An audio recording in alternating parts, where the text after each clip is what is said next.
I had not turned your microphone on yet. There we go. Good morning, everybody. We are live.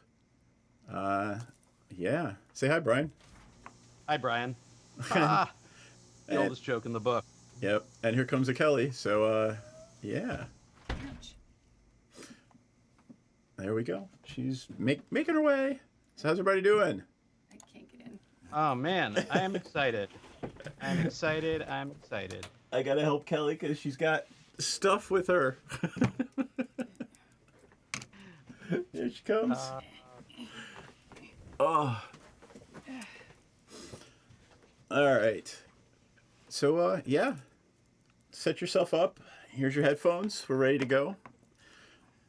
And would you believe that that Kier is our first backer? Oh, of course. So, Kier, if you're watching, thank you. Nice. Are we going to do like a shout out like it's a telethon? Be like, Mary from Iowa gave us $50. Thank you for... Why not? Sure. Sure, yeah, why not? It can be like the old voting adage. Vote early, vote often. Actually, I'm going to leave that up because That's we're at $1,200 already. Yes, I know, I saw that. Do I have to come all the way over here? I will move over a little bit and you can come over toward me. Of course, as soon as I try to put on headphones. She broke her headphones already. Yeah, it's a good day. Yay. It's hey, still in the background. I added it to the screen. Yep, let me add the background. I can see us on our Kickstarter page. That's Can you? wild. Isn't that Yeah. cool? Look at us. Look at us It's like go. being on TV, except smaller. Where's So- the background? I'm going to add the... We're in start. What Yep. are we in? Relax. I'm adding the... see how we're on the bridge of the Yep. a Star Destroyer? So I'm going to add that to another screen now so that we have a background everywhere. Mr. Tabak. I was going to be the first backer, but I could barely find pants this early. My wallet was quite a stretch goal, so to speak. Oh. Hi, Matt. How are you? That's something. That's what we have here is high quality content already. Well, yeah. Help me. I can't fix this. High quality content. Very curious. It is amazing how difficult Facebook makes it to post to a page now. Yeah, well, they want you to pay a lot of money. No, I mean to literally just post. I don't mean boost. I don't mean anything. I don't even mean anybody has to see it. I just want to post. Aww. This is astonishing. What wants you to pay money? I can't hear anything because my headphones. Let me fix help me with my headphones. I will give you some Because I cannot help myself, apparently. give you some headphones. There we go. So there is that. Here, use mine. Still no background? All right. Well, I'm trying to do two things at once. So, Why am I using yours? because I'm fixing yours. Oh. We're getting our shit show together, folks. All right, I promise. I gotta get logged into Twitch so I can comment back to these folks. Thanks for saying you like the shirt. The Bluetooth is... I have it right here. Oh, okay. Twitch. It would help if you plugged the headphones you're wearing in. Oh, I thought you handed them to me plugged in. Hold on a second. We'll figure this out. Some of us only got 4 hours of sleep. There you go. Can you hear Brian now? And Matt. Can you hear me? Yes. And Mr. Tabak, this is really early for you. Yeah, I know. And Jefferson, thanks for joining on Twitch too. And Jefferson too. What is it? What are you people out on the West Coast doing up this early? Joining us. That's what I they're know, doing. but it's just silly. When you could sleep, like I wish I was doing right now. Oh, Kind and of. The bottom is, and maybe 3 people. So Oh yeah, I didn't. So we need something behind us, dear, because we have black on, I'm getting there, babe. and we're just in the void, as it were. I'm getting there. Um, I can put some music on too. Can I see the comments? Oh, there we go. There we go. Yeah, music would be great. Do we have a? Can you use like your soundtrack from your D&D game? That'd be great. Add existing S&K background. It's going to be big for a second. Maybe a color? I don't know how to do that, hon. I meant pick a color background. Yeah. As opposed to black and white with us in black. Just a thought. I really honestly don't know how to do that. It's like listening to George and Gracie. No, he's like, I don't know how to use a color background. I'm like, really? You I'm don't know how to not pick I'm not an in image with color Photoshop. I'm in it? OBS. Just another image with color in it? Okay, if you'd like to find that and send it to me. There we go. It's just funny how the simple concepts are like. So this is what Brian dealt with the entire time we were shooting the documentary. My entire life is like being on the set of The Honeymooners. It is. It's like he's just like, we're just like me, I and love then you too, Brian's baby. like, I want to make a movie, and that's how it works. All right. Pretty much. So You guys yeah, aren't so if gonna you be able to hear decided the to tune music. in for good Magic the Gathering content, you were wrong. You're getting squabbling married people. All right, now we've lost everybody from the Kickstarter. So we've got music that Kelly and I can hear, Yeah. and the folks out there can hear, but Brian can't, and that's okay. Brian That's doesn't. okay. Yeah, you That's don't. okay. I listen to the music in my head. And what does it tell you? Oh, you don't want to know. Yeah. So, So has somebody bought Gavin yet? Because that's got to go first.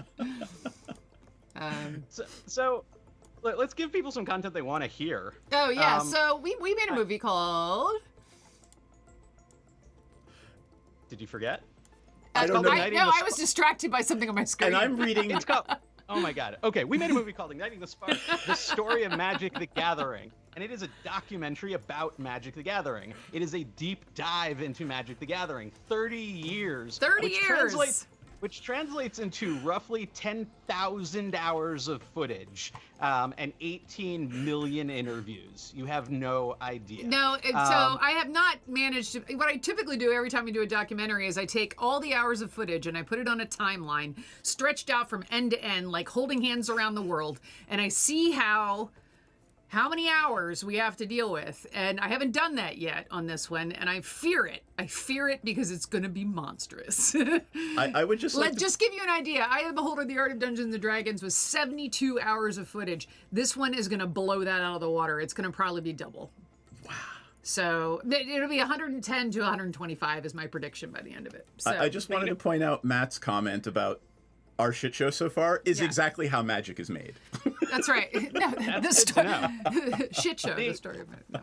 The cool thing about all that footage, though, is it means we have so many extras. Oh so my many God, extra so many good interviews, things. Featurettes, all sorts of cool stuff that we're going to be including in the Kickstarter, but also on our Blu-ray that you can get through the Kickstarter. Collector's edition Blu-ray, Brian.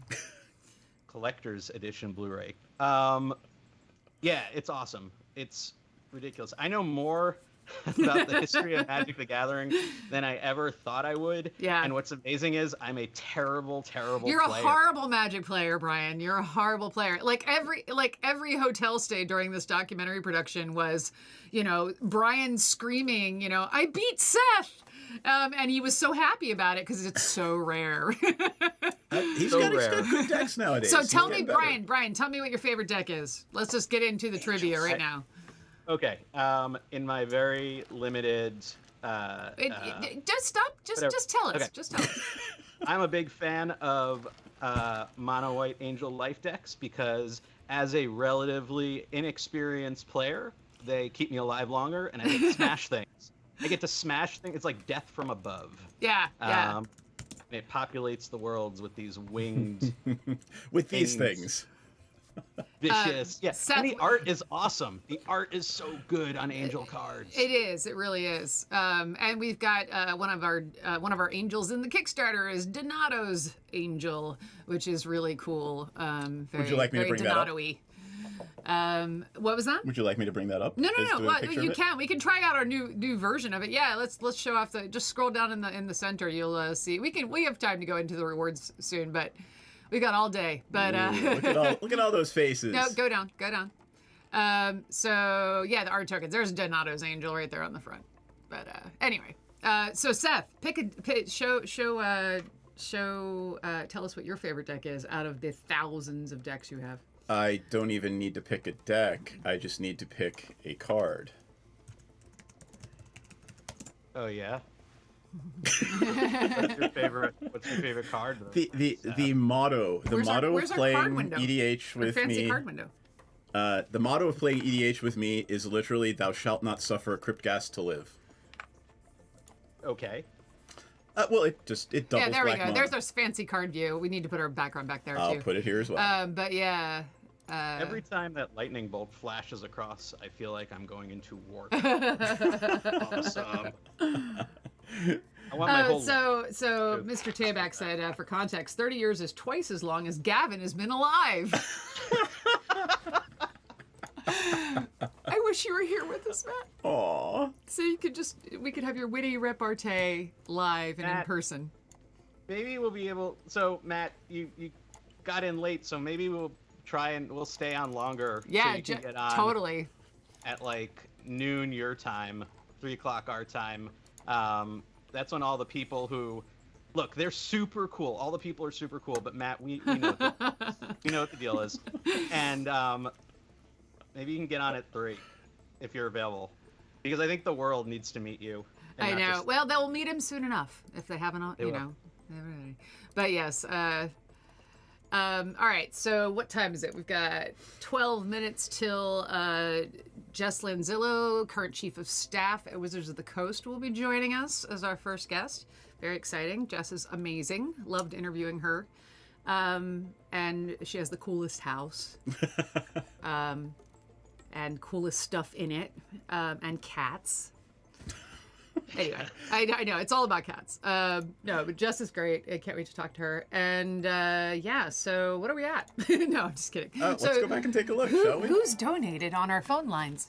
What people don't realize is that if in all of our shoots, if I had moved the camera like just a few degrees Ooh, up, zombie. down, left Raid. or right, We got a you would raid! see Holy you would crap! see tons of animals. You would see cats and dogs and everyone's pets because they're always lurking around people's feet while we're shooting.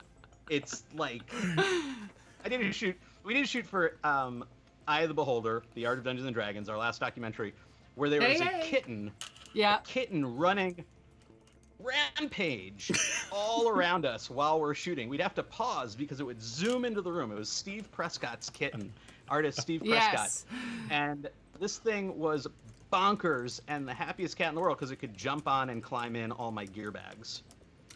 It was awesome. I mean, from my conversations with Brian, I have learned that most independent and documentary filmmaking is the story of the pets who made whatever. Yeah, no, oh my yeah. God, Brian, that is our next documentary. The pets who made Whatever. everything else. Literally the pets who made us. The pets who made us. Oh my God. Take it to Brian- the cell right now. Ryan Volkweiss, I doubt you're listening right now because you're a very busy man, but if you are, the pets who made us The pets who made us.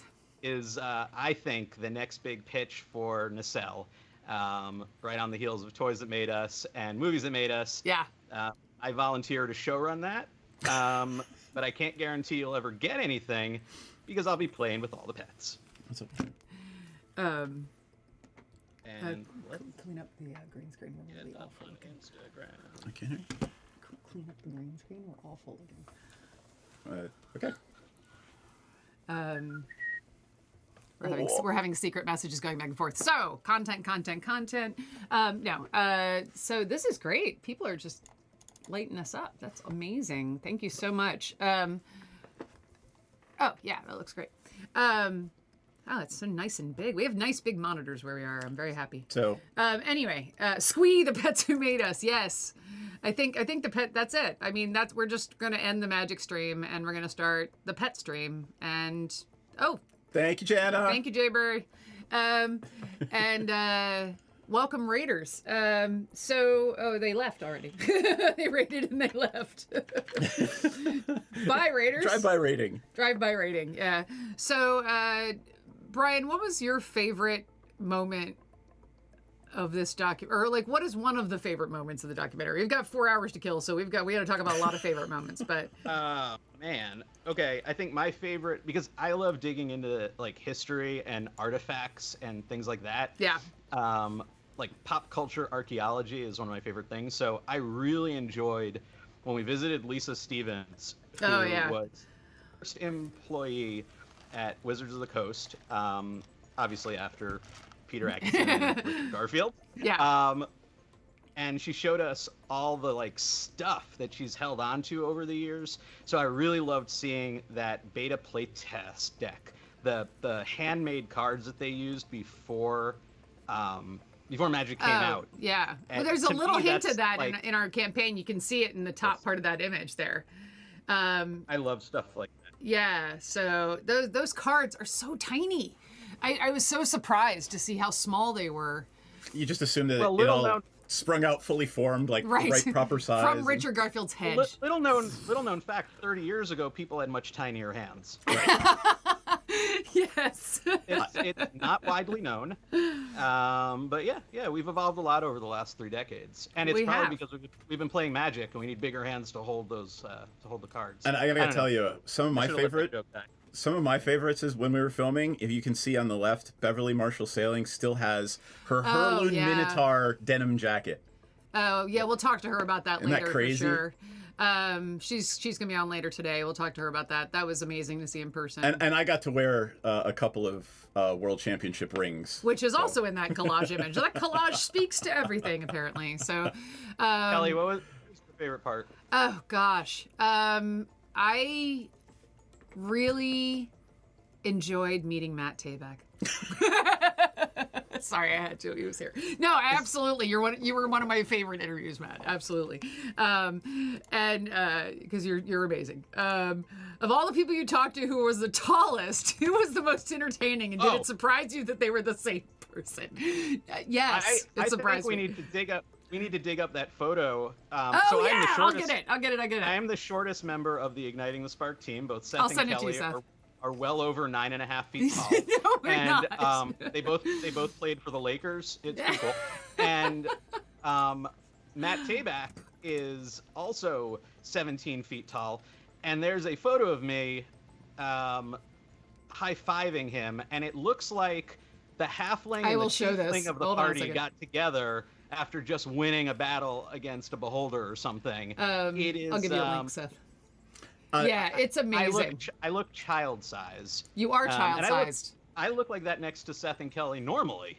Ladies and So, gentlemen, I give you a clip of our interview with Mr. Tabak, who Nope, nope, was oh. kind enough to say Nope, this. nope. No. I've been using this on my. Nope. I've been using this on my stream for like the last year. Please don't. Nope. No clips. Nope. No more clips. We are contractually obligated to not share anything of the movie ahead of the movie's release. So this is the URL I'm about to send you, Seth. We have the image. Got it. Hold You gotta for do it image, in please. Facebook Messenger. Yeah, I'll I do it can through Facebook send Messenger. the release of this picture because the world needs to know. Oh, the I truth. see. I can't do reading the card explains the card. No, you can't. You're not allowed. So you'll find. No, but if we get Matt on later, sent it to you. he can give it to people live. There you go. I just sent it to you.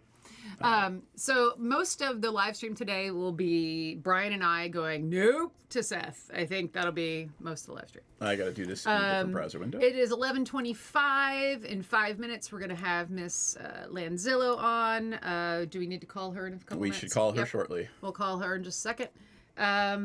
Yeah, but first we're going to show an amazing image of Brian As soon Stillman, documentary filmmaker, and Matt Tabak, person who's taunting him. There we go. I don't feel taunted. I feel uplifted. You as should. really, you feel uplifted. I feel uplifted. Here we go, ladies and gentlemen. Great image. This is a great image. I'm shivering in anticipation. There it is. There we go. That is That is the best picture ever. we Is what titled that that reach. We titled that "Reach for the Stars." Reach for success. Reach for success. It that'll be sounds our like a motivation. motivational poster. I was gonna say that'll be our motivational Fun poster. sized, as gonna- Mr. Tabak says. Yes. Yeah. I like to tell people I don't have a 6-pack. I have a fun pack. So that works. All I'm right. down with. So if you were hoping for us to do magic related content, it's self-deprecation stream. That's what this is. There will be magic related content. I promise, because we're gonna have people. There from will be magic. blood. It's astonishing. Although I did tell No. Wait. Sorry, Seth was doing I something. did tell Jefferson that there's a good chance 2/3 of our conversation will be about Star Trek. Nothing wrong with that. You know, that we didn't promise what we'd talk about. We just told people that we'd be on. What a bait and switch. Oh my god. Nothing but This is cats- actually about an Amway pitch the whole It's nothing day. but cats and Star Trek. I mean, I like some of those things. Yeah. Like all of them. All right, Welcome in, everybody. We're getting ready to call Jess Lanzillo here in 2 seconds. A hot 2 seconds. All right. Then let me add. And pull up the guest window. There's nothing in that space, though. But there will be in a second. Okay. So let's pull up the main screen here.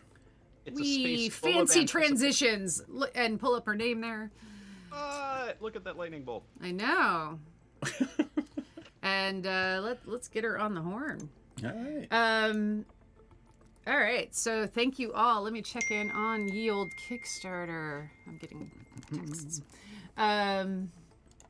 Anything interesting go?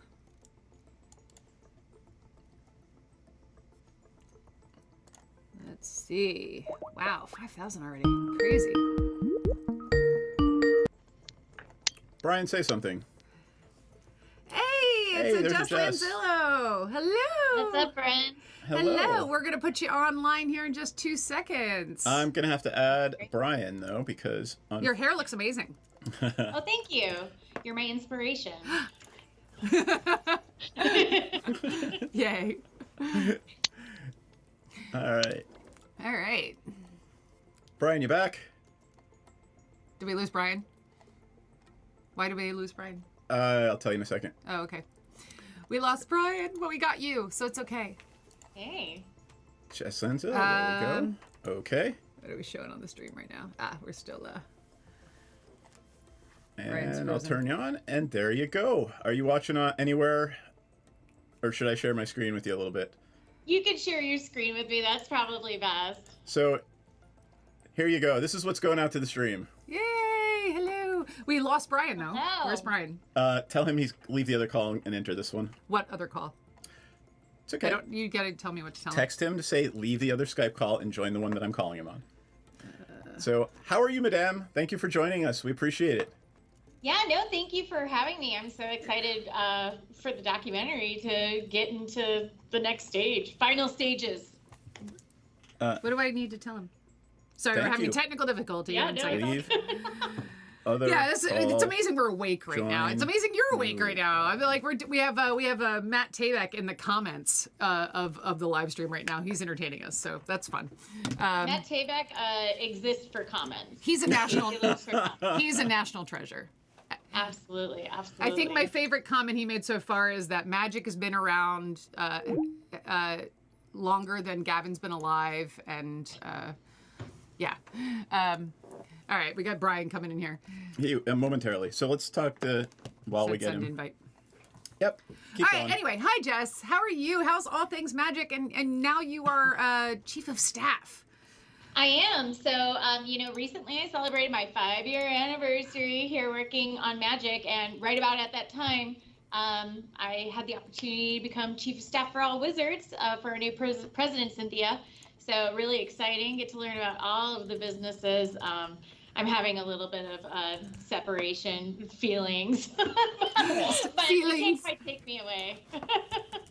So when did you start the chief of staff position exactly?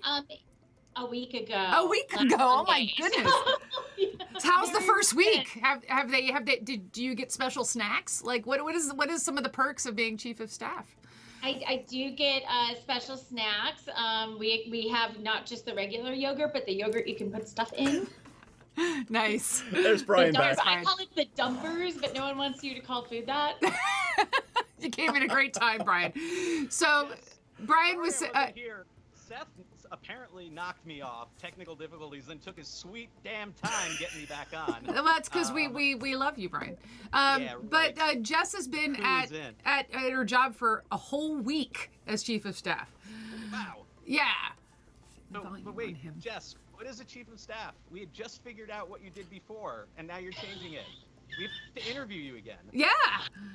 Sure. Well, I mean, I'm still figuring it out. It is the first week. So it's basically the person who helps out all of our leadership and teams across all of Wizards stay coordinated, stay on top of stuff, making sure we're all moving in the same direction. So it's pretty exciting stuff.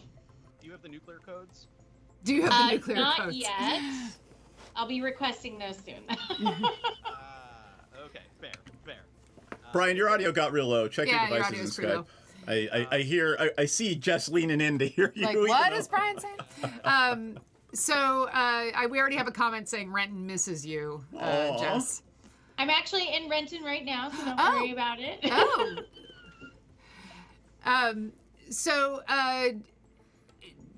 Give us a little background about, we interview, obviously in the documentary about some of these things, but just to tell folks at home about how you ended up at Wizards and in your previous position and what that was. Yeah, the position that everyone who's going to be watching this documentary is going to be way more interested in. I mean, I've been playing Magic since the ancient era, which you are delving deep into, called the 90s. I started playing back in Indiana at a little comic shop where I used to buy all my cool bad girl comics. And just really got interested in the artwork and found it to be an awesome game. So became a pretty regular player and really just fell absolutely in love with the art and the creative of it. And so, fast forward many years later, as I go through a crisis of conscience in my career, I'm like, what should I do with my life? What is life anyway? And my partner was like, you love games, you love Magic, you should go do something like that. So somehow they let me in the building to run the art team, be the manager for the art team about 5 years ago. So that was right around when we were finalizing Dominaria 2018. So that was the first set I got to see. I remember the first art I gave feedback on was Icy Manipulator. I was like, this has to feel really true to the people who really fell in love with Icy Manipulator. So we're going to bring up Icy Manipulator so everybody can see at home. Well, we have a card view. There are so many versions So of we can Icy. talk about Which one? individual cards. It's like, we'll show you everybody at home. Icy Manipulator, got our fancy transition. I'm sure it's not that version. I'll bet you. So is it that no, version it can't be that or one. is it That's a different real old. version? That's the OG. It's Is the it the OG. Cavada? It is the OG. It's the OG. But which one were you talking about? The Matt Cavada's version when it came out? Do you remember? I think, the previous one was the one I was referencing, and then the 2018 Dominaria one, I think it's in a cave. This one's also It's in a cave? Well, let's see. We've got the Dominaria version. Yeah. The- Oh, yeah, there we go. Beautiful. Sexy. Who is that? That is Titus Linter. Titus Yep, Linter. sure was Titus. So Excellent. that was the first piece that I know. really got to I was working with Mark Winters on that at the time. And I was just so excited about the possibility of wow, we get to make new versions of this classic art. Cool. That kind of started the whole ball rolling. How did it feel when it came out, when you first saw it? Oh my gosh. I mean, it was really, Dominaria, then the 2 Ravnica sets, and then more of the Spark were my walk in the door sets. So it was amazing to, Dominaria really brought back all this cross-generational play, which was really important to me because I got to play with my nieces and be like, nah, dogs, Magic's the coolest, y'all. And now they play to this day, I just got a picture from my niece who's in LA. And she was like, I'm at the Getty Museum and look at the Magic cards they have on display here. Do you have any of these? Can I have some? And I was like, you have my cards, girl. What was your favorite card to art direct for Spark? I didn't, in War of the Spark, I was primarily involved in the pre-production. Doug Beyer and Mark Winters and some other folks had already gone through, I think it was, Tyler Jacobson had done a lot of the storyboarding of the work. So really my favorite part of War of the Spark was going into these rooms that are full of all whiteboards and just seeing, it was Taylor Ingvarsson had just started. It was his first set. He was working with Doug Beyer and they were top lining out card by card where every single card was going to fit in the story, and I was like, this is it. This is the real thing here. This is amazing. That's awesome. Yeah, it was so cool. I can't imagine what those rooms must look like. Yeah, they're. I think if you were to see them without any context, they would be slightly terrifying. With context, they're great. It's the television. Wait, what's terrifying about them? I want to know what's terrifying about them. You can't toss it out there and just let it go. There's always like little jarrings of like, you know, a tentacle stabbing a little stick figure dude all the way through, or like lists of characters and then like skulls and crossbones next to it and crossing their name out and then being like, no, and then maybe the next one gets Very cool. What's been the most like kind of uplifting part for you? I can't think of a better word about being there over, you know, all these years. Like for you, what is the thing that keeps you like coming back in the door besides a paycheck? Yeah, absolutely. I mean, you can get money from a number of different sources, right? So it's obviously like not that. I sell guns. It is, you know, one of the most meaningful days that I had here was when Dana Fisher, who is one of our younger players, came to play, and we went through some of the characters and cards and artwork, and just talking to her about her passion for the game. It just made me feel really warm and fuzzy about how we're touching this generation of the hearts and minds of like these younger folks who are coming into this game, that we have this legacy, you know, kind of like heritage historical relationship with, but it's fresh and new for them. Right.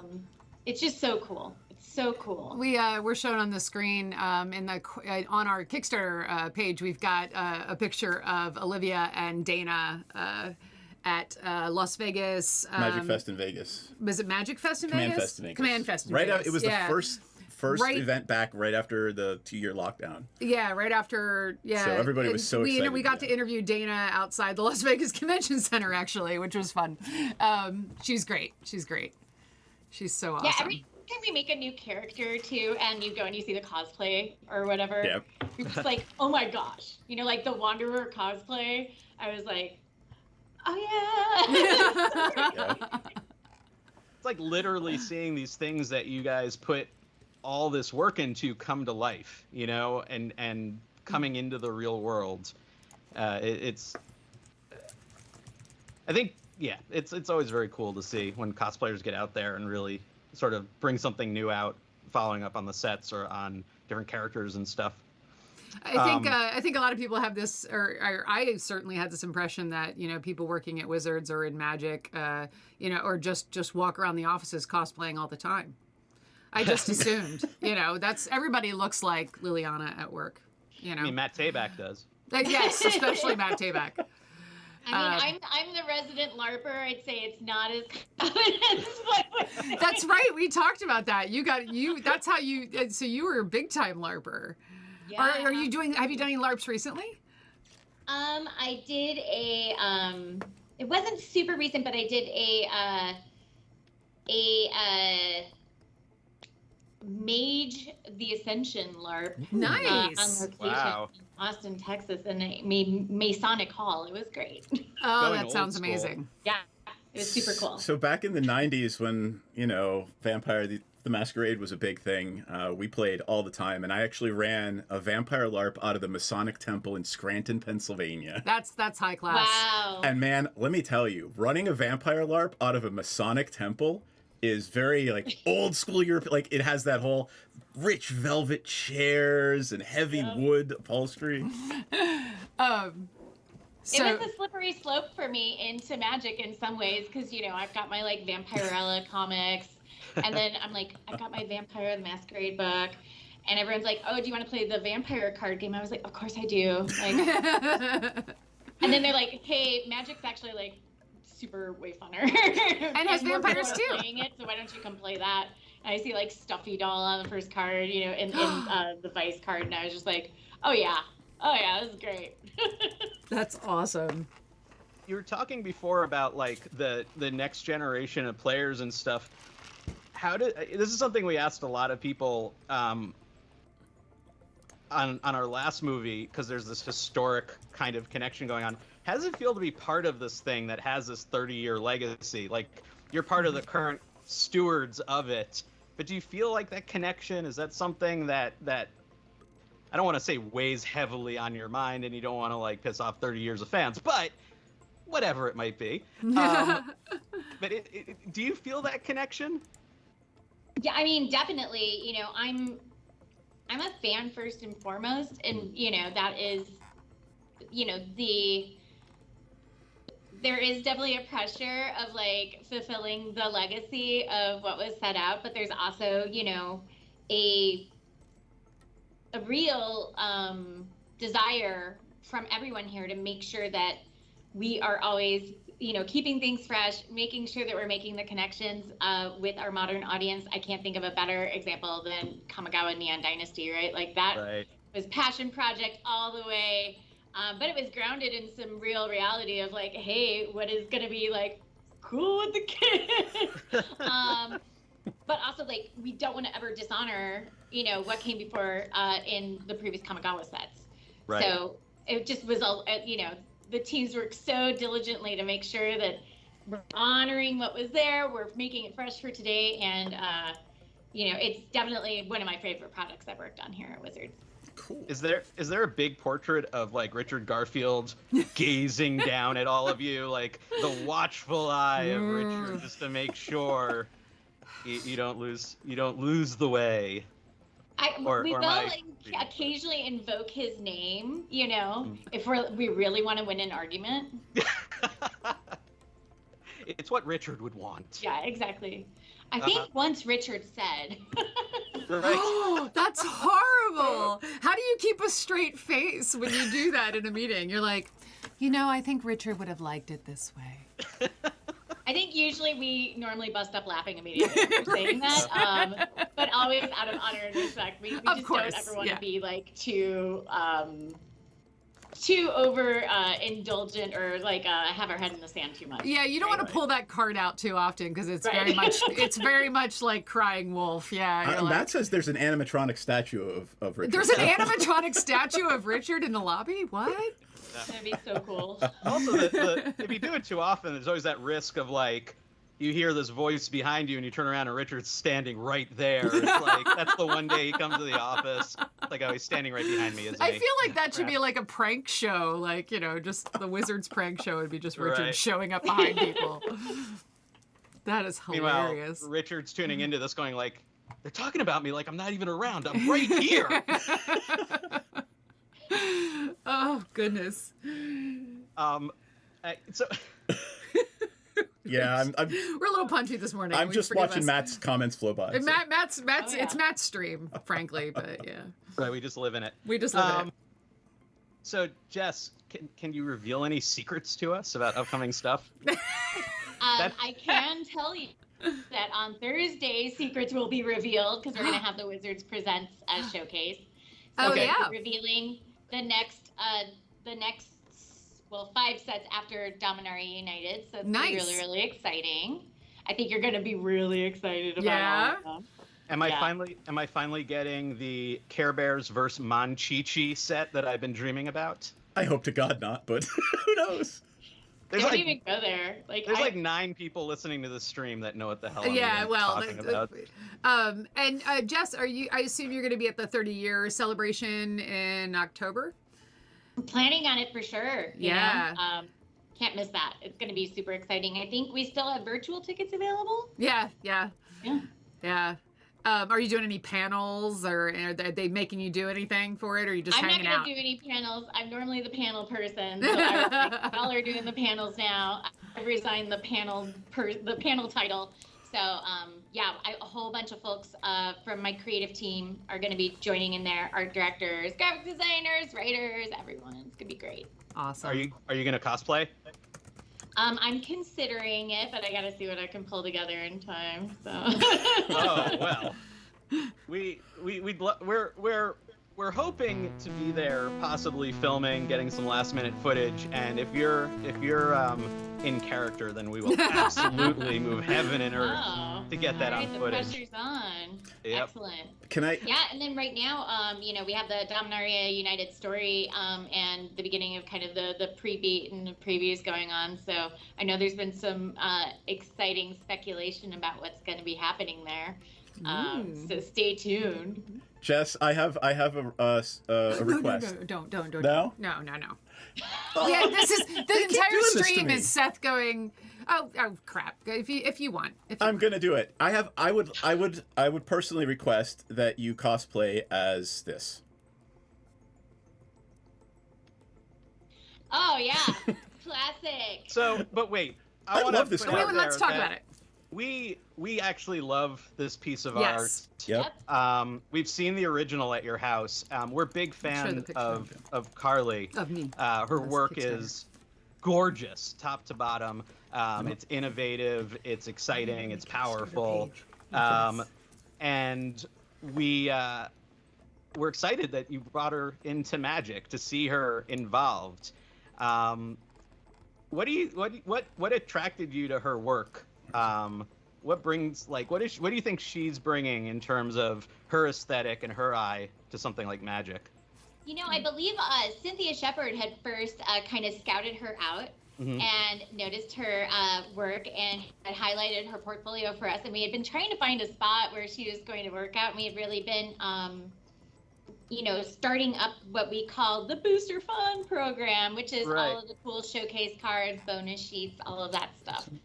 And when we got to the Mystical Archive, it just was an excellent fit. Tom Jankott, the art director for most of our Booster Fun and a bunch of our Secret Lair stuff, really kind of embraced that, decided, hey, Carly's the person to work with here.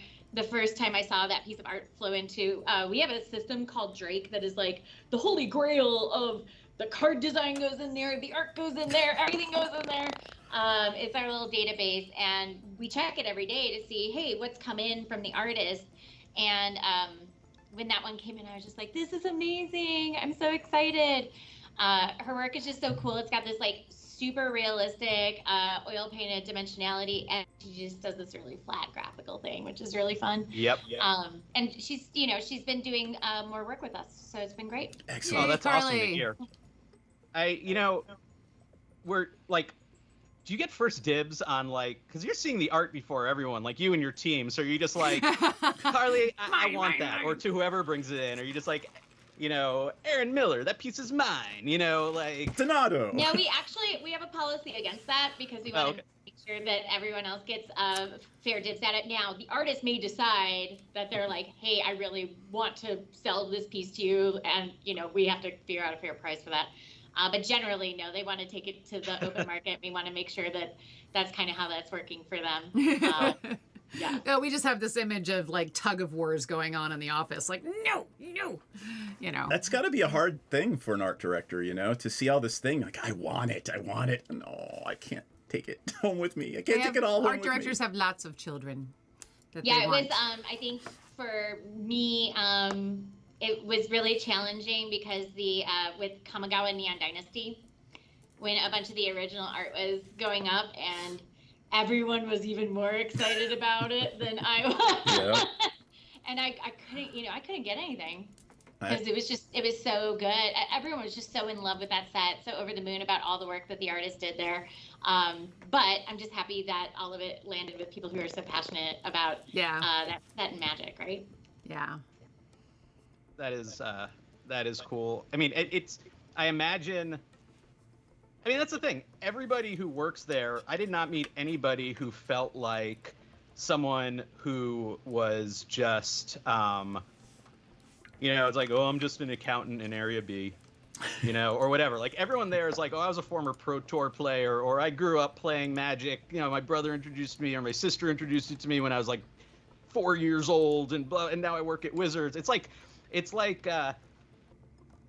amazing to me how many people there are actually players and are actually coming at this, and Dungeons and Dragons and all these, all the other things that Wizards does. That idea that this is the stuff that you're all passionate about. just as nerds, just as our people. You're our peeps. It's a destination job. There's also folks that are just like super creative and they're very like magic adjacent, and they come in and they're like, oh my gosh, why didn't I start this sooner? And so it's even like that is such a privilege to be able to introduce the game to all sorts of new folks. And to be honest, they play it like most of the time they're playing more than I do at this point, because they're like, that new card energy. Right. New player energy. So they're just in there. Did you know about this? Did you know about this combo? Did you know about this? And I'm like,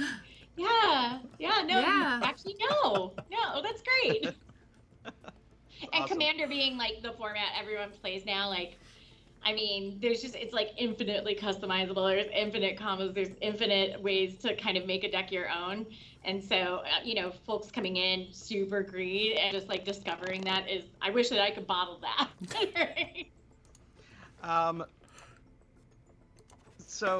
I just lost all the audio, Seth. Oh, no, there you are. Okay. Jess, we only have a couple minutes left. We have another guest coming, and I know you probably have to like actually get to work and make more magic stuff. I do. Yeah. Anything you want to say to anybody before we let you go? I think from what I saw on the agenda, I think you have Jefferson up next. He's one of my favorite people that I work with here at Wizards. Definitely like bringing back the old school, loves everything. One of the things that I really love about everyone that I've ever worked with on Magic and here at Wizards is, it's not just the one thing that they're a fan of. Like, they're fans of everything, right? Everyone's just pretty much an enthusiast, and they're fans of you being fans of things. Right. So when we're able to, kind of cross-pollinate all of those things together, that's really what makes Magic really special. It's this really collaborative vision of all of these really smart people who are super creative and that want to make the coolest and most fun game in the world for everyone. So I'm glad that we were able to share a little bit of that with y'all. I cannot wait for the documentary. It's going to be so cool. I guess I feel somewhat pressured into making cosplay happen very quickly, but just have to work on that. If anyone out there does any costume design or wants to do any seamstress work or anything, let me know. Just drop us a line in the Twitch chat, and we'll get you in touch with Jess. Right. Yeah. Send my measurements. Right. All right, cool. Thank you so much, Jess. It was great seeing you again. Although I'll be seeing a lot of you in the editing bay. Yeah. Yes. It's funny. Every time I do one of these, it's like I feel like I'm talking directly to these people for months, and then I see them later, and they're like, "Who are you?" Yeah, and I do the audio, so I'm mixing all the audio, and I will know your voice. I will listen to the same sentence 100 times. I'll know your breath patterns. Yeah, like literally, it'll be so be great. weird. Not too creepy. That's not a great way to creepy at all, end. right? That's a great way to Not end creepy this. at all. That's a great way to end this. Okay. Jess, thank you so much for coming on. Thank you Bye, very Jess. much. Have Have a fun. great day. Cheers. Bye. Bye. All right. That was awesome. Yay. Let me add Senior Thanks, to the Jess, call. for helping us work out the technical kinks by being our first guest there at the beginning there. Sorry about that.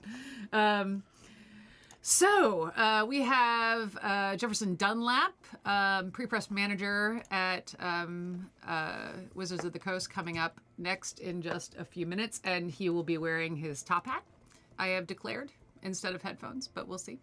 And it's awesome. We'll let Jefferson tell us about his storied history at Wizards in just a bit. So just a check-in on the phone lines. On the phone lines. On the phone lines, we have... Where is my actual window? I've lost it. I lost my phone lines window. We are at $7,137. Thank you so much, everybody. We've got a couple initial questions coming in to the messages on the Kickstarter. Brian, answer. Let's answer on air, but we'll also answer in written form. Are the playmats being offered unique art designed for the Kickstarter or something already available from the artist or on another outlet? Brian, what's the answer to that? The art is created by the artists. It is not available anywhere else. We have it exclusively. The art was out.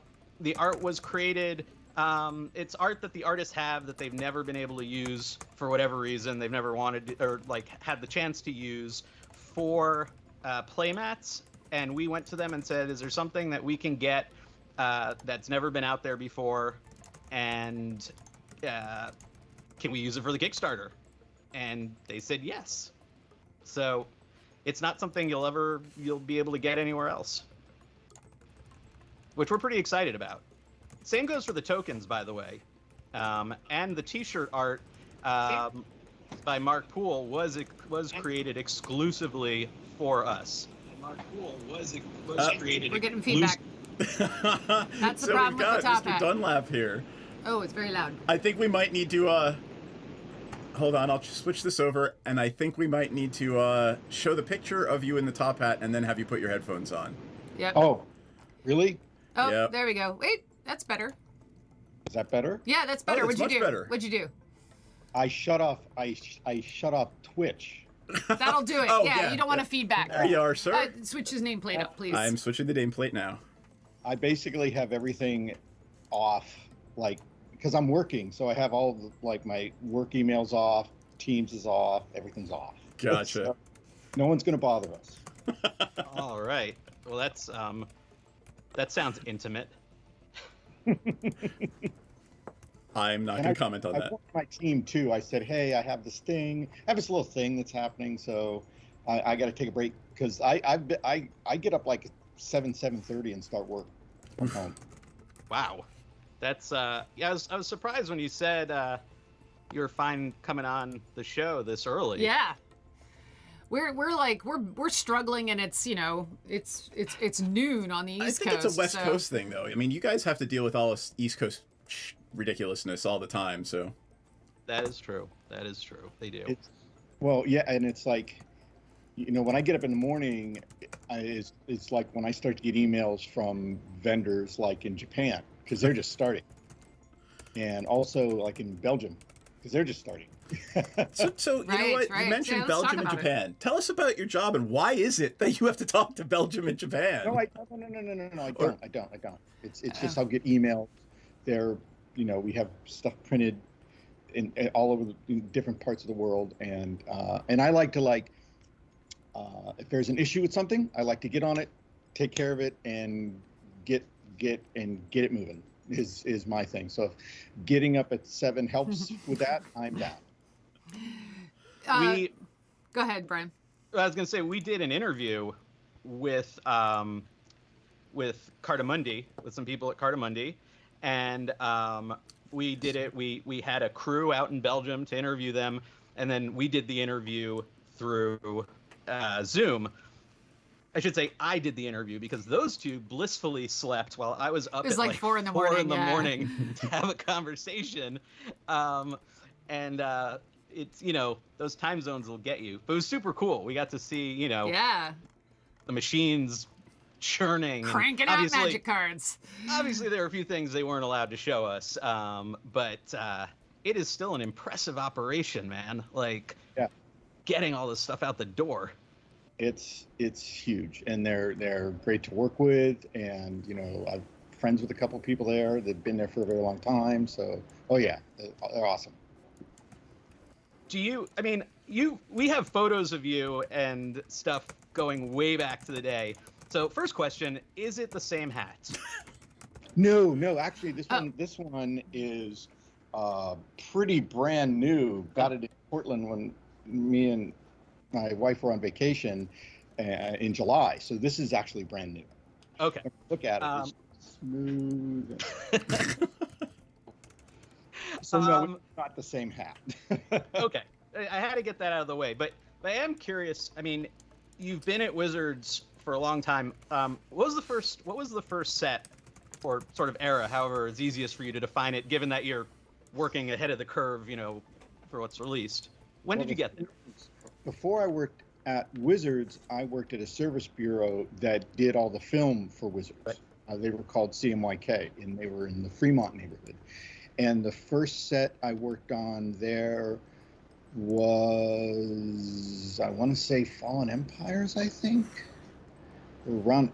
I think Fallen Empires could have been Ice Age. Yeah, But going way back, I mean, that and was so, that was way back. so and I like, remember on my interview in the December before I worked there, I got to see press sheets for Jihad. Remember Jihad? Yeah. And I didn't even know they were doing it. And the person who was interviewing me, Tom Warnerstrand, he's like, oh yeah, this is Vampire. I'm like, oh, cool. you know, we're saying in Cardamundi how the complexity getting this stuff out, and you were talking about, you know, you have to deal with all these different countries. Over the years, how has it changed from when you started at Wizards, working pre-press, literally getting these cards out into the world? How's that changed between then and now? No film.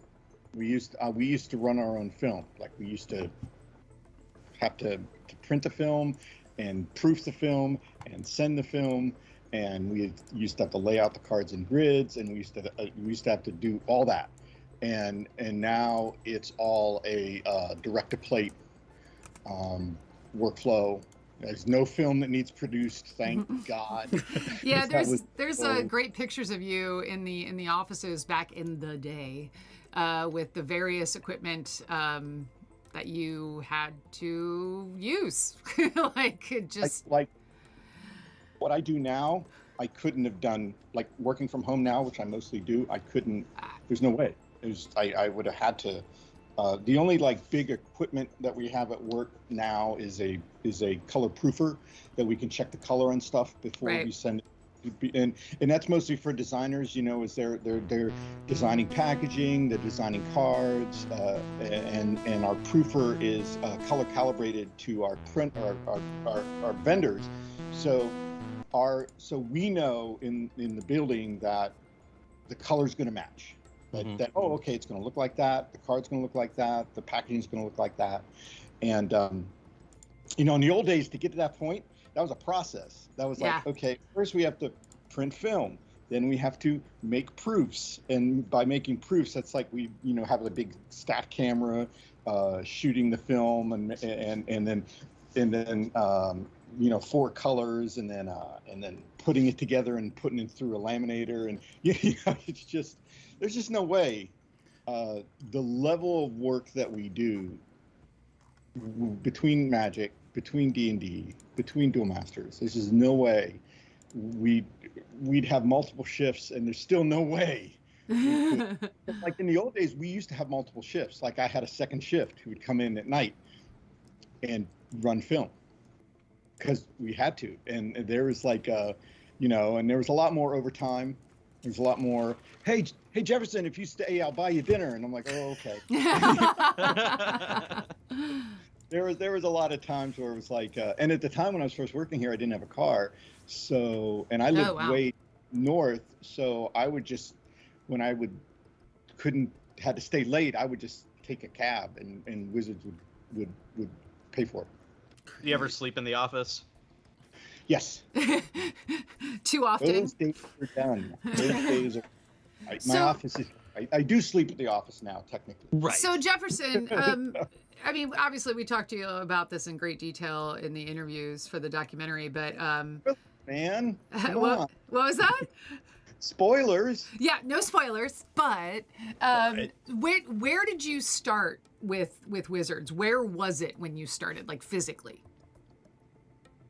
You mean the year before that I was working in Service Bureau? Because yeah. So where I started beforehand, because there was one time I was working and I found a card that had and I'll never forget it. It was a blue card and it had a red mana symbol, and I called them and I said, and it was during Gen Con, and like there was only like one art director that was there, and I said, hey, you know, I'm about ready to run film, and I saw this mistake.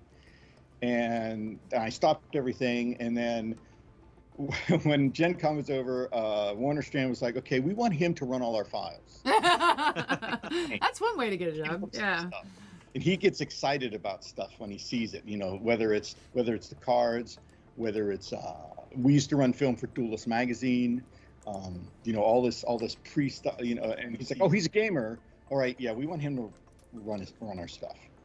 That's And funny. the thing is that my knowledge of the game and of gaming, it helps to this day, because I can spot stuff and say, hey, this is, and also years of like running packaging, years of running cards. If there's a change it doesn't get like communicated to me, and I'll say, hey, this looks slightly different, or this recycling logo is missing. Is this new? And so it's so yeah, I don't just get the files and like, oh, out the door.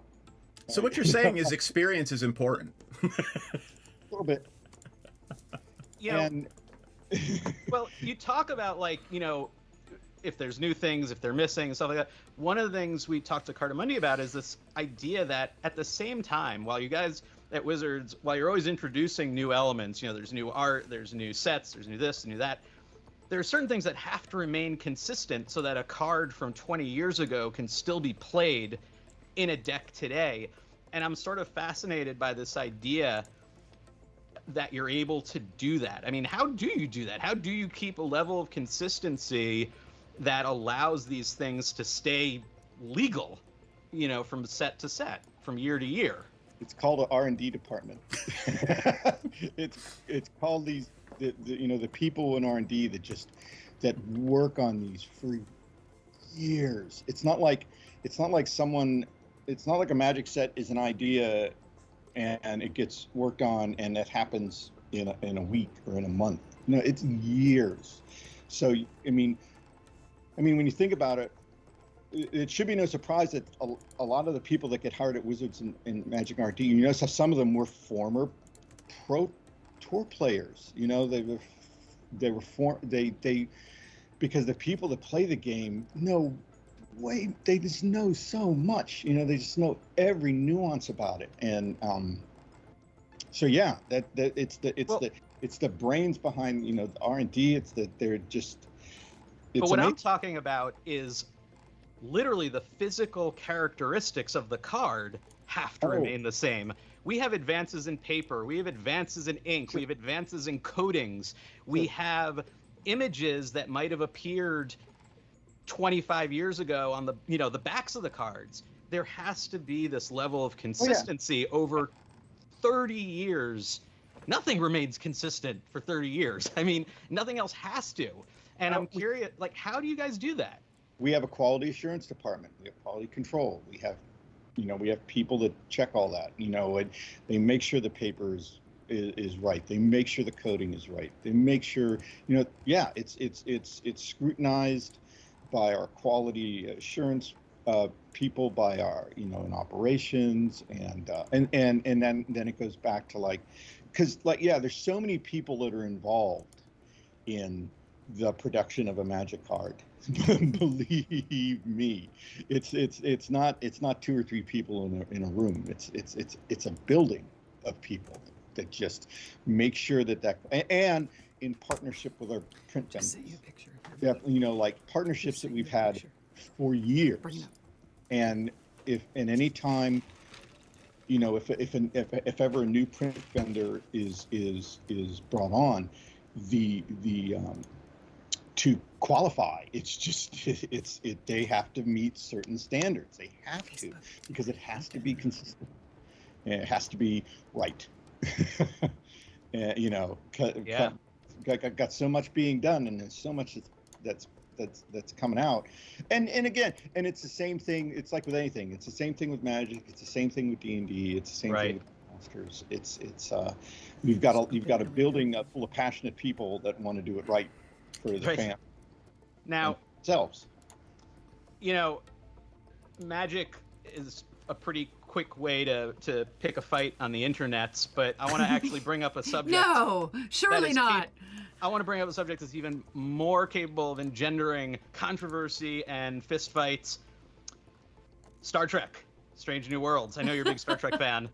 I want to know what you think of it. And I know people listening to this are like, wait, they're not going to talk about Magic? You know what? No. We're going to talk about Star Trek. Give me this. Give me this, people. Love it. Strange New Worlds is amazing. And like I said, I have my Redos my workout shirt for Nice. Lower Decks. Before we go So, there, there's a picture There's Kelly a wanted me to picture show. from the blast from the past that we have on the screen. If you can see it on our live stream, Jefferson, can you see it? I turned it off. I was gonna say you Just mute it. Just mute it, but when you bring it up again. But we're showing a picture of you from long ago. Oh no. Okay, let me see if I can find it. Let me get back in. You know what? Don't worry about that. I'll just share my screen with you. You can go look at the Skype share screen. There it is, sir. Oh my God. So that is from an interview video that was done for MTV, I believe. It's an MTV still. We are bringing out the vaults for this documentary, let me tell you, and we have some great footage of you. And for $50, we promise not to Right, release it. and yes, and if you pay us lots of money, we will not actually put it in the film. My PayPal address is no, just kidding. Oh, We have what's that? Look at We have that. awesome Oh footage from shoot! back in Bring the that day. back! Bring that back! Put it back! Put it back! Whoa. It's an unopened revised. Unopened revive. Nice. Holy That's crap! pretty sexy. That's college education right there. Yeah. That's Yeah, man. How's and you- it smell? How's it smell? Jefferson? Does it smell like the 90s? It smells like the 90s. I don't know what that smell would Flannel be, and but Smells Sweat, like I don't know. Caesar haircuts and Kangol caps. Yeah, man.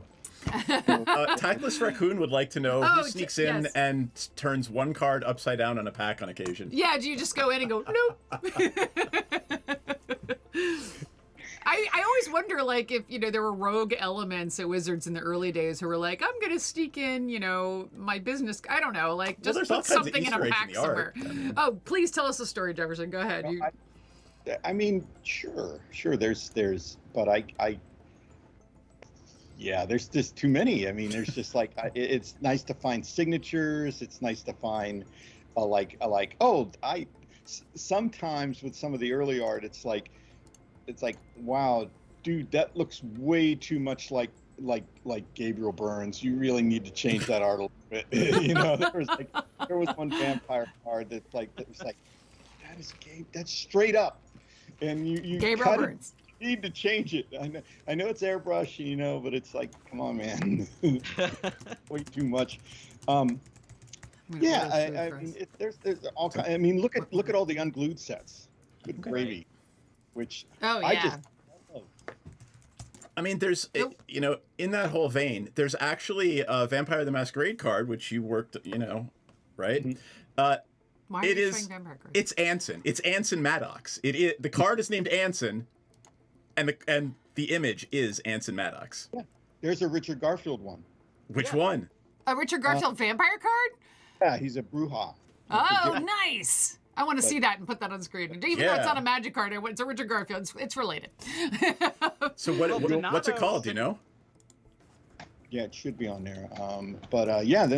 I have a stack of vampire cards that are Wizards employees. Yeah, like this one. This we top have left one, card here is Anson Maddox. It literally is. It's the card's called Anson, and it's a painting of Anson Maddox. Oh, that's hilarious.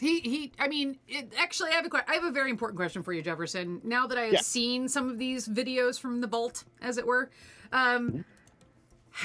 so everybody was goth kids back in the day at Wizards. Yeah, I know. No, I know, right? Right. No, you're looking at some. We are. Look, we're wearing black on a black screen. This is what we do.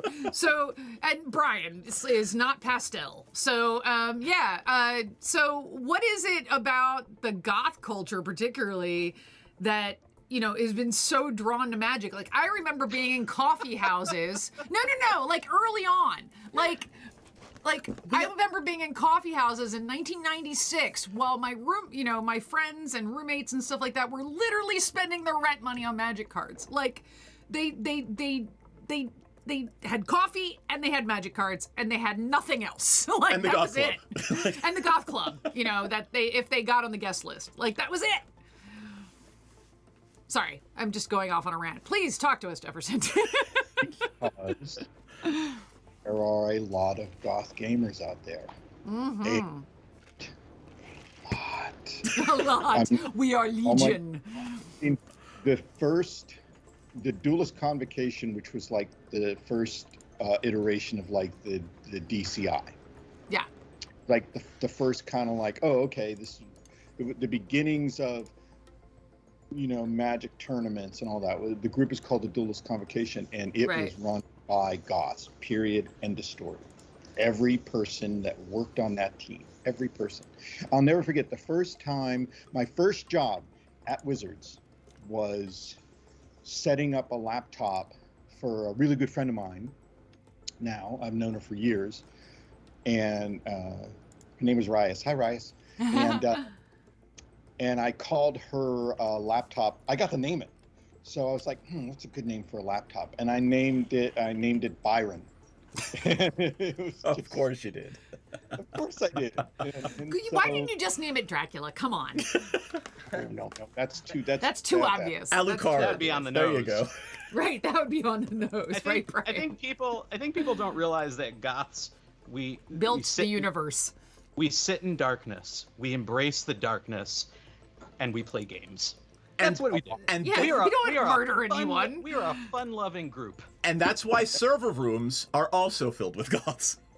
Yep. Well, they're all cold and they're dark. But I remember like one of the early times at the old building when a bunch of people were playing in a LARP, and they were all dressed in hazmat suits. That's awesome. It may have been a Delta Green. Just the normal thing you normally get. May have been a Delta Green. That's another thing that's really neat about working at Wizards for so long is I've seen so many people that when I started there, they were Wizards. That was their first job, and then they went off and they started Privateer Press, and they started Pagan Publishing, and they went and did these other. They just carried their love of games with them, and they made awesome games too. Yeah, that's one of the things I kind of like about working in the gaming industry is that there's competition, but we're all friends. Yeah. Right. Definitely. There's no, whatever. Yeah, it's like if one succeeds, if two succeeds, if any succeeds, we all succeed because we're all making games that people are playing. We're making people happy. It's just. That's awesome. Yeah, I've got friends in, you name it, the company, and I know somebody that works there, which is really cool. That's one of my favorite things about. Like, I didn't go to Gen Con this year, which. Yeah. Yeah, we couldn't go either. How this often year. do friends come up to you and say, "Hey, can you proof these cards? Or can you proof this? Can you make sure that this is okay?"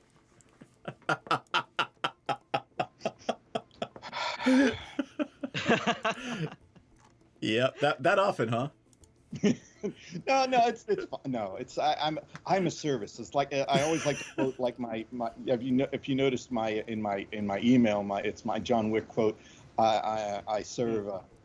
I have been of service. I'm here to serve, and effectively that's what I do. Not only pre-press but I also do a lot of the archiving. So people come to me and say, "Hey, remember that Red Dragon that was done in like 1980 something and something?" I love when I get requests for stuff that didn't exist before modern desktop publishing. Like at all. It's like, no, that doesn't exist digitally. Well, that's something we talked about. You do pre-press, but you also maintain this archive of cards, of art, of all the different assets. So if they did want to reprint a historic card from whenever, not the reserve list, but if they did want to reprint a historic card, you have all those elements and can pull them for them. Mm-hmm. How do you maintain a database of 30 years and 1,600 billion cards? It took a very long time. Yeah. It took a very long time. And it took, when we weren't, okay, how can I put this? When we weren't that busy, I in my spare time, I just organized the archive. I organized it, and I just, this by set, by for D&D it's by release, and again, and it's not it's not like any voodoo or anything. If you looked at it, you would say, oh, this makes total sense. You know, it's just like, and we have, you know, of course we have processes in the building that keep track of all that, keep track of all the art, keep track of all, you know, we have numbering conventions, we have all that no one knows about, and it's just the only the only thing that bothers me and all of it is so when we start something, you know, everything has a code name. Everybody does that. You know. Sure. When it gets to the point where it gets to me, we got to stop using the code names. We got we you know, a vendor's not going to know what this is, if it, whatever. It's like, and people just love the code names. It's almost like, oh, I feel like we're like in a James Bond movie. No, we're not in a James Bond movie. We're a game company. That's a great quote. I love that. Clear what it's called. Please, Ray, clip that. For the children, drop the code name. You had told me something that I found kind of terrifying back in the day, because hard drive space was so, you know, expensive. They would scan in art or take the photo of the art, scan it in big enough to print. You'd crop it down to the card, and then they would toss that super high-res image. We had no room. We had no disk space at the time. So now all you have for some things, right, are just the small, really early stuff. Right. What was the tech like? What did you store that stuff on back in the mid 90s? Oh God. Because we still use it today. And he leaves. Holy crap. Some physical that media. Is a CD. You burn DVDs and CDs. Wait. What? What? Wait, These no, what are we looking at? What is he No, showing us? That's how they stored stuff. This is it. This is the last. This is it. So there's actually magic data on that. Oh, that's literally it? Wait, what's it? I'm confused. What did I miss? That's the data, the early magic cards. They stored it on that, and that is it. And you just have that like laying out? Well, it's all on a server now, I'm sure. Like anything, it was just like it was the backup. It was burn to CD, and if you did something, whether it's packaging, whether it's logo, whatever. Right. Right. All of it is now electronically stored on servers. And tight security. No, I can imagine. Like, is there security guards like everywhere at Wizards? Mm-hmm. Wow. Yes. Can you tell us the layout of the lasers so we can? There's just a whole bunch of 1010 dinosaurs hanging out, ready to stomp you if you get too close. And for the younger people watching it, those shiny discs that Jefferson held up, that's how Mommy and Daddy used to listen to music. Can you imagine? Those are CDs. Can you imagine? Sorry, think about your music collection now. Think about what you have.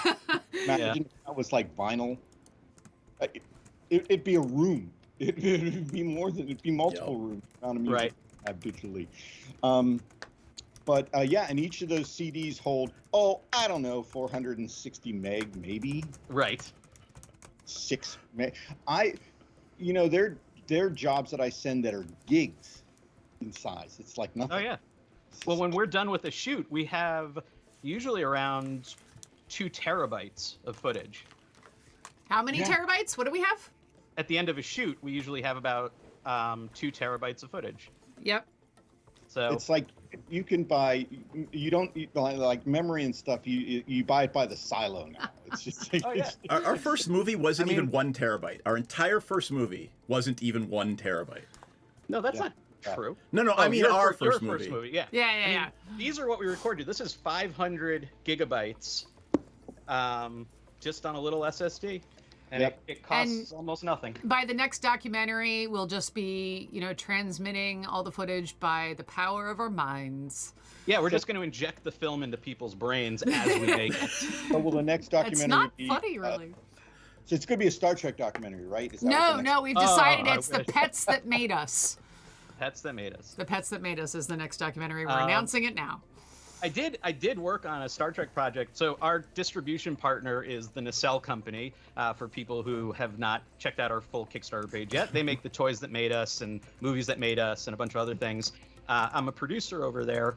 One of the shows they made was called The Center Seat: 55 Years of Star Trek, and it's a deep dive into Star Trek. So there's a plug for that. Everyone should check it out. It's awesome. It's more Star Trek than you would ever know. But it means I can't make a Star Trek documentary now because they kind of covered it all. So. Hey, all the new stuff. It's all like, the new stuff. Like there's Discovery and there's Lower Decks and there's Picard Strange and New World. So much, yeah. Worlds and We it's gotta, like, gotta wrap up. I know. Yeah, so Jefferson, we're about to run out of time, and Okay. I'm assuming you have to get to work, but I wanted to show you something before you go. Yeah. I wanted to show you this since we interviewed you. This is, if it's coming up on the screen, this is an This original Seth, you just got rid of it. screen-used comm badge that Seth just zapped out We're of. back. No, it's back. It's back. Screen-used comm badge from Next Generation. It's part of my collection, and I figured you'd appreciate it. Wow. It's and it's on a Magic. I keep them on Magic. That's a good top use for a loaders. magic. Top loaders. They make awesome displays, but I thought you might appreciate This is now the Star Trek magic stream. that. Awesome. Yes, we're boldly going where no player has gone before. Thank you so much, Jefferson. It was really good to see you. And as I told Jess Lanzillo, I will be seeing so much more of you over the next couple of months. I'm But sorry. you won't see me because I'll just be staring at you. It'll be creepy. It'll We're be just awesome. going to be staring at your face as we edit the video and audio. Yep. And you'll be hearing my voice and Yeah. I In our dreams. In we'll our be hearing dreams, it we'll be dreaming constantly. Like, are we Thank just you going to so end much. every interview with No, I'm creepy kidding. stuff? Yeah, No, we're not. That's the last time we ended This on is a the last creepy time note. we're ending on a creepy. Okay, yeah, no more creepy. No, now you have to end them all on creepy. Yeah, I know, right? But we're gonna get creepier. Yeah, Get creepier. setting it. Thank you so much, Thank you, Jefferson. Yeah, thanks a lot, man. It's Take great care. Appreciate seeing it. you. Yeah, it's good All to right. see y'all too. Thank Have you. a good one. Cheers. Bye. All right. Woo.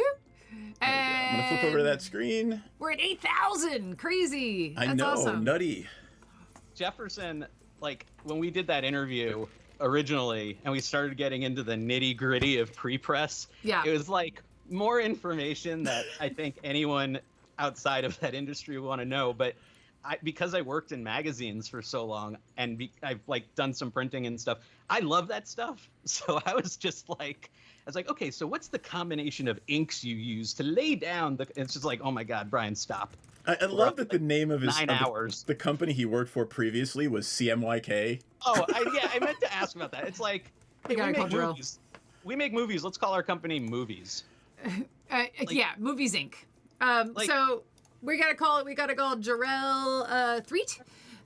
He's coming in now. And he's Magic coming the in Gathering now. Artist. Magic the Gathering Hello. Artist Hola, Jarrell. signore. Do we have a video yet? We'll get you added momentarily. So Seth and I flew out to Texas to do this interview with Jarrell, and I remember we got in late at night and then had like an hour and a half of driving down Oh, just jeez. one straight road. Jarrell, I don't have a video feed yet. No video? right. Yep. There we go. There's some we go. video. All right, let me get you back Yay. over here, and I gotta I flip some spy screens, magic cards on your and desk. we'll be there momentarily. Oh, that's a I know, freeze because frame I'm of flipping the guest window right now. whoop. Oh, hey, it's There we it's a go. Bill of Jefferson. Nope. Well, it was for a moment. And There we go. There he is. Are you Hello, watching us sir. somewhere? Do you want me to share my Skype screen? Are you watching it on Twitch or Facebook or your Twitter or somewhere? Jarrell. Jarrell? No. It's just, Okay, we'll it's share our all screen right. with you. Yep, so I'll share my can screen see so you can what see we're what's seeing. going out. So there you go. If you're looking at Skype, there's what's going out onto the stream. Yay. nice. Jarrell, it's But- nice to meet you. I didn't actually get to meet you in person. I couldn't make the trip, but good to see you now. That's all. Nice to meet you. Thanks for joining us this morning, or yes, morning. No, afternoon. Crap. Well, what time is it? you're I in don't know where I Texas. am. Morning. It's Yeah. technically still morning here. Oh, okay. All right. All right, that works.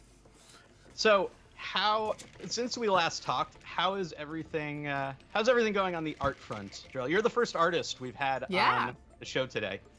Ooh, Yeah. what an Fancy. honor. Yeah, it's been Busy, really busy. Still doing work for Magic, which is always nice. Been working on more of the Universe Beyond stuff. Mm-hmm. Things that they have going on. That you can't tell us about, can you? You can't tell us about what cards you're working on. I can't tell you exactly, but I'm doing some Beyond Universe stuff out there. So been doing more of that. Still working on, the comic that I've been talking about, that I talked about when you guys came over. Yep. Stuff like that. I'm almost done with the second issue of that, so that's churning out pretty well. Cool. Great. And commissions and a lot of proofs. All right, cool. How have things changed for you? Because when we interviewed you, you were relatively new to Magic. I mean, there's the lead time. You'd been working on it longer than people had been exposed to your cards. Oh, yeah. But in the last however many months it's been, and just in this time in general, how have things like kind of shifted in your own career? Because it sounds like you have a lot going on outside of Magic. Yeah, I mean, it's always been about like that. Well, it started with Magic, but I have always done like private commissions and stuff like that. So it's just I have more private commission stuff now. It's more along the lines of the volume has increased, but the things that I do are about the same. So I'm always doing commissions. I'm doing Magic stuff. I've always been in comics, but it's just more of it now. It has, since I've started working for Magic, more eyes have come on me now for the most part. So I was invited to be a guest artist at the fantasy workshop that Jeff Miracola does every year. And that was a huge thing for me, because I was like, well, okay. It's like, I'm at that part. I figured I wouldn't do any like guest appearance artist stuff until like 5 to 10 years in. And I was like, I've only been doing Magic for like a year and a half, and I'm already getting invited. So it's that kind of thing. I'm going to flip over to this screen, and we're going to see why you are getting stuff already. Your current cards, yeah. Oh yeah, it's all This is why you are getting invited to be yeah. Mox Ruby, you couldn't tell us about that when we were down there, could you? I don't know. Well, you didn't tell us about it. Yeah, you didn't. Look at that. You did a Mox. That's crazy. Yeah, that was really cool because it was used for I forgot what it was a championship, 2001 vintage champ. Yeah, that's or what 21. It was. And it was like a prize. So and it's an oversized, right? It was an oversized. Yes, it was. And cool. I had to actually ship it to Magic so that they could actually make it into the grant, That's like a really grand cool. prize card that they would give to the winners and stuff. So it was really cool. I don't know what they did with it, but well, and if you also remember this card when we were down visiting you, yep, I played a game not 3 days ago where I could have won had I drawn that card. The game was over, and it was the next card on top of my library. Look at the draw. Yep. That Mox, there's this long history in Magic. I mean, Moxes go all the way back to the very beginning of the game. Do you ever, when you get something like that, do you ever feel like you're okay, I'm getting handed this piece of art that, fans, there are people who've been fans of the different iterations of some of these cards going all the way back to the beginning. Is there ever any like extra pressure when you get an assignment like that? I wouldn't say extra pressure. I think, or at least not external pressure. It's more of like internal, because you know what it means. And so, because I know when they told me it was a Mox route, I was like, I'm getting a Mox already? So I was like, well, I'm going to have to really go all out on this. I have to make sure that it's fully on point, and that's just kind of how it is. Like when you get a legendary, or you get a planeswalker, or you get a land, like those like significant parts of Magic, like those things you kind of, I don't want to say you take it more seriously, but you know that when it comes out, everyone is going to look at who did it, because it's an important card, not just in the game, like in gameplay, but as far as lore. So, you know, yeah, there is that extra pressure, but I actually like that. I actually like having pressure on me because I tend to do my best work when I'm under pressure. You know, you mentioned your comic book, and then, you know, the expanded universes and stuff. You told us that before you got into Magic, I mean, you started in art, but you're doing manga stuff, right? Like you were into that type of art. Yeah, I was in anime. Yeah, I had started out in anime like 3rd grade was when I started drawing. So I started from that point all the way into art school, which was when I was like 18, 19, and then art school beat it out of me, so I no longer can really do it anymore. But yeah, that's a huge part of my artistic upbringing. Yeah. So here's just a browser page with your name and art listed. Ooh. Look at all that stuff, man. It looks so professional. Look at that. Cool. I've never actually seen this before. You don't. It's funny. It's astounding to me that artists don't sit around Googling themselves and to see Google. where's my artwork out there on the web. No. Well, It's so interesting. Oh, I love that. Is that go back up a little bit? Is that a self-portrait? Which one? This That one? one, yeah. Oh yeah. That's awesome. That's awesome. I love that. Yeah. I think I made that a couple of years ago. Yeah, I wish really I had pretty. any artistic talent to do shit like that. I know, we have no talent. Wait, but we are good. We're good To anyone filmmakers. listening, we're good filmmakers. This movie's gonna be good. We're great Say filmmakers. we have no talent. It's I just meant different creativity. That's all. it's just funny how Different type. it is funny how it's like, oh, I'm just a filmmaker, I just make movies, but you're an artist, like it's. You know what's funny? I do the same thing with I'm really into hip hop, and I really love like battle rap. I don't know if y'all know what that is. Yeah. But yeah. So I really love battle rap, and I am amazed how they do what they do, and it's just like such a out of this world experience. It's like, how do you put words together like that? I have no idea how to do it. So it's like the way that y'all feel about me is how I feel about them. Right, Yeah, so exactly, I completely exactly. understand what you're talking about. It's like, how do you put the thing with the stuff? Like, yeah, exactly. And you make it all rhyme, and it makes sense. You're using double and triple entendres with a whole scheme, with a pirate scheme or whatever scheme they're doing. And you're like, I use crayons. Too. Yeah, It's just yeah. It's off the top of their heads. That's the thing. Like it's just Yeah.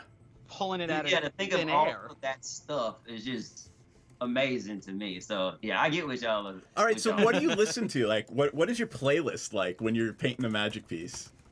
Well, I usually listen to Pandora, so Okay. I What is your usually I Pandora don't have like channel? a specific playlist per se, but I have like just an amalgamation of artists, and I just have it on shuffle, and so whatever comes up. So I got Eminem, Tech Nine, Busta Rhymes, Nas, Dre, Cool. DMX, Joyner Lucas, Logic, Joey Badass. It's just an amalgamation. It's just a whole lot of different people, and because like Pandora like shifts things over time, and you like push the Whether you like it or thumbs up, not, yeah. like expands it, and so it's like I listen to a whole bunch of stuff, but it's mostly I'm what they call an old head, even though I'm only like 32, but I like older rap because that's just what I like. There's a whole bunch of like up and coming artists who are desperately writing down all those things. They're like, all right, I'm Inspire gonna me. listen to that too. Whatever works. So hilarious. Well, and I love that you mentioned a lot of the things you did, because there's this idea in some people's brains that artists just sit around listening to, like, I want to paint like an old master, so I'm just going to listen to classical music. Right. Yeah, like I tried that. I actually tried that when I was in art school because they told us about that, and so I was like, all right, let me try it. And I was like falling asleep. I was like, this ain't it. Like I can't do it. like classical music, I think has its place, but when I'm creating something, I need energy and it's just, I guess it's just basically how I grew up, because I listened to a lot of my parents' stuff growing up. Like they listened to a lot of R&B, so like Earth, Wind and Fire, Yep. Michael Jackson, Temptations, Nice. and Anita Baker's, like people like that. So I grew up with that, and then when you become a teenager, you start listening to your own stuff. So Right. I kind of mix the two a little bit, because every once in a while I'll switch it up. Instead of listening to hip hop, I'll listen to more R&B stuff. So it just depends on how I feel, but most of the time it is hip hop though.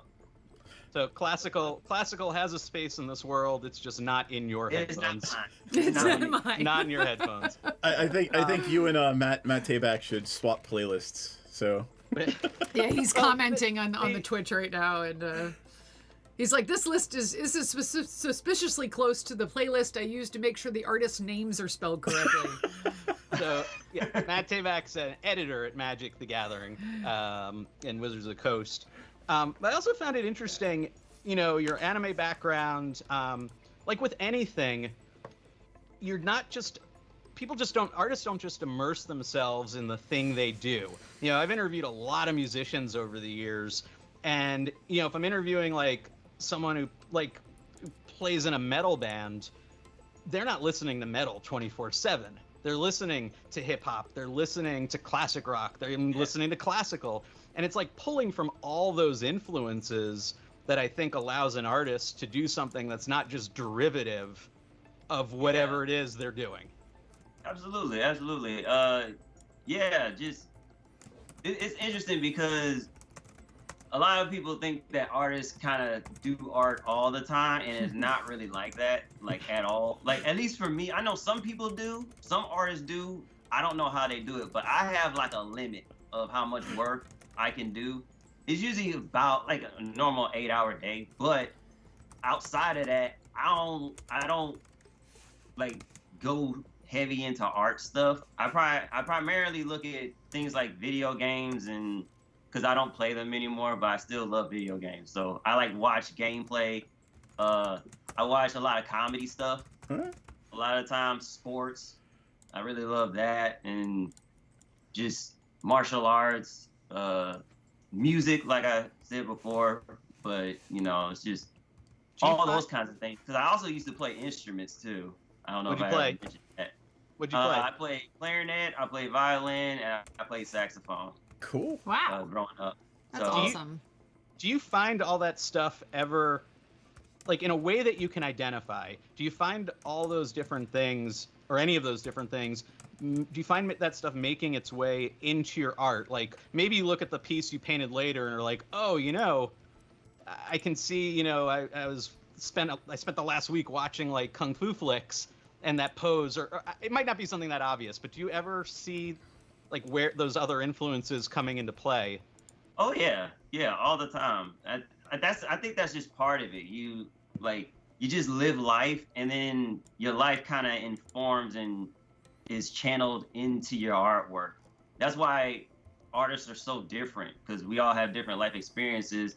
We can all watch the same thing, but it comes out completely different on how we interpret it because of all of our other influences, not just outside of art, but the art in and of itself. How we view certain artists is different depending on who's looking at it. Some people take certain pieces of Frazetta, I'll take another part of Frazetta, and then I'll mix it with Rembrandt, they'll mix it with Mucha, and it's a whole different style of art, So, and then you mix someone who likes more classical rock with someone who likes jazz, and you mix that together with kind of like how the music sounds is kind of how the mark making can be influenced, that kind of thing. At least that's how it is with me. I know that when I listen to R&B, my mark making is a little softer, smoother, and when I'm listening more to hip hop, it's a little more energetic, I've noticed. So it's pretty much all of those things put together makes a you, the you. So I've got a question about the anime side, because that's where you started. Yeah. In the manga. So what about those art forms influences your magic art? Like, what did you take from those things that you can point at, if there is anything, in your magic art and say, I took that from there? Is there anything? Usually, I would say, at least nowadays, I think it's more along the lines of like the composition, how I compose a piece. Certain poses have more of an anime feel to them, and that's usually where it comes from. Because I don't really, it's hard to actually do like or maybe certain color palettes, I think, will sometimes do it. Or certain images come up in my head, like how I would watch anime. Because a lot of times when I'm coming up with images in my head, it's like a movie. So they're not still images in my head, they're like a movie. And so I'm able to shift things around, and I see things, because I watched so much anime growing up, I see things kind of in an anime mind state a lot of the time. So that's usually how it starts, with those thumbnails, and then I'll like refine it to kind of how I work now, into more, I think I have more of a classical type feel to my stuff now than I used to. So cool. That's when I start moving things around and making it more of what you see as a finished product. Awesome. Do you ever get up and coming artists now asking you how to get involved in this? I mean, what do you tell people? If you've limited time to give some people advice, what is the advice you give to artists? Well, first off, I'm still surprised that artists ask me anything, like young artists ask me anything, because I was like, what? I just got here, but I'm always grateful for it. So one thing that I always tell them is that it's gonna take time, and it's gonna be hard, and you just have to not stop. Pretty much is really what it comes down to. Because I mean, everyone's different, so everyone's advice is a little bit different. But for me, it took me about 8 years of consistent work to get to where I am. And so for me, I tell artists when they're young, it's like, yeah, you have to buckle up for the long ride and make sure that you really get your fundamentals down, and then you can kind of expand outward. Because if you don't have your fundamentals, then there are going to be issues that arise. There are going to be things that you just don't understand, or you don't know how to improve because you don't know what's going wrong. And then on top of that, you don't have a workflow to where you don't think about how you're actually going to make a piece. Like, you need to know how to be able to just go almost on autopilot. Right. And just execute. And until you get to that point where you can just execute, I think you need to work on the fundamentals so that it's second nature. It's like, I don't know which artist said this, but it's something along the lines of learn technique so well that you can forget it. Mm-hmm. Nice. So that's usually what I tell them. One of the best words of advice I ever got in my life, or adages I've heard, was most overnight successes aren't. You work hard for 8 years, and then you're an overnight success. But you know what? You worked hard for 8 years. Yeah. That's why, like, everyone's like, "Where did you come from?" I'm like, "I've been here. It's just no one paid attention till now. That's all." You got advice and you took lessons from another magic artist. You told us Donato Giancola. Yep. You go back with him. How'd you and Donato meet? How'd you get connected with him? I took his Smart School class mentorship. I think I started in 2018. I want to say. I think it was like fall 2018, or maybe it was spring. It was one of those two. And just being in that class was like, oh, this is how a genius looks. It was insane to me to listen to him explain things. And it's so interesting because he would explain things in a very simple way, and yet it has so many different complexities to it at the same time, and the nuance to it. And then to hear him critique not just your work, but other people's works, and how well versed he is in every aspect of just art as a whole, is mind boggling to me. I don't even know how you could fit all that kind of knowledge into one person, but yeah, Donato was he's just different. Like, he just gets it. Like there's some people out here that just get stuff. Donato just gets it. So, you know. We've known Donato for a while. I mean, I live in New York City. I'm not too far away from Donato. What's he like as a teacher? Because he's a friendly guy when you're hanging out with him. Is he cool as a teacher, or is he like? Yeah, I think so. Slapping you with a paintbrush or something? About the same as he is. Like when you just talk to him as if you were being taught by him. Like, very personable, respectful. Like, he's not rude at all. Like, he likes to talk, like, you know, chit chat, like before class starts. You know, you can pop in like 15 minutes beforehand and he's just talking like about whatever, you know. Even when he's doing his lectures, you know, it's more like a conversation if you actually have something to say. A lot of people just want to be quiet and just listen to him. But like, if there's someone in there that's more talkative, like, no, he'll have a back and forth conversation about things, and he'll like, it could go all the way left and stuff like that. Like, it's really, really cool. It's like, yeah, I think he's pretty consistent, because when I met him at a LuxCon, he was the same. So, you know, I find that you can't stop him talking about art once you start himself. Yeah. In a good way. Well, I had pretty much, and it's just so much. He knows so much, and it's like he can reference pretty much everything that has to do with art. So it doesn't matter like what part of art you're talking about. He has something about it that he can tell you.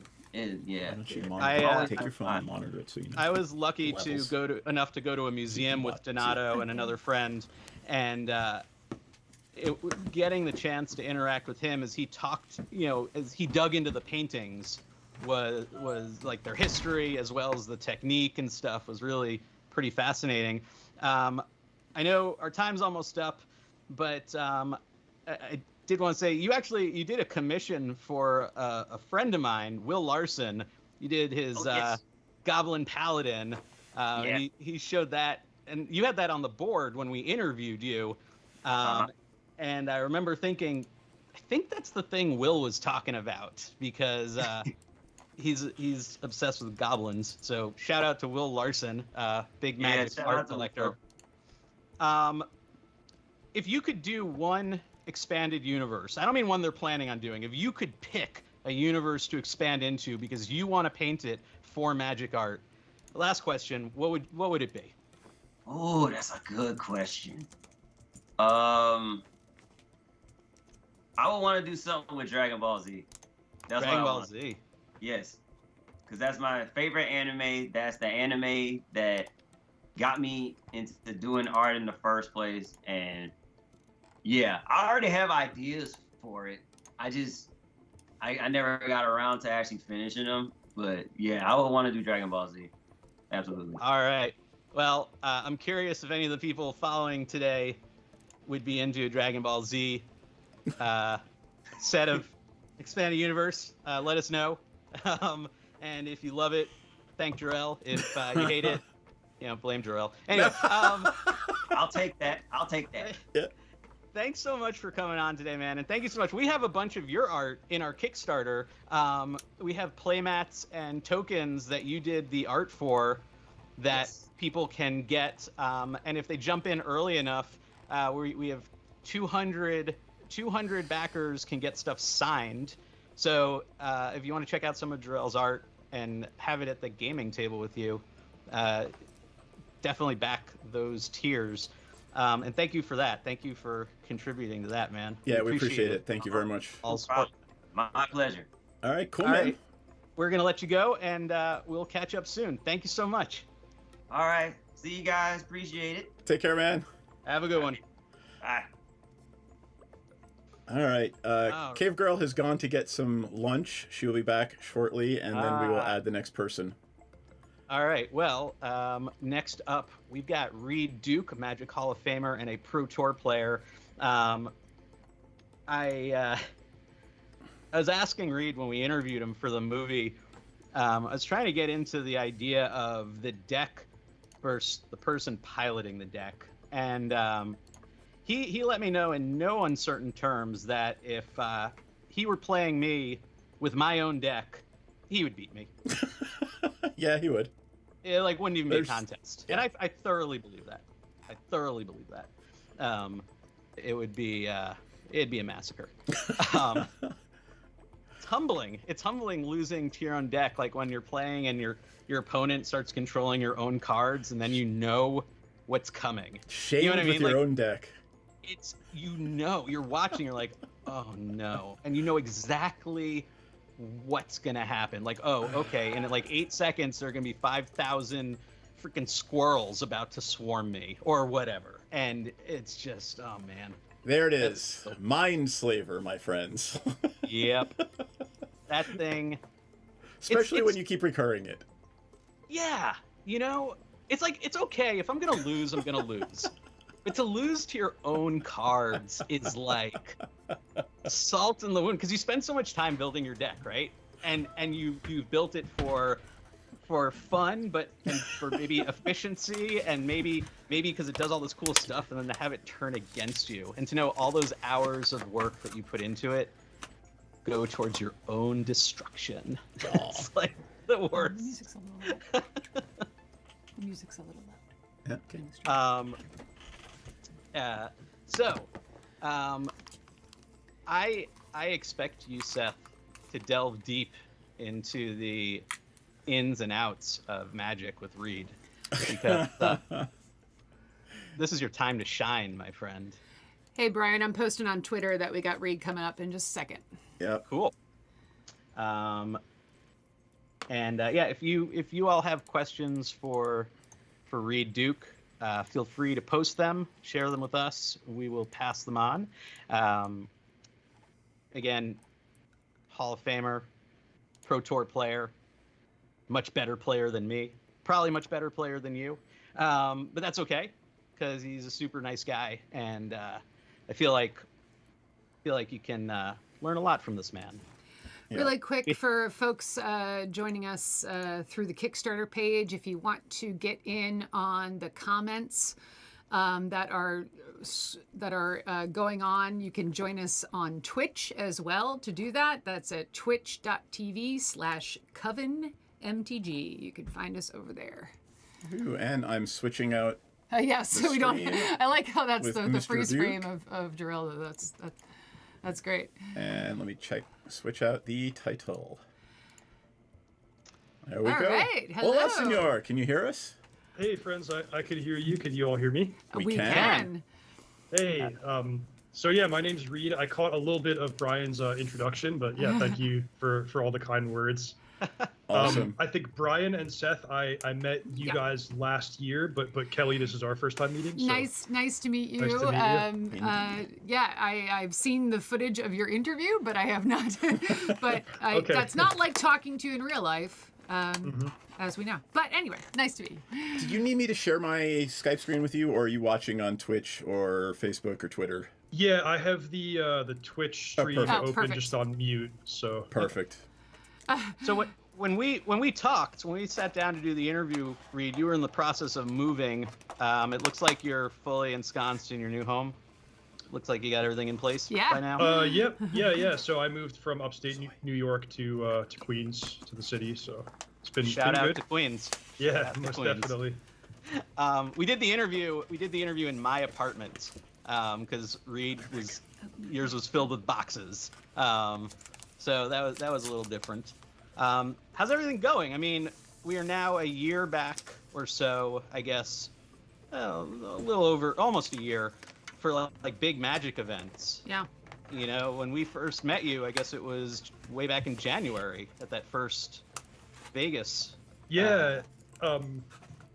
Yeah, so that was great that we were able to link up at that event, because that was more or less the only time I've played paper Magic, like in the past 3 years since the pandemic shut down all the big events. So it's been a trip. It's been much different from what I'm used to. Mostly playing and working from home. I'm grateful that we were able to have some cool competitions played online through Magic Online and Magic Arena. But the great news is that things are just starting to open back up. We have a couple of in-person pro tours on the schedule for 2023, and the thing that I'm looking forward to is MTG 30th anniversary convention in Las Vegas, which is also going to be hosting the World Championship tournament.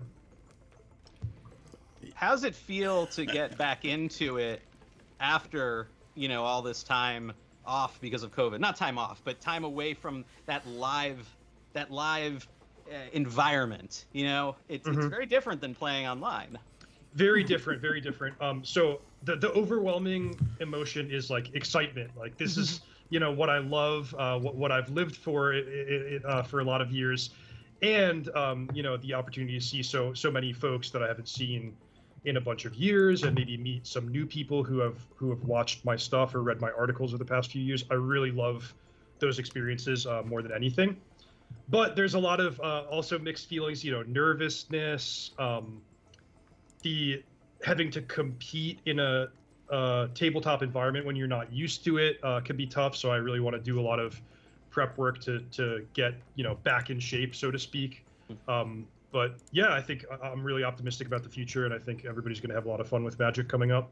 I'm curious. Go ahead, Brian. I was just going to ask, how do you prep for something like that? I mean, do you just invite every friend to stand around you screaming while you play against someone? What? Yeah, foghorns and cannons going off to distract me, things like that. Yeah. So how do you? How do you get into that headspace again? So one thing that I like to do is, preparing for a tournament. Of course, you're going to do all the normal practicing stuff like honing your deck, choosing your cards. But one sort of finishing touches step that I like to do is to play a couple matches under tournament conditions. So that means you're doing no takebacks. Maybe you're playing a little extra seriously. You're maybe having a clock to make sure you can finish your matches in time and play at a fair pace. And just getting all those little details in place so that you're not surprised by them, on the actual day of competition. And is that something you would recommend for people who maybe are getting into competing for the first time? Obviously not at that level necessarily, but if people have those kind of aspirations, is that something you'd recommend they try and do? Yeah, definitely. There's two aspects, or there's multiple aspects of doing well in a Magic tournament, and one is being a good Magic player, but that's not all. You also have to be able to bring out the best in yourself on the day of competition, and mostly the biggest factor there is just creating an environment where you can be comfortable and you can play your best and not fall into these common pitfalls. So my question was sort of related, but without getting into super details, why can't you do that with Arena? What is it that you need to do physical Magic, and prep for a physical? Yeah, there's just different little subtleties one is not harder or easier or better or worse. It's just about making sure that you are sort of calibrated correctly for the environment. But tabletop Magic, first of all, you have to do all of the math mechanics on your own, like physical dexterity of holding your cards in a way where you don't drop them, you don't show them to your opponent, where you can successfully shuffle your deck. And a huge one in a paper Magic tournament is being able to finish your match in time. Usually you get 50 minutes to complete a best 2 out of 3 match, which sounds like a lot, but sometimes it's not. And if you can't finish in time, that can be a real detriment to your chances of doing well in a tournament. Gotcha.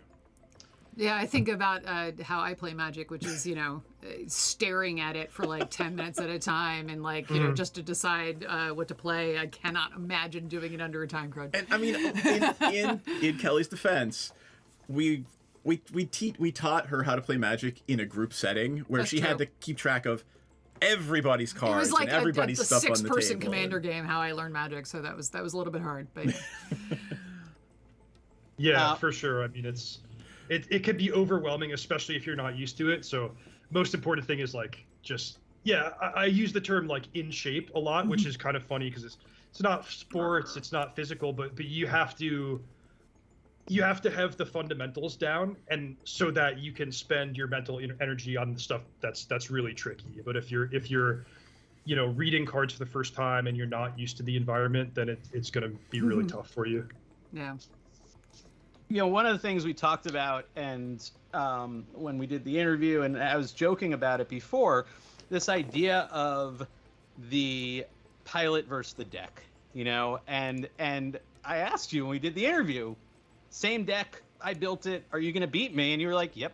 and it's true, and that's fair.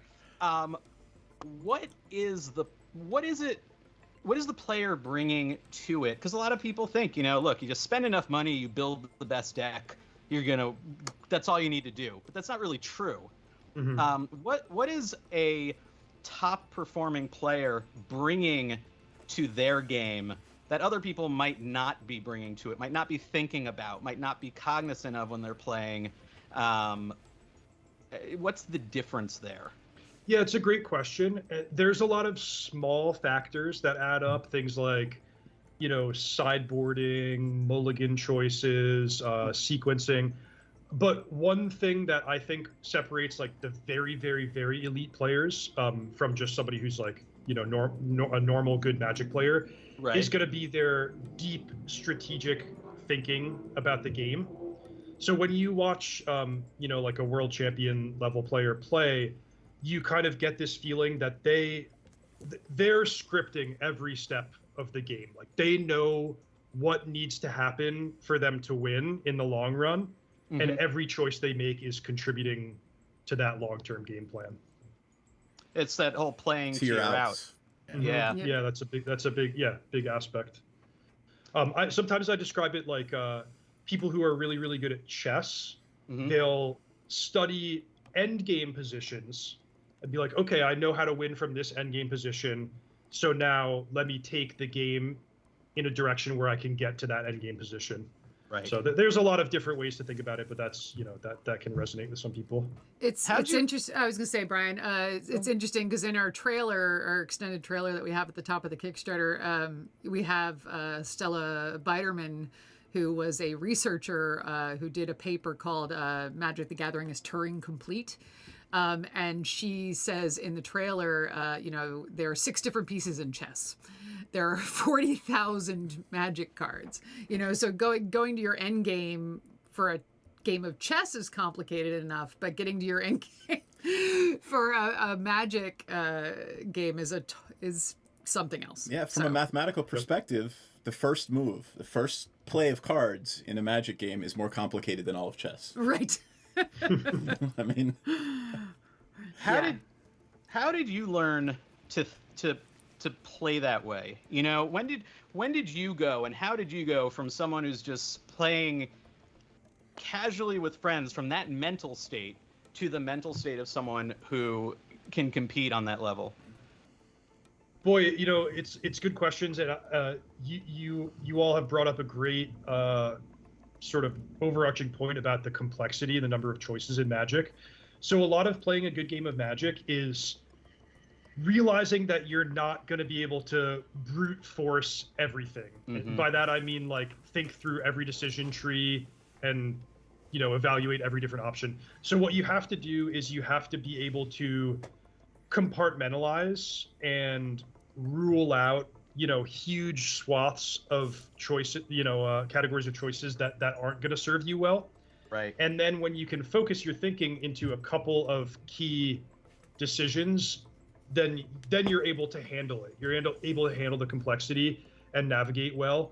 Whereas if you just start from scratch, you're going to be overwhelmed, and your computer processor, your brain's just going to start smoking and shut down. So you need to be able to learn to process complicated game states in smaller bite-sized chunks. Did it take you a long time to do that? Was that how challenging was that for you? It's challenging. You know, I always loved the game, and I relish those sort of like, especially I love games that are about combat, attacking and blocking. So Right. you know, playing like a game where there's a big board of creatures on both sides, my favorite thing to process. And yeah, I guess I always use those techniques of trying to divide it into smaller, bite-sized chunks. And sometimes you can see it in a person when they're facing a situation like that, and they just sort of throw their hands up there in the air and they go, okay, I'm not going to figure this out. I'll attack with everything and hope it works out. And I try to never like fall into those traps, though it is sometimes easier said than done. Right. Okay, so that's a lot of intensely thinking about Magic. What is downtime for you? Like, what are you doing when you're not playing? You know, Magic is my career, so a lot of my work is in one way or another related to Magic. You know, doing strategy content and articles, videos, things like that. So I do, even if the number of hours in a day that I play is relatively small, I do a lot of like thinking and engaging with the game. But yeah, it is important to give yourself downtimes. Sometimes it can be counterproductive. You can like really burn yourself out if you're just playing and never getting a break or never getting a chance to digest what you're learning. Right. So I find it useful to just cross-train with other games, or you know, find opportunities to just do a total, you know, turn off your brain and not think about Magic. Get away from the computer screen in whatever way that takes, you know, go outside, things like that. So yeah, it's yes, air, exercise, living a balanced life is important. And it's, you know, speaking from experience, it's not a given that you're going to get that balance in your life when you're really engaging deeply with Magic. So you have to work for it. You moved to Queens not too much longer after I did. Have you been around long enough to offer some tourist advice? Anything? Find any restaurants you like? Anything? We got to promote our borough, man. Yeah. It's important. Well, one of us now. I could say like, I can give specific suggestions, but for the most part, it's you just can't go wrong. Is my experience. Like any type of food that you are interested in on a whim, like right. There's probably going to be an amazing restaurant with that type of food in walking distance from you. So it's very easy. You know, my neighborhood is great, right near the pedestrian bridge to go into Brooklyn, one subway stop away from Manhattan. So yep. You're just right in the center of all the action, and it's been awesome. You coming from upstate New York, I mean, that's a very different vibe than New York City. There's this idea that if you live in New York, you kind of have to live here, or you're someone who could never live here. Have you found your footing in the city? Do you think this is it for you? It's funny you say that because I was a little skeptical. I'm like, oh, you know, I'm a country boy. I'm not gonna like it in the big city. But it you know, I have found my footing, you know, to use your expression, and I really like this area. Surprisingly easy to find quiet spaces, you know, nice parks, and it's not too loud on my block. So it's just been like a good balanced life, and definitely nice to have more options and more action than where I was in small town life. There are a lot of Magic artists. I mean, okay, I can think of two off the top of my head, but in the, you know, outer boroughs in New York, Brooklyn, Queens, we got Donato. Rebecca Gay just moved. Oh, wow, she's one of my favorites. And she is not far from us. We interviewed her last week. I was over at her apartment. It's this hub. I mean, New York has a long history with Magic. You know, first big tournament, New York City, Common Grounds was a big play space for Magic. So you're part of this. You've now moved into this legacy, even more than mere things like Pro Tour player, Hall of Fame, streamer, all that other stuff. It's being Yeah. in New York. That's what matters. Right. Yeah. I know you guys brought me on to talk about tournament magic and stuff, but if I could nerd out about art for Yes. Oh, yeah. I see I stuff know- behind you. We brought you on to talk about anything, man. We don't Yeah. care. Are Well, I you know kidding? I know art's like really close to your heart. I watched Uh-huh. your Eye of the Beholder documentary earlier in Yay. the year, and that was awesome. Oh, thank you. But yeah, magic art is one of the things that I absolutely love about the game. I frequently, over the years, have gotten to go to these conventions, and one of the things that, like, the first thing I do is I bolt towards the artist section and wait online to get my cards signed. Some people like foil cards or different languages and stuff. My thing is I like to get my cards signed by the artist. Oh, cool. And yeah, right above my head here, that oil painting, that's Reid the Bones, Yep. and that's Yeah. the Oh, yeah. original art that the card is based on. So that's something that makes me really Wow. happy. Very cool. Who painted that? I don't Yeah. remember offhand. Lars Grant Oh, West. that was Lars we're gonna Grant, show we're gonna I show the just card pulled it on up. Yep. stream here. Yeah. Cool. There Yeah, it is. Lars- Lars card is, view. Oh, we'll do the card view? Sure. Yeah. Yep. So you can Lars see is the a- card a little better. There you go. Lars is a nice guy. I mean, we've talked to him before. He also worked on Dungeons and Dragons. We went to dinner with him right before the pandemic hit. We were Yep. at an event, and there were a bunch of artists there. We all went out to the hibachi. It was Nice, awesome. that's Yeah. with oh God, who was all there? Donato was Yep. there. There was a ton of people. Yep. Palumbo. Yeah, anyway, Palumbo. Yeah. So, What's your favorite know- piece of art? Just to, Yeah, what is your do you favorite have- piece What of is your art? there favorite piece of something that magic art? stands out for you? My favorite art, man. Magic art has evolved so much over the years, and the work that some folks are doing today is like so just detailed and beautiful, and that's awesome. I'm also a sucker for nostalgia, like the very classics. Yeah. So some of the ones that really like mean a lot to me would be Jazam Jin from Mark Teaton, Sarah Angel, and White Knight, Douglas Schuler. I love those cards when Oh, I I was a love kid. this. I love this Yeah, card. the Jism's. This is awesome. Yeah. Yeah. It's also a $1,000 That's, card. oh It my is God, it's gorgeous. Yeah. Oops. $2,500 card. Yeah. So yeah, even though some That's of the great. original art is like a little bit more, I guess, like simple or less detailed, I love it. I mean, can't take Anson that Maddox out. stuff, right? Like that Mhm. Findhorn. Is it the Lanoir or the Findhorn? Llanowar for sure. I'm not sure. I can't recall who drew Findhorn elves. And Yeah. let's go to the original. Back Well, in the day.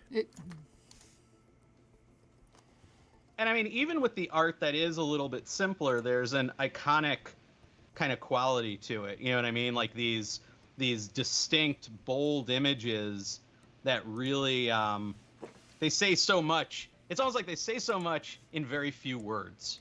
You know what I mean? And that's sort of where a lot of their power lies and a lot of their strength. Have you always been into the art? Like, was that something that attracted you to the game early on? That's a great question. I think as a child it was attracting me, but I might not have been able to like put that in words in the same way. Just you never know what's going to be the detail that really grabs you and keeps your attention about something, but the art is huge. I mean, I remember that I used to just spend time like flipping through my Magic collection and laying the cards out on the floor, the table, like without even really playing the game, just because I loved the cards. And Right. I'm sure the art was a huge part of that. It was probably more towards my adult life when I got into, identifying the individual artists and maybe meeting them and getting a chance to get some cards signed. I mean, it's cool that they've always put the artists' names on the card. That's something that not a lot of properties will do. That prominence, it really makes the artist front-facing in this game. Not the designers, not the whoever, it's the artists. They're the people who you get stuff signed by, and it's sort of an interesting take on it by Wizards. Yeah, I think it's just one of the things that contributes to making Magic such a special game, such a special community. One of the things that I don't know, it kind of bugs me, but I like it that the community is so involved, is alters, right? Because the art makes it so easy. I can play with someone who speaks Korean, who speaks Chinese. And their cards could be in Chinese or Korean, but I know the art. Mm-hmm. But every now and again, I sit down to play somebody in a Commander game, and their entire deck is altars because they love this deck. They love this deck with a deep and abiding passion, so they've spent hundreds of dollars on every card, and it's all altars. And half the time, I can't even tell what they're playing anymore. But it's cool that we have these altars, right? Yeah. That there's this vibrant community. But I guess it's not really a thing you see in the competitive community, in the standard community, because you can't play with altars, right? I totally get what you're saying. That's a great question of if you can play with altars. I think that might be up to the judge's discretion. Like you can get permission if it's an appropriate altar to play with. Don't quote me on that. I'm not exactly sure. But I totally get what you're saying, Seth, about the recognizability of the art. And one thing is that in recent years, the number of available arts for each card has like really ballooned out. You know, in the early 2000s, most cards had one art, so you knew what the card looked like. But these days, it's there's many alternate versions, and it's a double-edged sword. It's very cool that players are able to customize and make their deck special and have a story behind their individual cards. But sometimes I work as a commentator, like one of the sportscasters covering tournament games, and lately it's been like, wow, I don't even know what half the cards on the battlefield are because they're represented by arts that I've never seen before. Right. So, you do lose something in this. You can just look at the battlefield with a quick glimpse and understand what's going on. It'd be like commenting on a basketball game where every player is allowed to wear masks. Yeah, sure. Or costumes. It's like it's cosplay night here at Madison Square Garden, and we have no idea who's on the court. So what are you looking forward to? Everything's in many ways opened up. I mean, people are still playing it safe a little bit, but events are back. Like you said, we got Magic 30 coming up. What are you looking forward to in the coming year? Whether it's from Magic or from playing live or just living in Queens. What's on your radar? I'm looking forward to competition. And yeah, specifically getting to play some competitive matches with tabletop, with paper cards, getting to play some new formats that I haven't engaged with in a long time. Like I really love limited Magic, booster draft, and sealed deck. And then, yeah, just getting to see people, combination of old friends and then meeting people that have engaged with my stuff, watched me stream or read my articles. That's really meaningful to me because working from home, you spend so much time just, staring into your computer screen and emailing off your work and never hearing about it again. So to actually get somebody who's like, oh yeah, I read that article and it helped me do well in my local tournament, like that's when it's really rewarding and it hits home. So I'm hoping to have some opportunities like that and get to meet some new folks. I have a question. Did the monkey need to be banned? In Legacy, in Ragavan and Legacy. Hell yeah. I was in favor of it. It's an interesting question because you can ban cards from like a balance perspective where you try, if a deck's too good, you ban a card to make it to make the deck a little more balanced. And maybe for that reason, you didn't need to ban it, but it kind of was like miserable to play against. I remember the experience where your opponent would go first and they'd go like Volcanic Island, Ragavan, and then have a free counter spell like a Daze or a Force of Will. And it's like, okay, great. It didn't even matter what card I brought to this game. Like it was just going to get countered and I was going to lose no matter what. Yeah. Yeah. So it's avoiding miserable experiences like that, I think is another definite positive. Brian, you got anything else? I think we're actually just about out of time, Reid. Thank you so much for hopping on and talking to us today. Yeah, we really appreciate you sitting down for the interview, for the movie. Yeah. And welcome to Queens, man. Is there anything you want to? This was a lot of fun. And anything you want to promo before you go? Sorry. Anything you want to promo before you go? No, I mean, all of my work these days is going up on the Channel Fireball website and YouTube channel. So thanks for the opportunity to shout that out. And as always, I wish you guys great luck with this project, and I can't wait to see what you come up with. Thanks a lot, man. We really Thanks, appreciate man. it. We appreciate it. Good meeting you. Take care. Woohoo. Likewise. Bye, everyone. See you later. Have a good one. We're here. That was awesome. Huzzah. So I've tweeted out, we've got Beverly Marshall Sailing, Magic's first editor.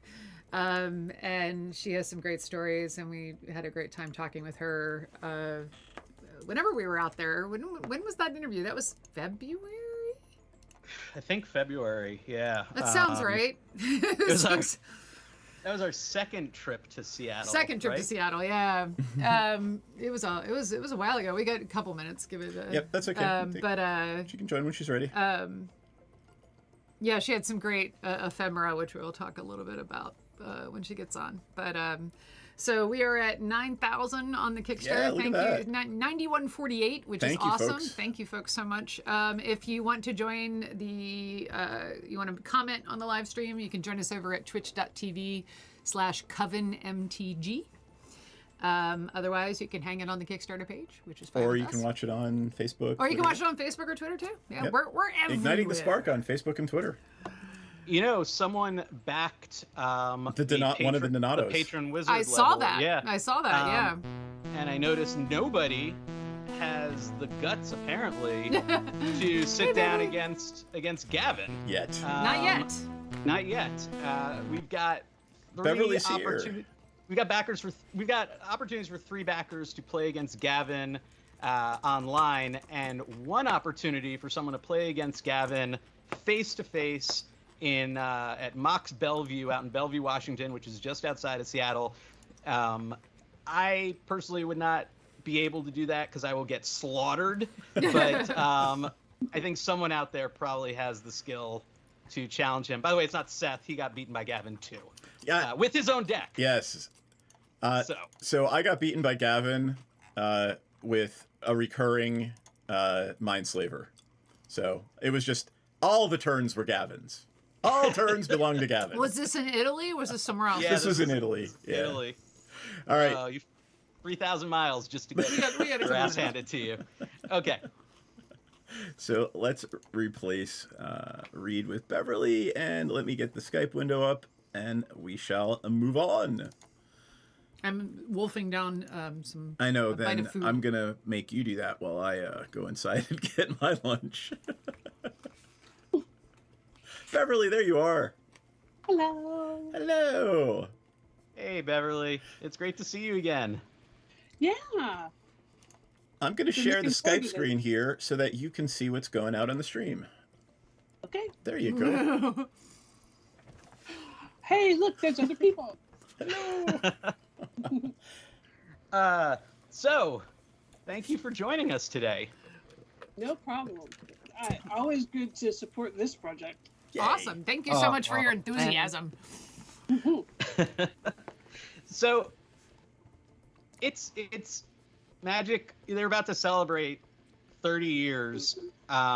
You've been there since just about the very beginning, employee number 3, right? 2 or 3, I'm not sure. I know it was after Lisa, and that was about it. When you see how it's grown from what it was, what do you think? I mean, did you ever at the time imagine it become something that 30 years later we'd still be bothering with? No clue. I didn't. We were just trying to make it so that it would be out there and people would have it, and maybe it would make some people happy. And you know, longevity and the sheer number of people who got into it, I was not prepared for at all.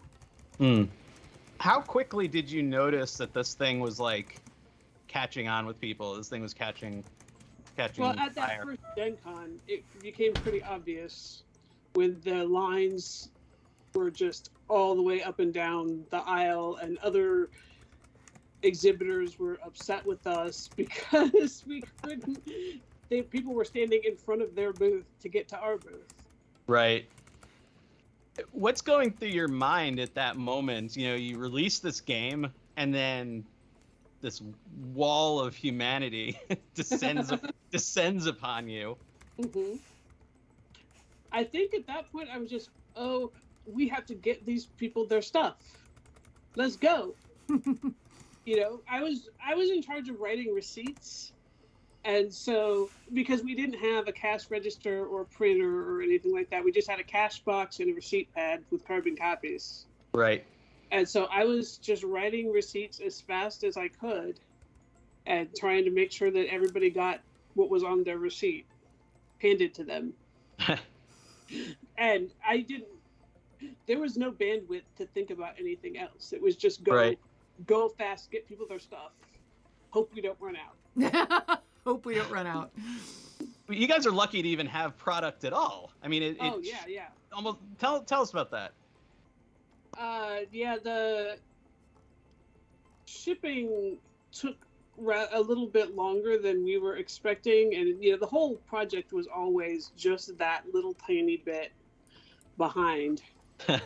And so that we had some of it drop shipped, and it was supposed to get there on the Thursday of Gen Con, and it didn't get there, and it didn't get there, and it didn't get there, and we were kind of panicking a little bit, but we did have a few sample cards that, you know, we had that we brought with us that we were able to show people, but not until, and then when it came in, you know, people were already excited about it. So the second we had product, the line was already, when we found out the product was at the shipping dock, people started lining up. And you know, it took a little while to go get it and get it opened and figure out which, you know, were the boosters and which were the starters and that kind of thing, get it all set up. But once we got going, boy, it just did not stop. That's amazing. They had to come and get people and kick them out of the hall when it was supposed to close.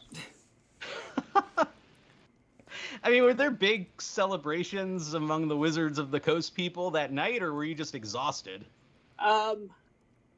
There was a bunch of exhausted, and the celebrating was kind of stunned. At least, you know, from on my end, we were kind of in groups of different people because, like, the guys like Peter and Lisa, you know, they were off with doing deals with people, and that did not stop just because the exhibition area closed. But the rest of us were just like, okay, let's go get a drink, but not too many because we got to do this again tomorrow. We have one of Wizards' current editors in our comment stream, and his name is Matt Tabak, and he just said, we're a little behind. He said, we're carrying on that tradition, I assure you. So not much has changed in 30 years, basically. Well, you know, that's reassuring, and that it wasn't just me. Every time people ask, like, what I've learned from doing all these interviews, the thing that I always come back to is that how much of a miracle it is that this game ever even came out. Like, yeah, complete miracle. Seems like such a, you know, either the inexperience of some of the people involved or just stuff that happens. You know, the shipping isn't on time, or, you know, something can't get to the printer. And did you feel like it was a miracle this thing is getting out, or Yeah, I mean, we thought it was literally a miracle that the company was around long enough to get it out. Because we had that Palladium lawsuit from the Primal Order that, you know, for the several months before Magic came out, a lot of us were not getting paid. We were just doing this and hanging on and hoping we could come up with enough money for the printer. So, you know, that kind of thing makes it a miracle even without the other stuff. And then there were so many technology issues because this was a thing that hadn't been done before. And it was so art heavy. It took up so much space on hard drives that, you couldn't send it over the internet of the day Right. to anybody. You had to, put it on hard drives and physically get it there. And some of the places like the pre-press place that we went to, because we didn't have our own yet, just sometimes couldn't handle the size of the files, and we'd have to do it over. We actually talked to Jefferson Dunlap, who worked at CMYK, the pre-press place, at the time before he started at Wizards. And there was that whole interaction that you all had to do to get these things out the door, and the technology involved. Did you ever get to a point where you felt like, okay, the machine is humming along? It's no longer a miracle. We know this is gonna work. Well, getting down, that was more after I stopped being the magic editor and started just managing the editing department. That's when things got a little more coherent. But like for almost all the sets I worked on, there was some weird thing that happened that made it not really work the way it was supposed to. With Arabian Nights, we didn't know how to do an expansion yet, and trying to figure out how is it different than a base edition was a thing. And Right. Working with different people in different places was a thing. And then I think I told you in the movie about the great editing car crash in which, I got seriously injured and couldn't sit up. And that made editing Legends of the Dark very interesting. So Yeah. So there's tell us always something. Tell us how since you brought it up, how did you end up editing? Because you powered through it. So how did you end up editing that set? Legends was a bunch of people came to my house, and we printed out all the cards in the card files, and everybody got their piece of paper, their set of cards to look at.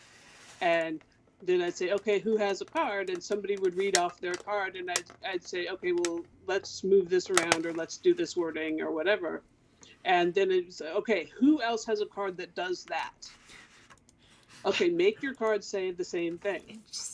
It's just... And then, they would go through and fix all the stuff that was obvious typos and grammar kind of stuff. It's like editing by proxy. Yeah, and then, if anybody had something that was a unique wording, or like, especially with the flavor text, they would just come bring it to me and hold it over my head so that I could read it lying down. And then I'd say, oh, we'll fix this or change that. And I was on the phone all the time with Steve Connard, who was the lead designer for that set, talking about the story parts of it and how do we want to present this kind of a character. And because it was one of the first sets that had a serious story element to it.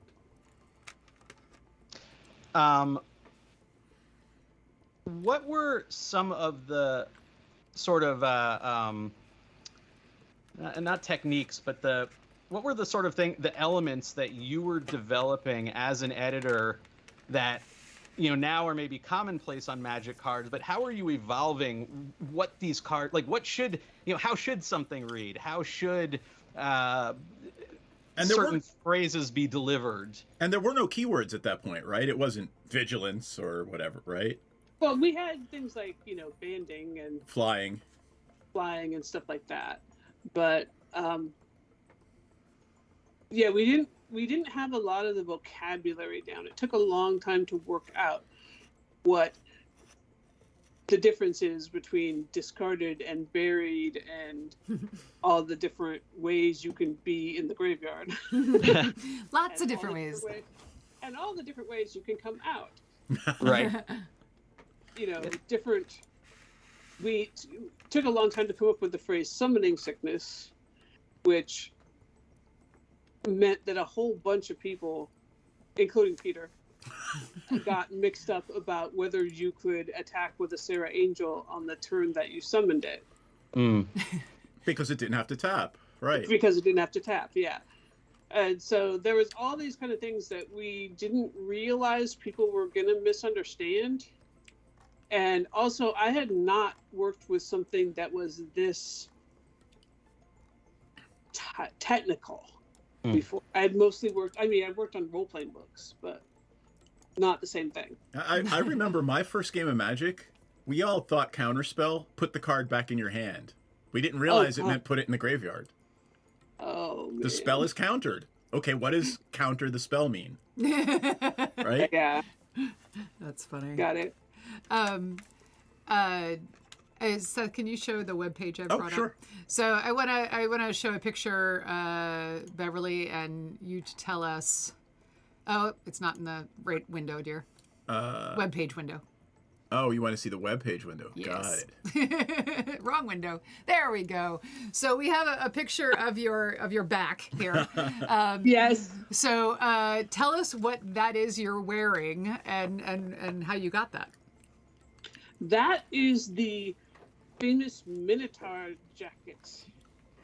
Berlin Minotaur jacket that Wizards of the Coast had for employees and occasionally really special other people.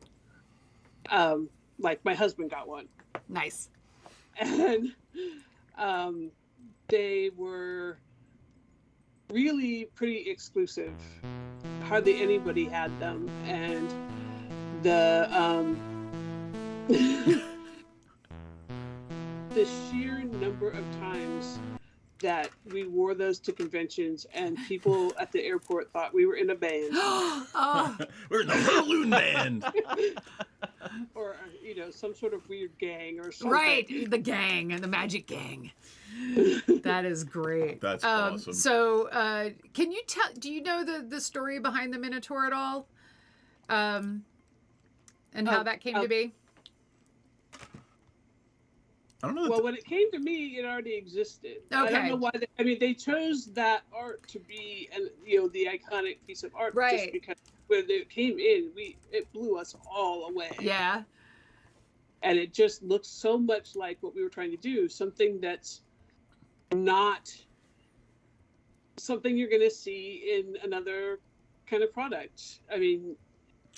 You never saw creatures like that with tattoos of their faces. Yeah. Anson Maddox art, he's one of the faces of early Magic. It's you can't get away from early Magic without Anson Maddox art. It's just iconic. Yeah. Well, and working with him was always incredibly fun because he would get excited about various things and just he had such a unique style. There was one time he had this book of skin diseases on his desk with pictures. And there was this one time, Dave Howell, he was the typesetter for Magic. His cat had walked through something nasty and got all these weird blisters and things on his stomach. And so Dave had him at the office because he was trying to, keep track of him and monitor him. And Anson's like, can I Xerox your cat?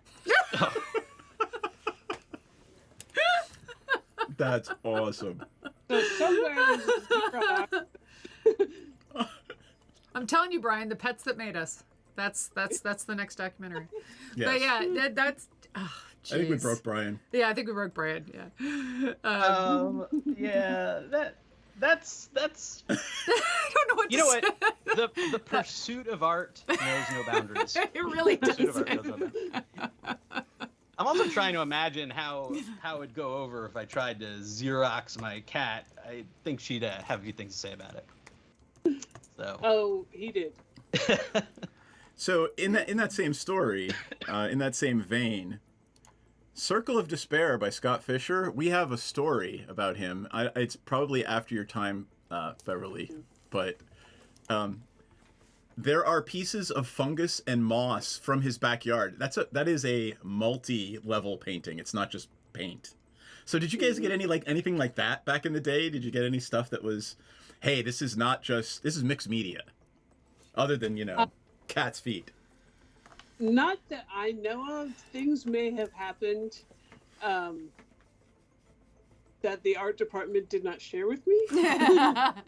Well, so when you were there, like if you had to, I mean, you told us some pretty cool stuff for the interview, so I don't want to do all the spoilers, but can you share a favorite in-office memory with us? I think one of my favorite things was that we used to do Nerf wars all the time. Yeah. And sometimes the Nerf wars were about, it was a way to, if you're arguing with another group about, well, we think this should be the way it's worded, or we think this should be, we have to move the deadline. No, we can't, kind of a thing. It was a way to then just sort of blow off steam, and you never really knew when one was going to break out. So everybody just stayed armed. As part of getting together the materials to edit, we have some pretty choice stuff on VHS tape. And one of those things is an MTV interview or some behind the scenes at Wizards interview where they show people with these massive Nerf guns in the office, like multi level Nerf guns. I've never seen Nerf guns this huge. It's just ridiculous. So it's just funny to see, goth chicks with giant, black mohawks shooting Nerf guns in the Magic behind the scenes. So yeah, so we'll definitely try to include some Nerf gun wars in the documentary if we can. I had a Gatling. You had a Gatling? Nice! I had a Nerf Gatling. And Nerf Gatling. That's amazing. Effective. That's awesome. Well, I didn't even know where to go with that. Yeah, like where do we go from that? Nerf Gatling. You're next. So you and Peter Atkinson, who founder of Wizards of the Coast, for the nobody on this thing who doesn't already know that. You and he go way back. I mean, right? Because you were friends with Peter before Wizards. Yeah, I met Peter when I was in high school. Oh, yeah. And he was in college at Walla Walla College. So, but we met at a D&D game. That makes sense. That's how you do. Seems consistent. I noticed a theme. Yeah. How did he entice you to join Wizards? Was that easy? Were you like, hey, I'm on board, let's do this? Well, he was talking about it at his wedding. I was a bridesmaid at his wedding, first wedding. And he was talking about how he was starting this company to do game publishing. And I had this publishing degree. So I just said, hey, I have this degree. I've worked at Yale University Press. I've done editing for a number of people freelance. If you need somebody to do that, I'll do that. Because I was always, you're always hustling for freelance. Right. I had no idea it was going to turn into, this is your actual job. Right. Nice. And everyone knows. It's just doing a favor for a friend kind of a thing. Well, and everyone knows that it's also a sweet way to make piles and piles of cash. Right. Just like independent filming. Just like independent filmmaking. I had a day job. Right. You told us something funny, because I know there was a lot of stock in the early days, and you'd get it for all sorts of things. You told us that you supplied a table for the fax machine, and they gave you some stock. I mean, was that? I mean, is that how things? I feel like that paints a certain picture of the early days of Wizards of the Coast. Well, Wizards needed anything. They didn't have a lot of cash, so if you could get something with stock, that's what you did. I mean, a lot of the art was here is stock and royalties, basically. And I got stock for the table. I got stock for. I was the corporate secretary for a while, so I, took minutes at board meetings. Right. And I did 25 shares a quarter for that. That's awesome. And, you know, I probably had a good 800 or so shares that were from not editing things. All right. Wow. Oh, and one time they pimped me out to White Wolf to edit Ars Magica supplement for them in return for Wizards getting an ad in White Wolf magazine. Oh, okay. I got sucked for that too. It is. It's like candy, but I'm sure you're a little grateful now that that's the way it worked. Yeah. Yeah, I mean, that helped. That helped. People who were there then and giving money and time and in things and investing in the company. Yeah, we loved those guys. Yeah, we loved all those people because, you know, this is back when we didn't even know we were going to do Magic at any point. Right. And people were still being supportive, and that's awesome. I mean, when we were going to do Magic, I had my mother and father-in-law invest, and they were all like, pat. Sure, We're yeah. just helping. We're just helping you. You're cute. And, you know, my husband's grandparents invested just a little bit. And then, of course, when it all came down and there was this massive pile of money, they're like, well, why didn't you make us buy more? Can't win. Yep. Yeah. Oh, that's funny. Jana, you are not allowed to bring that giant Nerf gun to my house. Sorry, we're talking to a person on Great, line. You're inspiring people, Beverly, to... Yay. Yeah, well, yay, to nerf us. Yeah.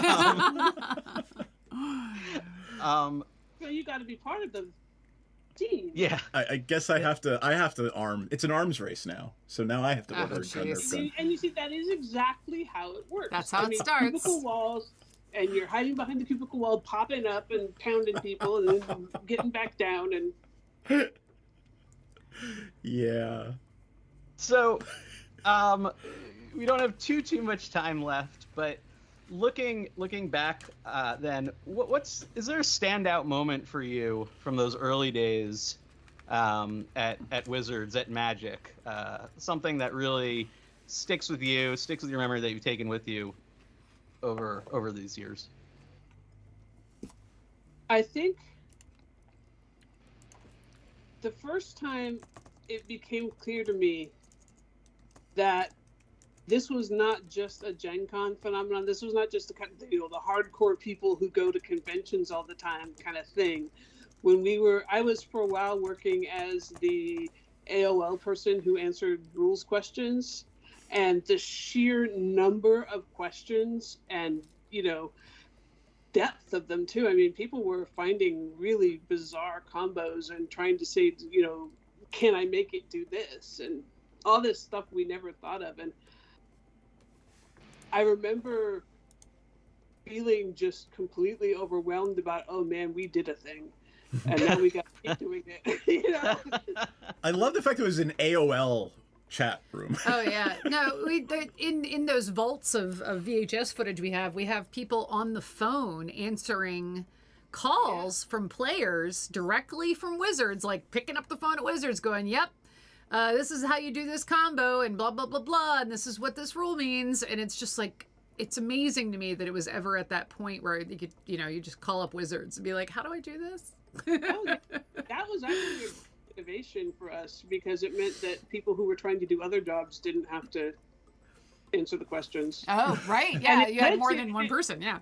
And it led to at least one marriage. Really? Wait, what? Sean Carnes was answering the phone, and this guy called up, and people would ask Magic questions, but they would also sometimes just ask questions. And so this guy was all, I want to know, should I propose to my girlfriend? And Sean, who, you know, he takes a beat and then he says, well, does she play Magic? Yeah. Marry her. Well then, duh. Of course you proposed to her. And the guy said, okay. And then he did, and when they got married, he sent in like a little picture and thank you card to Sean. And we all started calling him Dr. Love. That's That's an amazing story. So yeah, I think wizards makes magic, and wizards are matchmakers. Magic makers, matchmakers, whatever. That works. That's awesome. That's an amazing story. The game of love. The game of love. And in keeping with our ending interviews on a creepy... No, don't end on the creepy note, please. Right. No. We are just about out of time. Beverly, thanks so much for coming on. So great seeing you. And it's been a while, so it's awesome to see you again.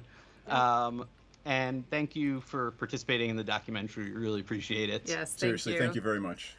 Everybody support the Kickstarter. Thank you. Thank you.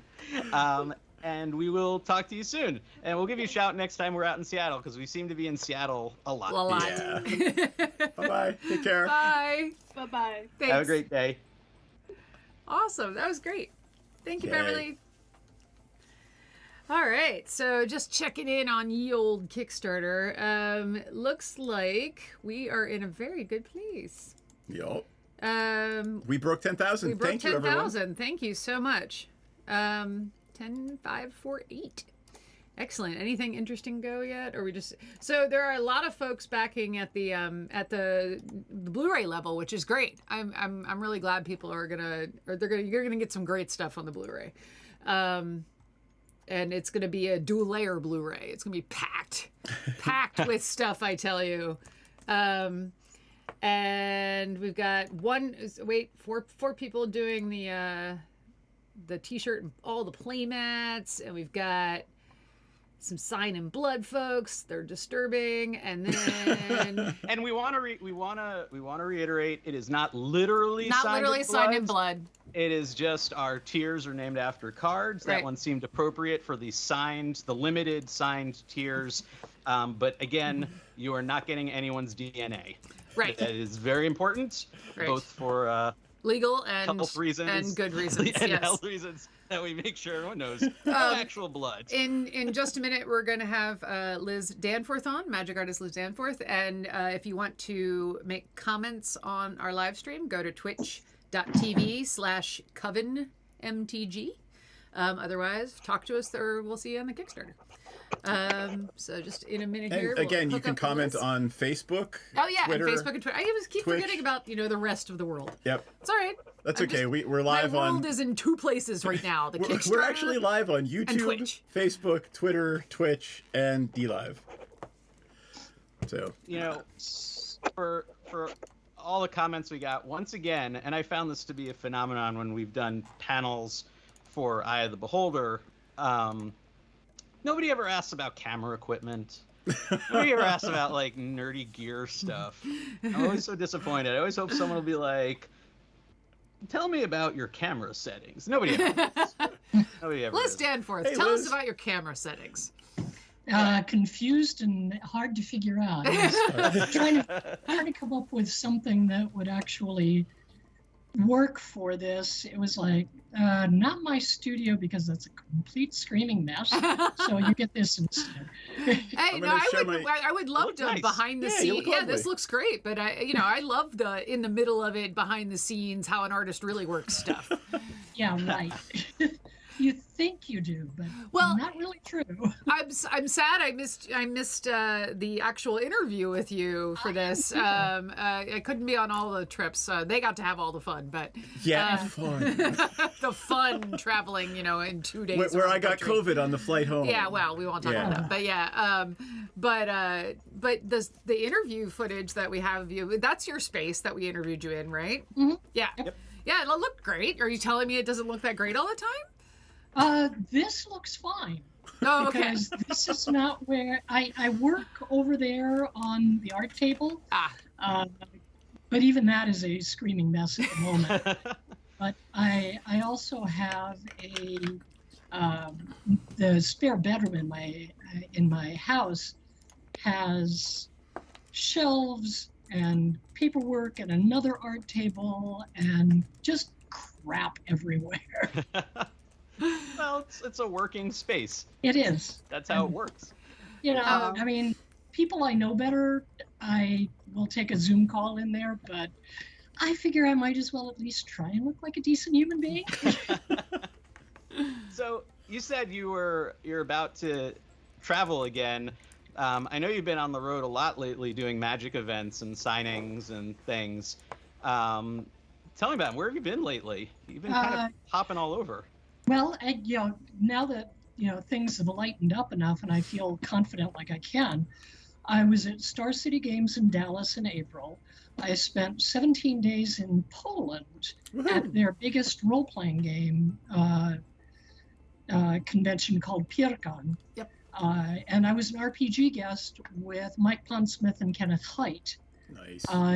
Well, I wasn't there as a magic person, although certainly I was visible there as such. And after tomorrow, I leave for Baltimore for another Star City Games event. Oh, you're going to be in Baltimore? Yes. We had this discussion. Oh, we had this I discussion. missed this discussion. Yes, that's okay. Sorry. Yes. So, wait, what are the days you're going to be here in town? Thursday, Friday, Saturday, Sunday, and I leave. We're going to try to do Sunday night. Sunday night? Okay. If she's not too tired. Yeah. Sunday night? If you're not too tired. But we'll talk offline. We'll talk I have offline. a friend coming in from Alexandria. Ah. An old college roommate, literally. We used to watch we met watching Star Trek in the basement of the dorms. Nice. Which Star Trek? Original. Yeah, the original, of course. The original because series. I'm that old.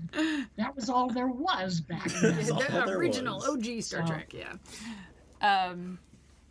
So you said some of these were role-playing things. I mean, some of the people watching this certainly know you from your magic work, but they might not also realize that you were an artist, editor, designer, writer for Tunnels and Trolls, right? Which is the second fantasy role-playing game right after D&D. Right. So you've been doing a lot in the gaming world for a long time. Yeah, I was looking through some old paperwork, and the first published game material I did was 1975. And I was actually my very first professional fan-ish related publication. I was in B.J. Trimble's Star Trek Concordance. Oh, cool. Which was like, 1972? That's awesome. Like that. So yes, I am that old, and no, I don't dye my hair. I just got a really good dye roll in the genetics department. Nice. I'm just flipping through some of your Tunnels and Trolls work, so. Oh yeah, showing up on the screen. 1975 to have an early game piece. I mean, Dungeons and Dragons it launched in 1974, so that's really the sort of dawn of role-playing games as we understand them today and as they kind of developed into today. But magic, how'd you get involved in magic? Because that would have been almost 20 years, I guess, after, give or take, a little less, I suppose.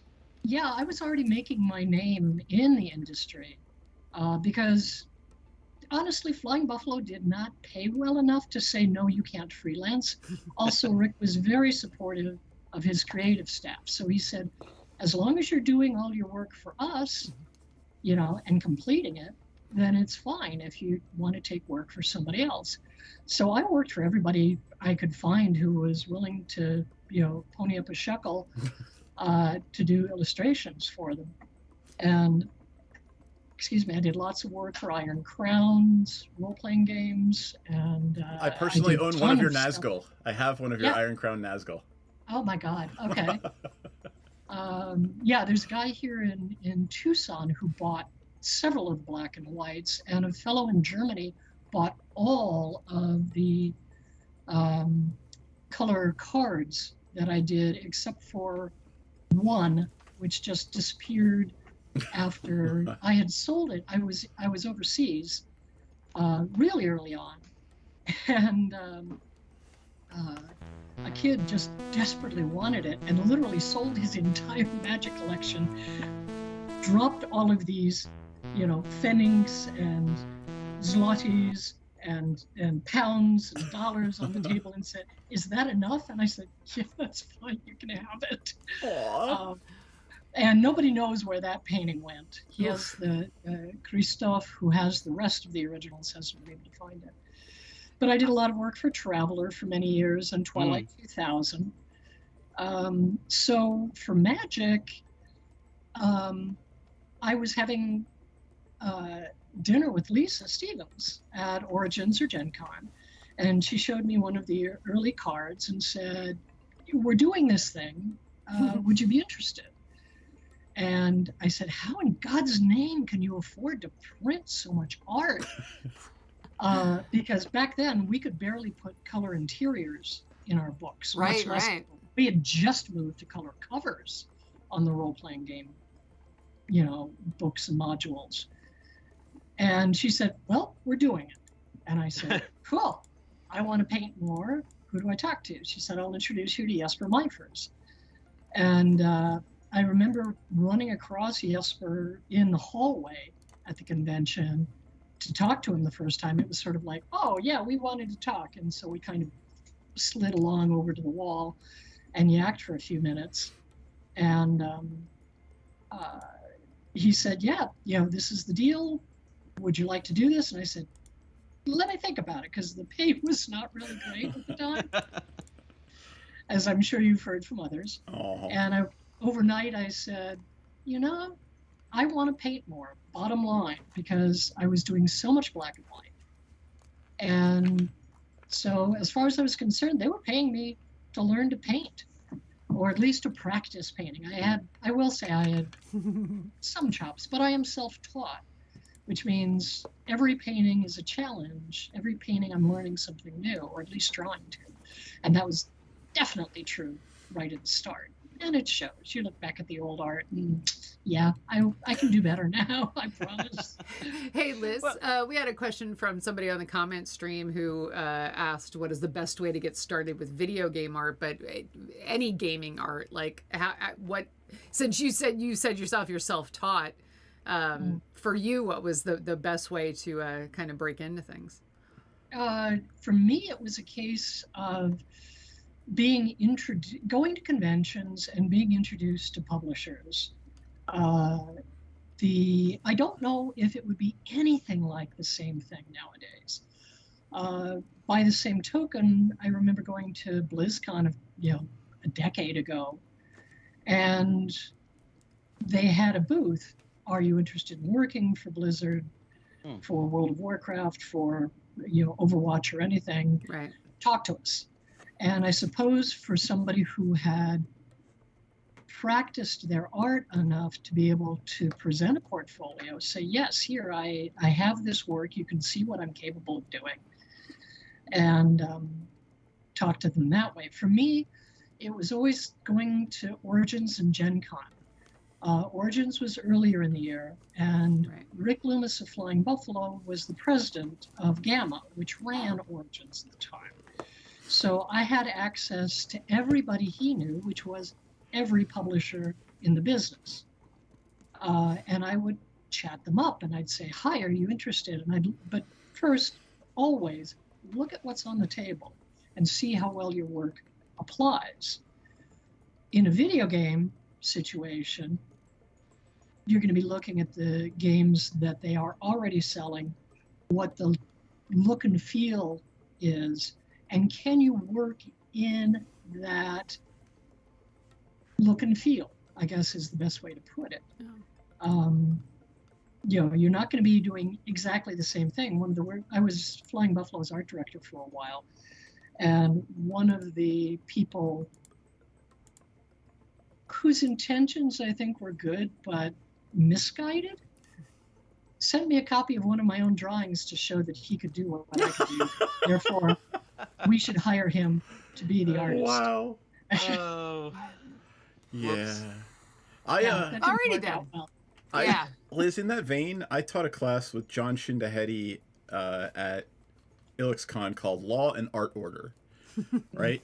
And one of the things that he recommended as a starting artist, and I try to relate this to everyone every time I can, identify 5 companies you want to work for. Identify the last 5 pieces of art they bought, right? if you're not doing that, then you're kind of not prepared to be an artist in the business world. You need to know the companies you want to work for and exactly what they're buying. Right. And I think that message applies almost anywhere where people are buying and consuming art. I think that's a good point though. Like, art is a business, and it's, I mean, you can be a great artist, of course, but you have to be able to navigate those waters too. And you have to be able to work to spec, and you have to be able to work to deadline. Right. And getting together with Mike Pondsmith in Poland was a blast. I haven't seen him in 20 years. We were friends way back in the day. He'd come stay at the house, back when. And for anybody who doesn't recognize his name, he is the mind behind Cyberpunk. We were at the signing shoulder to shoulder, and people were going, he had a line that just went on forever. And I had a handful of people. It was nice. I wasn't completely, Edward James Olmos was on the other end of the table, and it was like his line went on forever.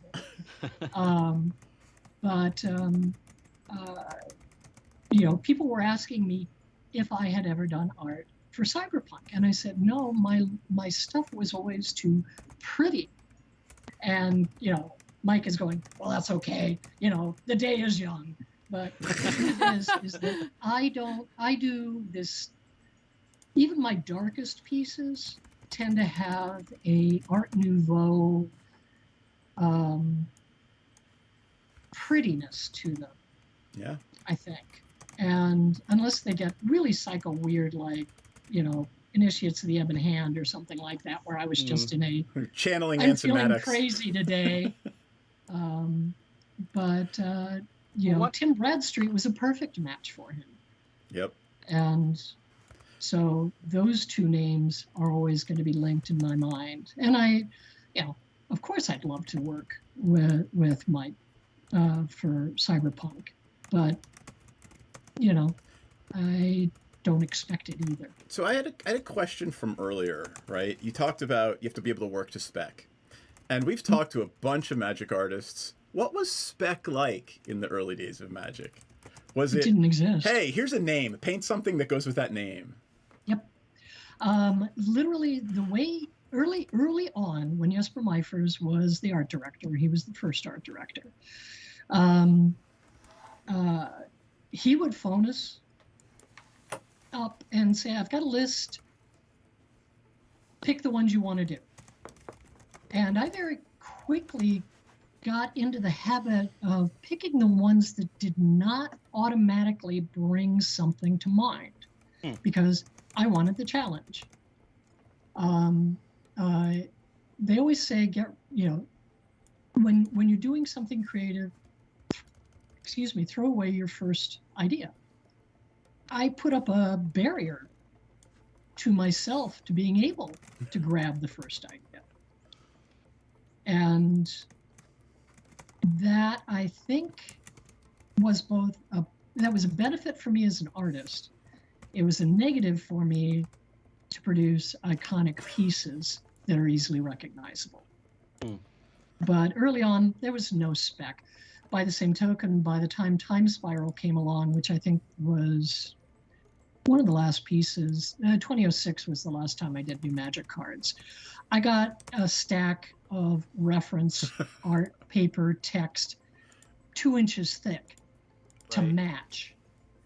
And spec was very specific. They had to be exactly positioned this way. They could be facing sideways, things like that. So it was a very different experience from early on and then nowadays. Crazy. I have a lot of, you're talking about the Art Deco quality of your work and stuff. I have a lot of your black and white Tunnels and Trolls art. And I was flipping through them all. I don't know if this will quite work. Oh, you're back. Oh, there you go. There you go. Yep. So you can see, I don't know if anyone can see, but you can see those elements.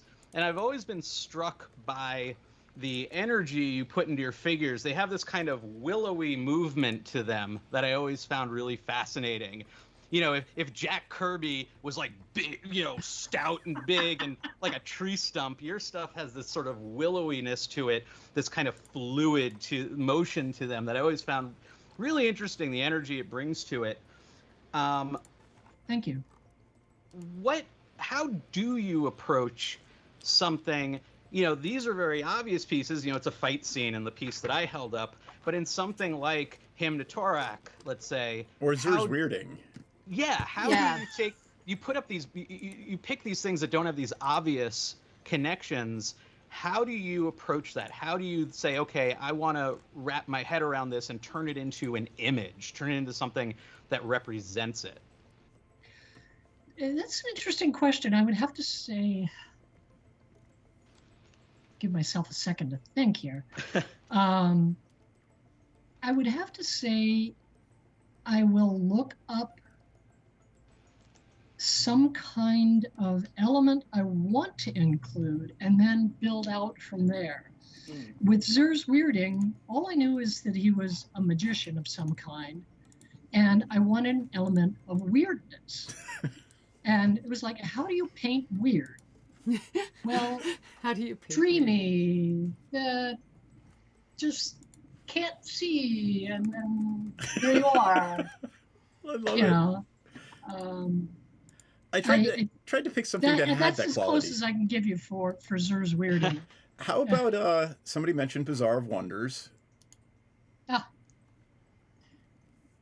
one, actually, I had a poster on the wall in my hallway that was done in that art style because I loved it. I mean, it was both a look back at the Islamic period, you know, miniatures, as well as a modern piece. It was a poster from a look at, I believe it was a poster, museum poster for Islamic artifacts that I had gone to see weapons and bowls and, you know, chests, the kinds of things that you would work into a fantasy painting. Yep. As art reference. And I thought about the bazaar and I wanted it busy. A bazaar should not be one or two characters. A lot of my pieces have a limited number of individuals in them because I do like to draw people and I like to be able to put a focus on them. But if I was going to have a more comprehensive scene, then I needed to have a different take. And I looked at that art style and I said, I wonder if I can do something like that. And I pulled out all my crow quill pens so that I could, because that's ink work, not painted. And, as I recall, it was actually pretty mixed media. I had paints in there as well. But my Mines of Moria in the Middle-earth card game, I did similarly because the only way I could get the quantity of detail that I wanted was by working in ink and line work, which has, as I said, as you've said, has been my specialty for so many decades, literally. Last question on this particular topic. Why, Madame, where is it? Why is this face down? Or top down? Why is Hymn to Torak top down? That's a long story. The simple answer is that Sandra Everingham was the art director at the time. And on Sunday, we were tearing down, I think it was from Gen Con. She had already given me an assignment for that set. And as we were loading our boxes out the back, you know, onto our trucks, me from Flying Buffalo, her from WotC, she said, "Oh, Les, I want you to do one more card." I said, "Okay, what do you want?" "Yeah, Hymn to Torak." Okay, what the hell is that? And she said, "Oh, 3 or 4 wizards working together to cast a spell." I have a feeling before you finish the story that there's a lot of magic artists out there who have replied to art directors by going, "What the hell is that?" Yeah, yes. But More please than a go few on. times. But please go on. Yeah. So anyway, I was literally on the plane flying home and thinking about what she had said, and I'm going, how the hell am I going to do this? And one of the pieces of my process is kind of trying to envision the scene I want in my head first, so that I have somewhere to start. Sometimes I just start sketching and kind of find it on the paper.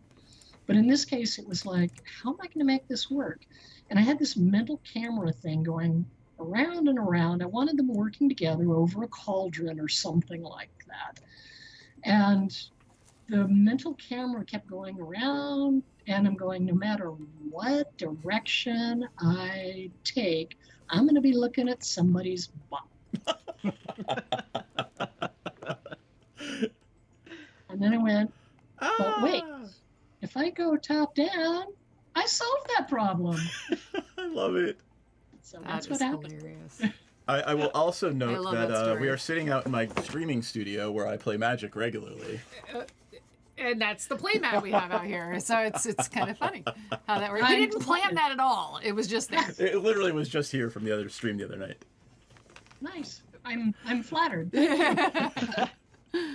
And we're lucky that some of the rewards that we have in our Kickstarter include token art and playmat art from you, Liz. So Yeah, thank you so much you. for Thank you so much. helping us with that. Including me on that. Yeah, we're going to show it on screen real quick. Yeah, So- I mean, one of the cool things, the art that we've got from you for the playmat has all these different elements from Magic worked into it, which we thought was super cool. You know, it's kind of bringing in, if not a history of the game, but like a what's the word? Not a zoo, but like Menagerie. a menagerie Yeah. of all Menagerie. of all these different creatures. That's the second one, the second one down on the playmat image on our Kickstarter. Yellowish Yeah. background. Yeah. What inspired that piece for you? Because it's a big painting too. You It's showed a us the huge. original It's photo. literally the biggest painting I have ever done, and at this point, probably the biggest painting I will ever do. And it's easily 2 or 3 feet wide, 2 feet high. That's not big for someone like Donato Giancola, but for me, that was enormous. I usually work very small in miniatures. That one, I believe it was Sandra Everingham who asked me to do a poster for Magic. And I did. And for whatever reason, they elected not to use it. So that painting has sat in my storage room on my wall when I first did it, because I was really freaking proud of it. But it's been in storage, just gathering dust for literally decades. So when you all chose that as one of the pieces to be put to use as a whole, thrilled me to pieces. I have Yay. photoshopped little elements out to make tokens with Mhm. that I sell at conventions and so forth, but almost no one has ever even seen that painting. That's awesome. That's really cool. Thank you. Thank you. Thank you. That's one of the things, we were excited to kind of put into the world this lost Lost sort of art. Magic piece, which is pretty See it cool. For us. For us, it's like, hey, we get Can you to zoom in on publish it? some of Liz's stuff that hasn't been put out there before. For me, that's like just a nerdy thrill. It's a So, thrill for me Can you to zoom in on know it? that something that I put Can you zoom that in much on it? heart and soul into. I can look at it and I can see its problems now. I would paint it a little differently, a lot differently in some no, ways. it's- But other ways, I look at it and It's not go, the other way. I kind of had my shit together for this piece. Yeah. Pardon my French. No, that's awesome. okay. On that note, you're staying with them for another couple minutes. I have to head out. It was great seeing you, Liz. Good to see you, Kelly. Yeah, I hopefully hope we'll to see each see other you in in person Baltimore. soon. Yep. Yeah. We'll talk. And say hi to Steve Argyle for me, guys. All right. Yeah, we have just a few minutes left. Do you have anything else lined up, Magic related? Any more travel? I know you have the Baltimore coming up, Mhm. but I have an application in because that's what they asked for the Vegas Magic Show. Yep. And hopefully they'll ask to have me there. That's out of my hands at this point. I literally today I'm talking to a gentleman who is putting on the summit in Salt Lake City in, I think it's mid-November. Steve Argyle, you just mentioned, is I think on deck to be there, as well as a slew of the other artists. It looks like it's going to be a fabulous event. Yep. And, if they'll have me, I'll go. But, and he's interested, I'm interested. I suspect we'll be able to come to some kind of agreement. And I'm pretty sure the fans are interested. I hope so. So I think, it's great to have everyone out there again, after COVID and everything else, and events are still doing what they can to stay safe, which is nice, but to really be out and to be able to interact with artists again, interact with our friends and other, fans and players and stuff is sweet. Liz, thank you so much for joining us. Thank you for having me. It's always a pleasure. Glad to be here. Yep, and sorry we had to make you dig out the ancient copy of Skype. It's good for me to keep me on my toes. Right. Have a great trip, and thank you. We'll talk to you soon. Good luck with Kickstarter. Liz. Thank you. Take care. Thanks. Bye-bye. Cool. So all right. We are at $10,898, folks. Thank you so much. Thank you, everyone. Thank you. Thank you, everyone who's supporting us in this documentary. It's been super fun to make, and we're anxious to get it out. So the support really helps get us to the last leg of post-production, which weirdly costs more than production.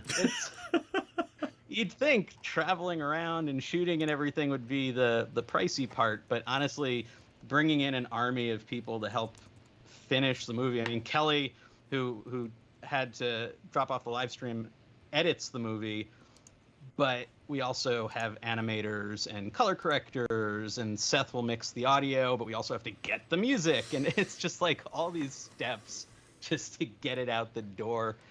I wish I could just hand over our hard drives to everybody and be like, here, just watch it. Just watch all, you know what? We are way too hours. micromanagey for that. Yeah, that's true. That's true. Only watch the time code we give you and then piece it together in your brain. That's our movie. It's like, yeah. But it's been a long journey because COVID cut us off. It did. For whatever it was, a year and a half, we couldn't go out and shoot. We had shot, so some of you know this, we had shot a grand total of 5 interviews before we had to shut down because of COVID.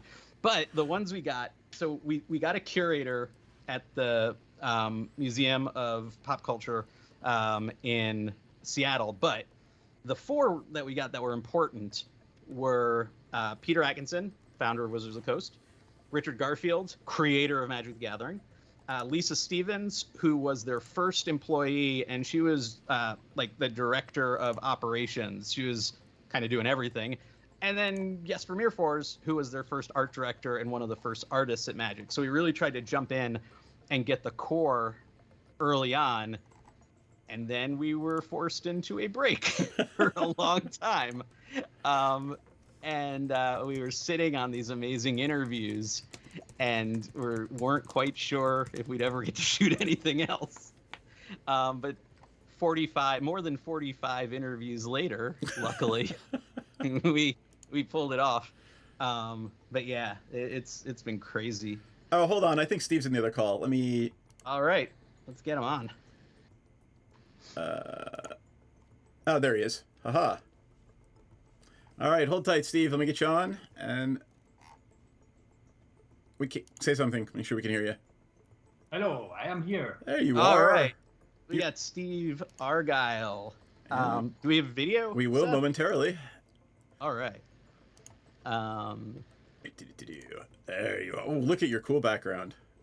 I needed that to mask how vampirically pale I am. Okay. Because if it's all blue, and I am also pretty much blue in natural light, then There you go. context.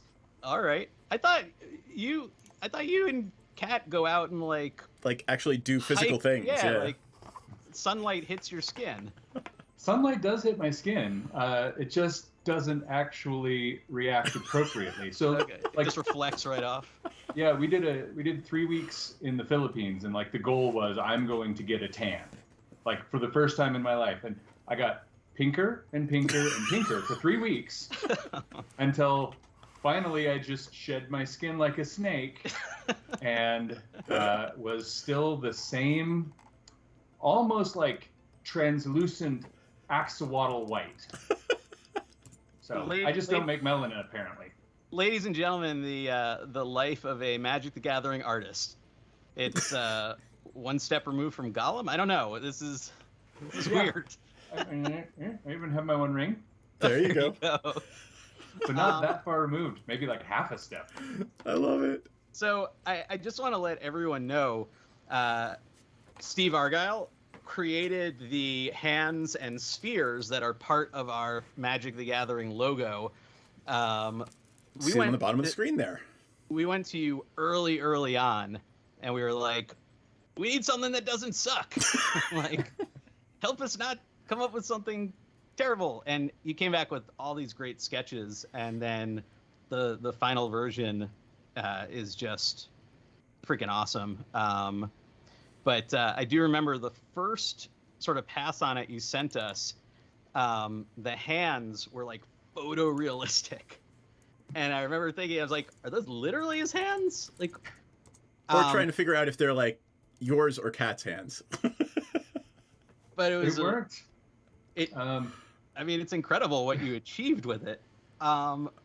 So tell us, what are you? I know you can't reveal what you're working on, but what's up in your world of your corner of Magic these days? Well, like in vagaries, I can talk about what I'm working on. You know, Okay.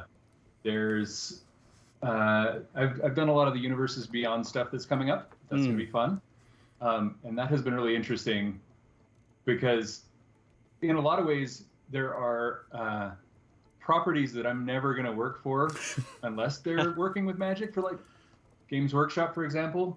Right. Love 40K, love all that. But I've talked to them and their contracts and stuff don't work for me. But Wizards of the Coast has contracts that work for me. So when they cross over, it's like, yay, I get to do 40K. And I don't think that's telling you too much. That They've already announced the 40K. They've already announced 40K. Now this might be a question too far, but I'm gonna ask, and there might be a way to phrase it where you can answer this. What I want to ask is, what has been like the coolest thing to paint for 40K? I realize you can't answer that, so what I will ask is, in the world of 40K, was there ever something you really wanted to paint? And I'm not asking if you got the chance to do it. I'm not asking you to violate the contracts. So yes, there's lots of things that I've always wanted to paint in 40K, and it's probably not a violation to say I did not get to paint those things. Because it was always the big grandiose things that I don't think you could quite do a crossover into. Like I started 40K when I was a kid, and like the bigger the better. So like the Gargants for the orcs, I always wanted to paint like an Eldar avatar. To this day it's always the big stuff. The like the warp spiders and all the crazy stuff. The Chaos Marines. And the Chaos everything else. So like Yeah. the standardy stuff of just Imperium Marines and Space Wolves and stuff, they're cool, don't get me wrong. But like I always, as a kid, it's like I just wanted the big crazy stuff. I mean, so, who knows? Maybe there will be a... You can't answer it. Maybe there will be a huge space dreadnought that's a vehicle. Yeah. that would be amazing. Right? We have so many questions that we can't ask you. So here, let's do this then. I'll go over to the browser screen. And let me get this right. not Liz, but Steve. And we'll just kind of flip through some of this artwork here. Look at all of that. Yeah, you've done so much for Magic, Steve. You know, in the breadth of the type of things that come up in Magic, you know, creatures and, you know, enchantments and all the like spells and things like that. Do you have a particular thing that you're drawn to that you enjoy getting as an assignment? Yeah, and it's not going to be a big surprise. I like the characters. I like stuff with story behind it. And usually when you have a character in a setting doing some iconic thing at a moment in the story, that's always my favorite stuff. Right.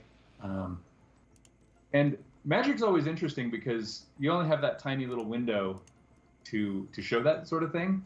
And so you have to rethink how to make a lot of impact in a tiny little space. Because when I first started doing card game art, it wasn't for Magic, but like all my stuff at first looked really terrible because I tried to put these whole big scenes and lots of interesting context into the artwork, and it just didn't scale down well.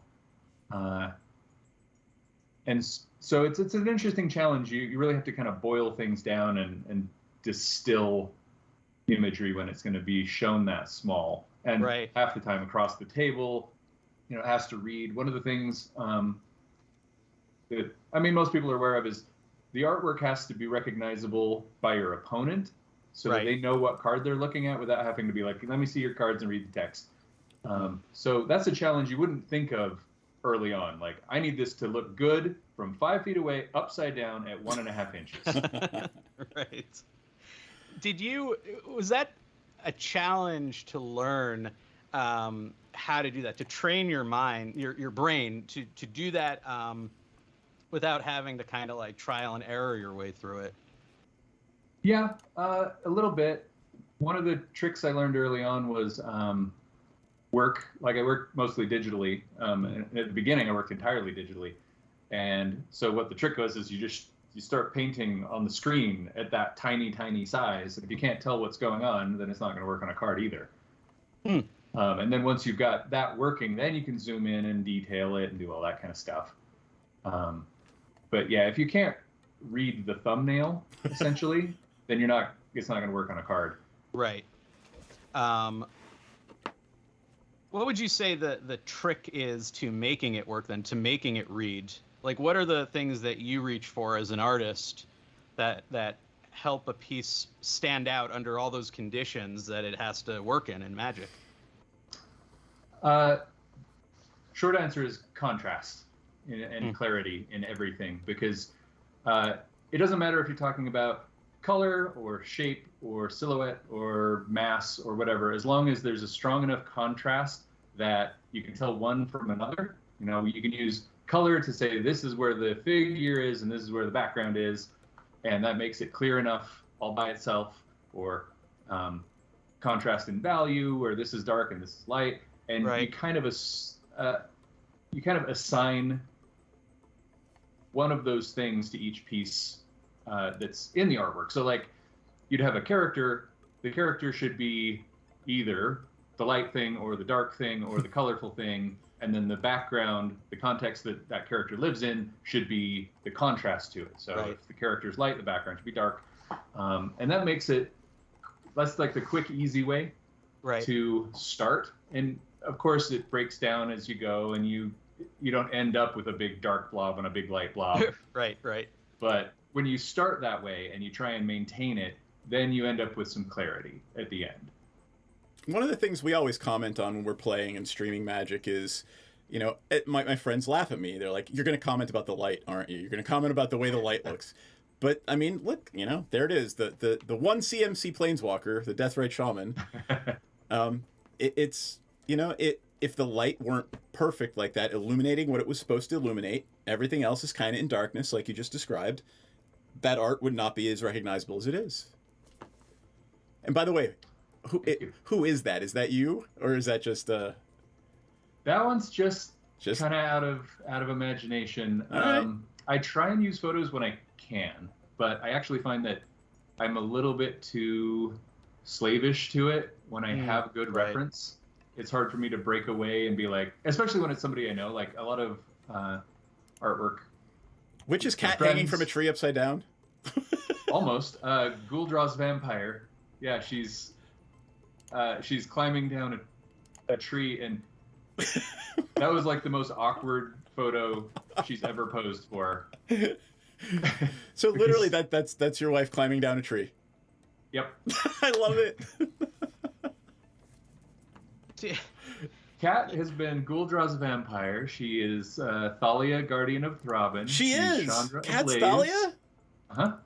Hold on, we gotta get Thalia up. I am not at all surprised that she is Chandra Ablaze. That I half expect shit to light on fire when your she's version, like though. running around anyway. So This one or the other one? That one. That's the one. That's awesome. You started as a player, right? Like you were playing Magic when you were young. That has two answers. I started way back in '95 when a friend of mine that I used to go and before we went to school, we'd just hang out. We both had to get to school extra early for various reasons. And so we'd play Magic. The thing is, neither of us knew how to play, even a little bit. And I know it came with instructions, but we were kids. We didn't read instructions. We didn't read anything. So we thought that the way it worked was you just opened a bunch of packs, and that was a communal draw pile. And that's how you played. So these games would take forever because you only get like one land in a pack. And so it was all about who got the lands first. Right. Wow. And not to mention any number of like random color combinations. Yes. With Yeah, no thought behind them. Right. So we played wrong for a long time, and then I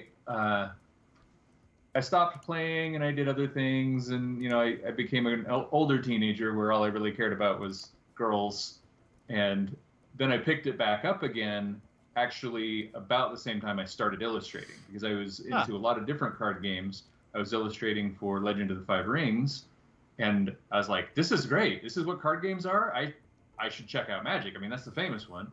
But it was actually a friend of mine who got me into Legend of the Five Rings first, which was my gateway drug. Ah. Okay. How did you find your way to Magic then as an artist? Well, that is a story that involves whiskey. I like stories that involve whiskey, please. As they so often do. Indeed. So, I had started my career in freelance art. This was about 2007, and I'd started in 2004. So I really, really wanted to work for Magic the Gathering. And I was already working for Wizards of the Coast on Dungeons and Dragons, but Magic the Gathering was the thing. The thing, the unicorn, right? And I went to Gen Con, and Wizards of the Coast was not there, but the art director, Jeremy Jarvis at the time, he was there. And so I made it a point, right? I'm gonna talk to this guy. I'm gonna get to work for Magic. It's gonna be amazing. And at the time, it's kind of unfortunate. This is not true anymore. All the artists and all the art directors used to hang out in the same place at Gen Con after the show. So if you wanted to talk to other artists, they were all there. If you wanted to talk to art directors, they were all there. And it was the bar at the Hyatt, I think. So I went there and I started talking to Jeremy, and I didn't want to just be like, "Hi, I'm Steve. Give me a job." So I tried to be friendly and start a conversation, and we did. And it turns out we had lots in common. We we basically exchanged stories about the stupid crap we did as kids that should mean we're dead now. But those stories got bigger and bigger over more and more whiskey. And at the time, I didn't really know anything about whiskey. I didn't really drink. And so that was an adventure in itself. It's like, I've never been really drunk before, and here I am trying to land a job in a weird place with a new person. In the middle of Indianapolis. In the middle of Indianapolis, all by my lonesome. So we never talked about magic. I never actually got to that part, right? Right. So the next day I'm like, oh, no, I totally missed it. I blew that was my window. Okay, well, you know what? They're probably going to do the same thing every night, right? So I'll just try, we'll continue the conversation and I'll steer it toward, I want to work for you. And basically rinse and repeat just kept happening. Is we'd start talking, we would not talk about magic or art, and then we'd just forget. So after the show, I was just like, oh my God, I'm such an idiot. Like, I had like 3 chances, 3 different nights that I could have landed a job, my dream job. So I email Jeremy and I'm like, you don't remember me. You met like 1,000 people. Everybody wants to work for you. Everybody wants to work on magic. So I'm this guy. I'm the one, we drank a whole lot of Crown Royal. And yeah, I'm an artist. Here's a link to my webpage. Thanks. Not expecting to even hear back. Because literally, like, everybody wanted to talk to him. Everybody wanted to work for magic. So he emailed me back and he said, oh, no, actually, no, I saw your stuff in the art show. And the whole time I was like, I should see if this guy wants to work for magic. And we just kind of never got around to it. Because we were drinking so much bourbon, I never asked him if he wanted to work on magic. Yeah. Okay. And so it just kind of worked out the best possible way. He gave me my first magic card within like hours. What was it? It was the textless player rewards Ponder, which that goes back a bit because they haven't done player rewards cards for a long time. There it is. Oh, I love it. Aha.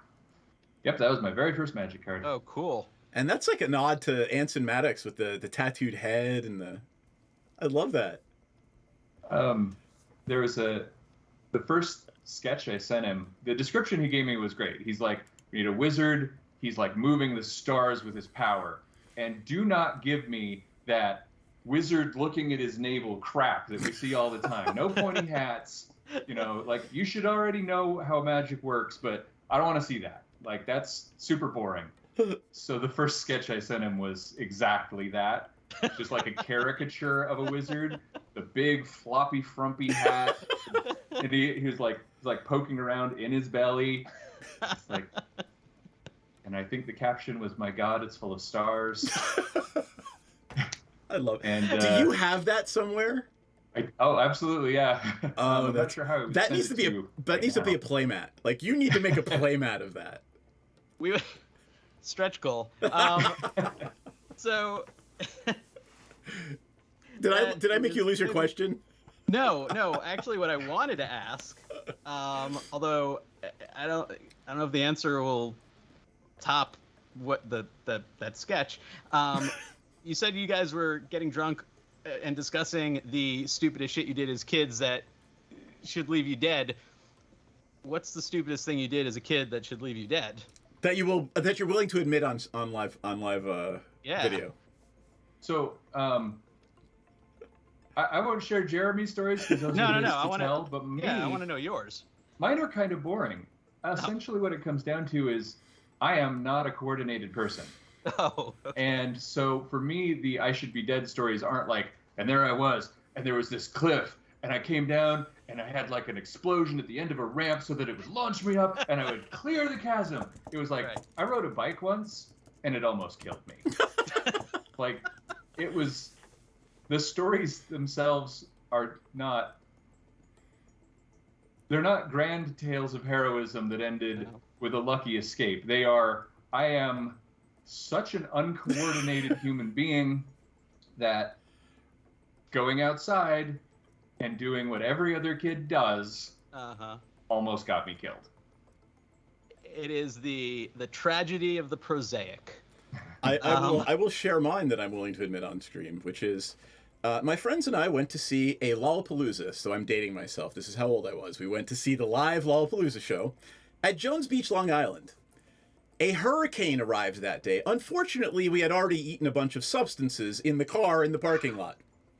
So we're trying to make our way into New York City, and I will end this story with one of us yelling at the other one while looking at the map, "You can't follow that line, that's a river!"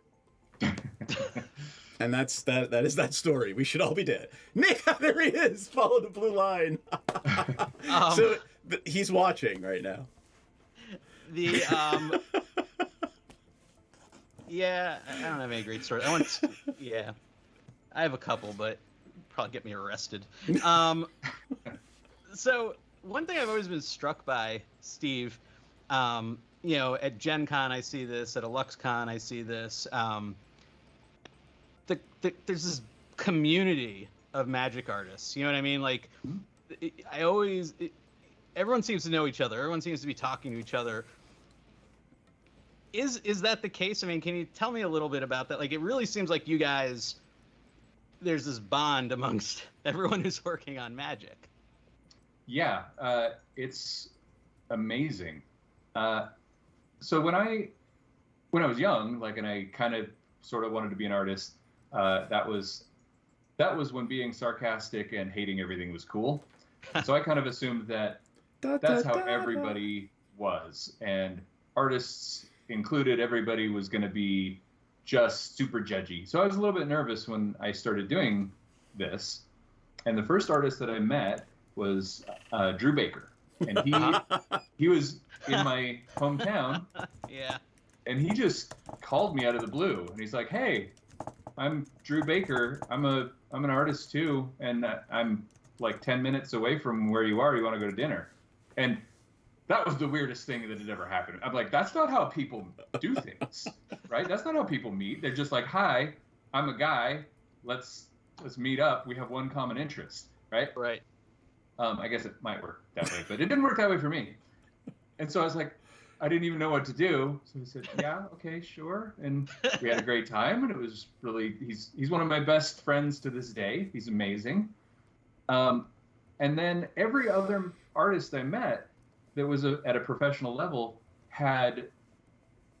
there's like a series of qualities that they all have. And I think it might be that you have to have them to get to where they are. And it's an appreciation for everybody else's work without comparison, in the way of like, well, am I better or are they better? Like, there's none of that Right. I've experienced at the professional level. There's kind of this mutual admiration society. And there's also imposter syndrome, which is rampant, right? Everybody's like, well, yeah, I kind of lucked into it, and I'm working on it, but I'm not that good, and I've got all these problems, whereas you and everybody else are doing amazing, and I can't even understand how you make this magic happen. Right. Like, that is prolific. Everybody seems to have that to some degree or another. And then the last trait is a genuine willingness and desire to help everybody else, like, achieve their goals, the large ones, the small ones. They're really helpful, and they're like, artists get so excited talking to other artists about art. It's amazing. So, like, one of the first people that I talked to that I was like scared to talk to was Donato Giancola, right? There's that name again. Yeah. Well, he's one of the greatest artists alive of all time. Yeah, like, he's a modern master. He put him in a ring with Rembrandt, and I would put my money on Donato. Like, he's so amazing, right? And so I wanted a little bit of advice on my magic art. I had just done a handful, and I was like, this is the guy who I most admire. And so I sent him an email, and I'm like, so I want to commission you. I want to hire you to spend a couple of hours looking at my portfolio and give me a portfolio review. And, I'm a professional artist. Here's my website. You can take a look in advance. I'm serious about this. I want to get better. And I know your time is super valuable. I want to pay whatever your highest rate for commissions are. Like, I don't want charity, like, just this is part of my career. This is a business expense to me. Let me know if that's even a thing that you do. So he emails me back and he's just like, when are you available to chat? Like right now. So he calls me. Right. And we talk for like 4 hours. And he is just amazing. He's giving me great advice. He's giving me some of the best portfolio review I've ever had. He's you guys know him. He is a sharp guy. Oh yeah. He's sharp. He's nice. He knows what he's doing, and he knows how to communicate that. So it was amazing. I was super impressed. I learned a ton. And then at the end, I'm like, oh, thank you so much, and I'm amazed that like you could do this so quick. Let me know like how to pay you and how much it is. I'm so overwhelmingly grateful. And Donato just I'm afraid to say this because I don't want to bombard him with requests, but he just went, that's not really how we do things. Welcome to the community. Like, we're friends, we help each other. So if you are going to pay for this in some way, just remember this. And when somebody needs your help them. Perfect. Right? And I'm just like, oh my God, like, yes. And that was a super memorable experience. But the weird thing is it's not uncommon in that group. Right. I like Howard Lyon, he lives near me, and he's always helping me out with stuff. He's a amazing resource, and I'll just call him out of the blue, like, hey, I need to help with this, and he's there, right? And vice versa. At least I try when he needs something. But that's the community of magic artists. Is everybody seems to be friends. They want to see each other succeed. They're not competing against each other. They're only competing against themselves and their past selves. Right. And yeah, it sounds fake. And right? I will It sounds. I will add that one of the tiers, one of our reward tiers, is a seminar with Donato Giancola. Yeah, for up to 10 people, he will do a little presentation talking about his art, and then Q&A talking about his history with magic. So yeah, definitely get in on that. I mean, I at a LuxCon, I crashed with Donato. He has a hotel room, and I'm able to crash there. And then he gives me a lift back to the city.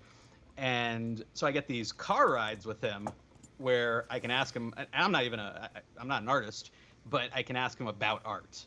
And even in that context, I've learned like ridiculous amounts of how you can look at art and how you can understand art. So I can only imagine from your perspective as someone who's doing the art, the things that you can pull away from those conversations. Must have been super cool.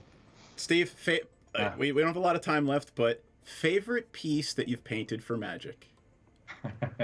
It's always the question, right? Yep. Yeah. So it's like the clear obvious one is probably Liliana of the Veil, because it's such an iconic card. It has treated me very, very well for yes, many years. Let me bring her up. That being said, it's not my favorite artwork that I've done. It's just like, yeah, she's so iconic. One of my favorite pieces, and it's hard. So it's really hard to. They're babies. They're all your children. I get it. Yeah, they're all my children. They're all just a disappointment somehow. So for me, a lot of them are stories. They're totally different than what people see, because it's like I remember everything that's happening in my life when I was painting that. So it's all personal stories and stuff. But one of the pieces that I really liked how the artwork turned out, that most people are never going to see because it was on a card that is extremely limited use, is let's put it that way, is Spellweaver Duo. That's fine. Bring it up. There it is. And what about that is stands out for you? I really that's enjoyed awesome. painting this piece. I thought it turned out really nice. I felt like it had a good like narrative and relationship, and you could pull a lot out of this image. At least I tried to put a lot into it that you could kind of piece together some stories, some relationships, stuff like that. Sure. So I really like the artwork, and then the card is kind of unusable in most formats, unless you're playing Battle Bond. Right. It kind of it's a very expensive body that doesn't really do much. So it never really got noticed. So just to be clear, Verlies up there is saying the Dragon Kitten playmat. So I gifted that because I know my friend Jess really, really loves. That's the kitten tiger playmat you guys gave me when I was out there. So it sees play Awesome. all the time on our stream. So If you're talking about non-magic art, that's my favorite. well, so here's a fun one. I brought this up earlier. Here's a bunch of Steve Argyle Legend of the Five Rings art. Did a lot of cool. that. Like, look at that! Look at that craziness. Like, why isn't that in Magic? I don't think you'd get away with that one in modern Magic. It looks like a vampire. It's got the red, like it looks like a a Zendikar vampire. Anyway, Yeah. let me go back to the. Go ahead. Well, she's interesting because her whole thing is she's like a trap, right? she's got almost that comical armor where she's got a bare belly, but everything else is covered. Right. But that was all intentional, right? She has like this insectile armor, and then she has the red markings on her belly because the idea is that's the lure. And if she knows where you're going to try and stab her, she also, if you stabbed her, it wouldn't matter. She's not live. So, but that was the whole idea behind that, is this sort of unnatural lure, spider-like thing. But in Magic these days, I think it would just be seen as a little bit too risque, you know. Right. Yeah. Fair.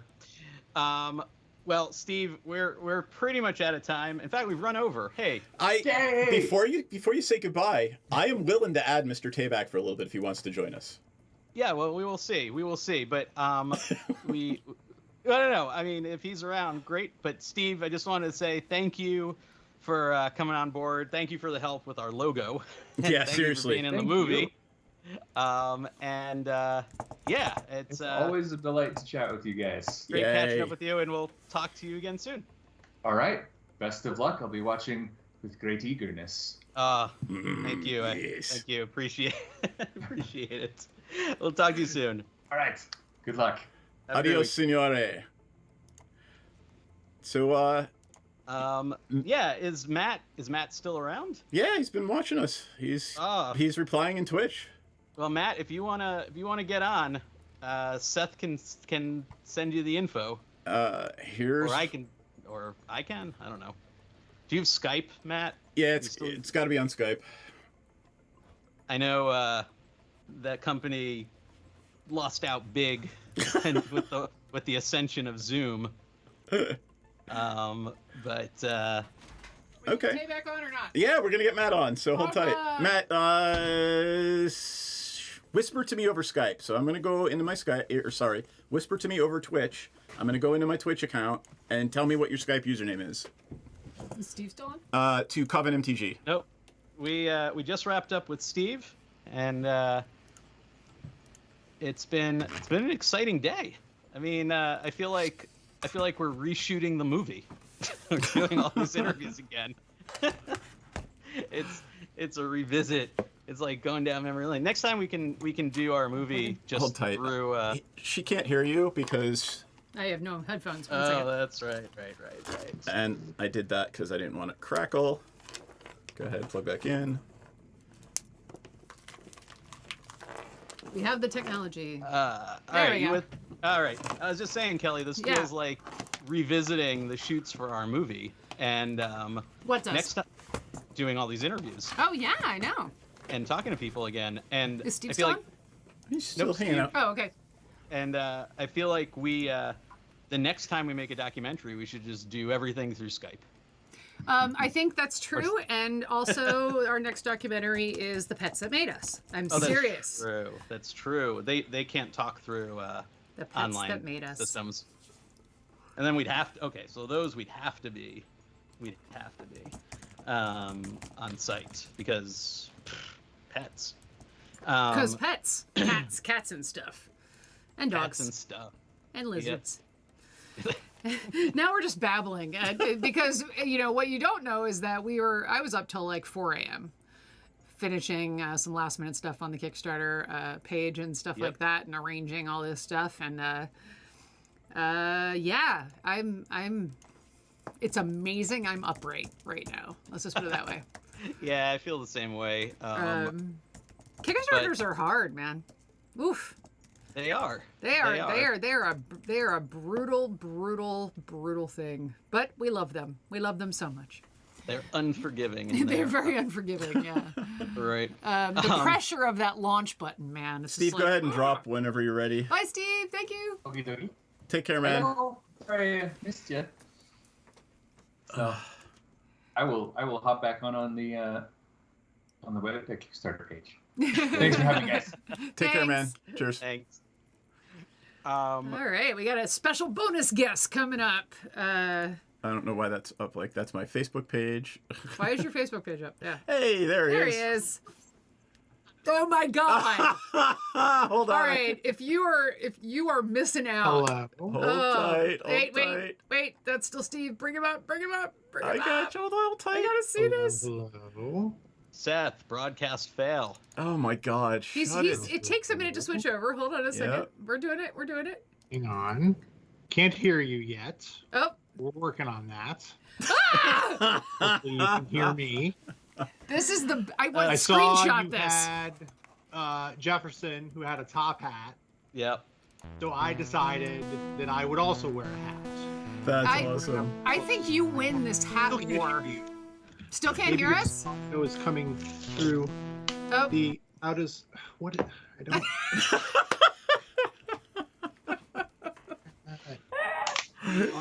I broke my. Aww. Aw, there are no secrets here. This is what happens when we have a surprise guest. It is coming through there. When we have a surprise guest. Did I spell it right? Yes. With no time to check the text. Can you hear us, Matt? Not if you can hear me. Yes. Not if you can hear me. You can hear me. Okay, I just can't hear you. Yeah. Give me just 1 second. Let me figure out. Brian, what's Matt's title? Matt, Matt is an editor at Wizards of the Coast. Right, but what's new to this Skype business? This is a new thing for me. Official title, we'll have to ask. LinkedIn. Don't worry about it. I just put Wizards. It's not really new. I mean, I used it 15 years ago. How about editor, wizard? Wait. He is Can't figure out the audio, but That's I'm going not to him. figure out the audio. There we go. Mute. And I'm just gonna keep talking while you while you figure it out. I want the cheese hat back though. Yep. And There are no secrets. This is a peek behind the curtain of how the world of streaming works. This is good. This is Hollywood people. Yeah. We're professional filmmakers. I mean, those three are professional filmmakers. I am markedly not a professional filmmaker. If I were, I could hear them by now, but I can't. You can't. Because I don't know how to. You know what? do just anything. I'm gonna try. We can hear you fine. Yep, we can hear you just You fine. can't hear us So saying Oh wait! Now I can hear you. Nick, Can you hear me? us? Can you hear me? Yes, we can hear you. I can hear you. Woo! Can you hear me now? Can you hear me now? Can you hear me now? Put the cheese hat back on. Now I'm out of time. Right. Thank you for joining the show, and we'll talk to you later. Okay, I have the stream muted. I can see you here. Hello. Hello.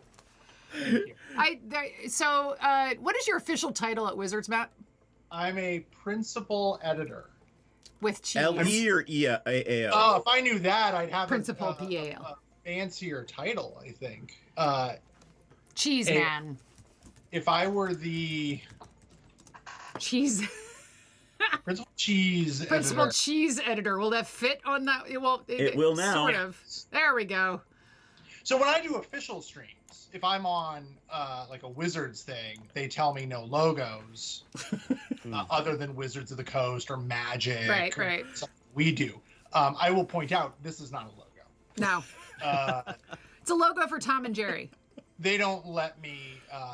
So I wear this, as you know, a lot of my shtick is I'm tall. That's a lot of the jokes I make. So when I walk through doorways, it's hazardous. So when I'm home, I wear a protection because you never know. I don't want to know about what you wear at home for protection. I might hit my head. No, like a cushion. Way to make it weird, Kelly. I made it weird. Yeah, that wasn't weird at all until you said that. There are no secrets here. It says behind you. And it's safety orange. This is a OSHA approved. PG-13 at best stream. We are professionals. So talk to us, man. Like, it's good to see you again. It's good to see you. I'm here in my home office. I'm working on Magic sets as we speak. What sets are you working on? No, he can't tell us. Lots. I'm working on the sets with cards. You cut out again. Oh, he did that on purpose. Oh, no, I didn't on do it. purpose. Got it. So that's We're a little slow on the. We're a little slow on the draw today. Yes, we are. That's an exclusive for watchers of this stream, supporters and backers of Igniting the Spark. You heard it here first. Please don't spread that. That is information for you. That is not for like the Twitter public. That is not for the Instagram. That is for you and only you. We're so touched. So, we're working on future. The set I'm working on is, I don't know what code names are public. I know, like Mark Rosewater likes to tell the public the code names of what's in the future, and I never know exactly where we're at. Liberty is moving. I always like do a quick web search for like what does the public know. Right. Magic set, and I'll search for the code name. And if Or you could say like 2 sets after Dominaria or something. Yeah, it's like there's Dominaria, and then there's a few other sets. So I'm like in the future. So I'm working on a bunch of cards. It'll be out next year. This is like the fall 2023 set, I believe. Are there any new mechanics that are causing you to like lose sleep at night trying to figure out how to describe them in a concise manner? No, I'm not rules manager anymore. What do I care? It's hot. I gotta take this off. Yeah, it's always a challenge. Like as I often say, and I talk about when you interviewed me, like Magic cards are only so big. We only have so many words, and yeah, like explaining what things do can be a challenge. 'Cause it's not like we want to use as many words as we can. It's words. So.